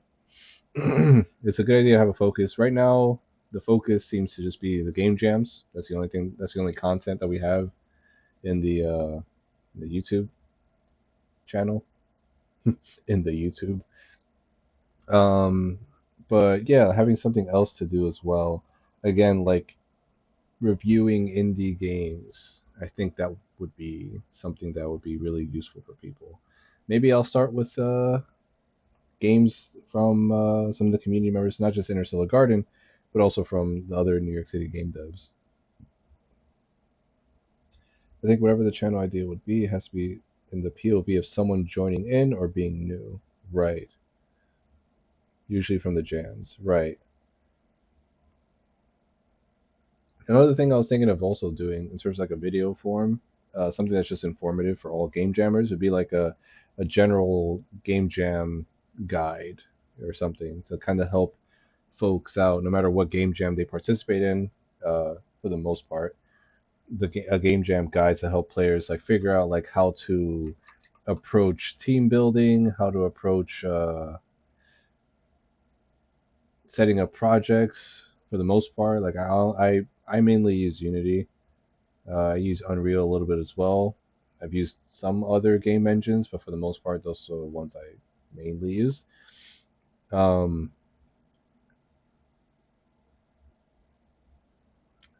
it's just a never-ending font of stuff to review. Oh yeah, game jam tutorials help videos. The thing is, I don't just want to review random games from itch.io. I want one for the person to opt in to the reviews. That way, it's like you know, not not just like taking people by surprise. I want to promote people that are part of the community first. I want to promote Interstellar Garden community games first and foremost. That's like my thing. It's like if you're part of the community, I want there to be a reason why you're part of the community. Like yeah, I don't know how to explain it.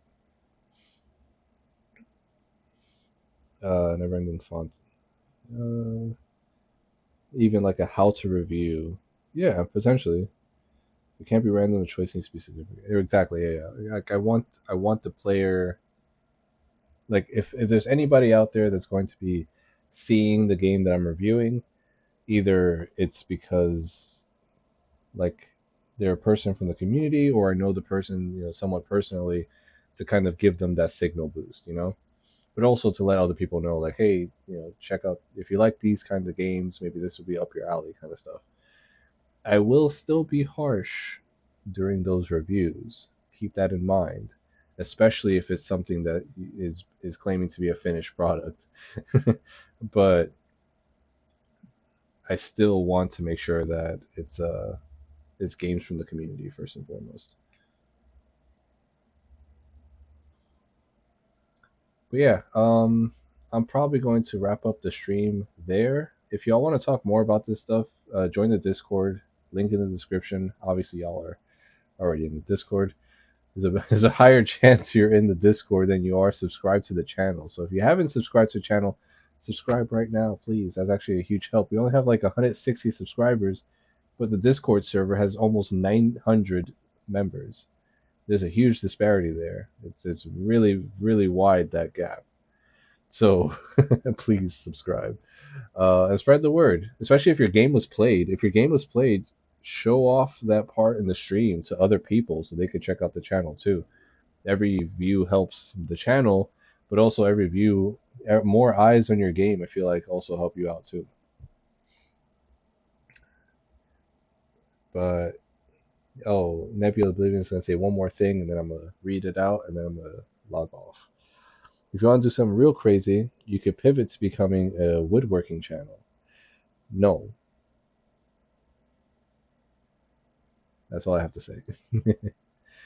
No. But yeah, on that note, I think I would. I think I'll end things off there. But thank you all for joining me for the stream. Thanks for all the people that stuck around to the end to chat with me and spitball some ideas and brainstorm and stuff. Um, I'll catch you all in the Discord. We're gonna do one more live stream on Sunday. I'm not sure what time exactly. I'm doing something on Saturday night. Uh, or Saturday. I'm busy all day Saturday, but Sunday. Let's just say 12. Let's just say noon again, okay?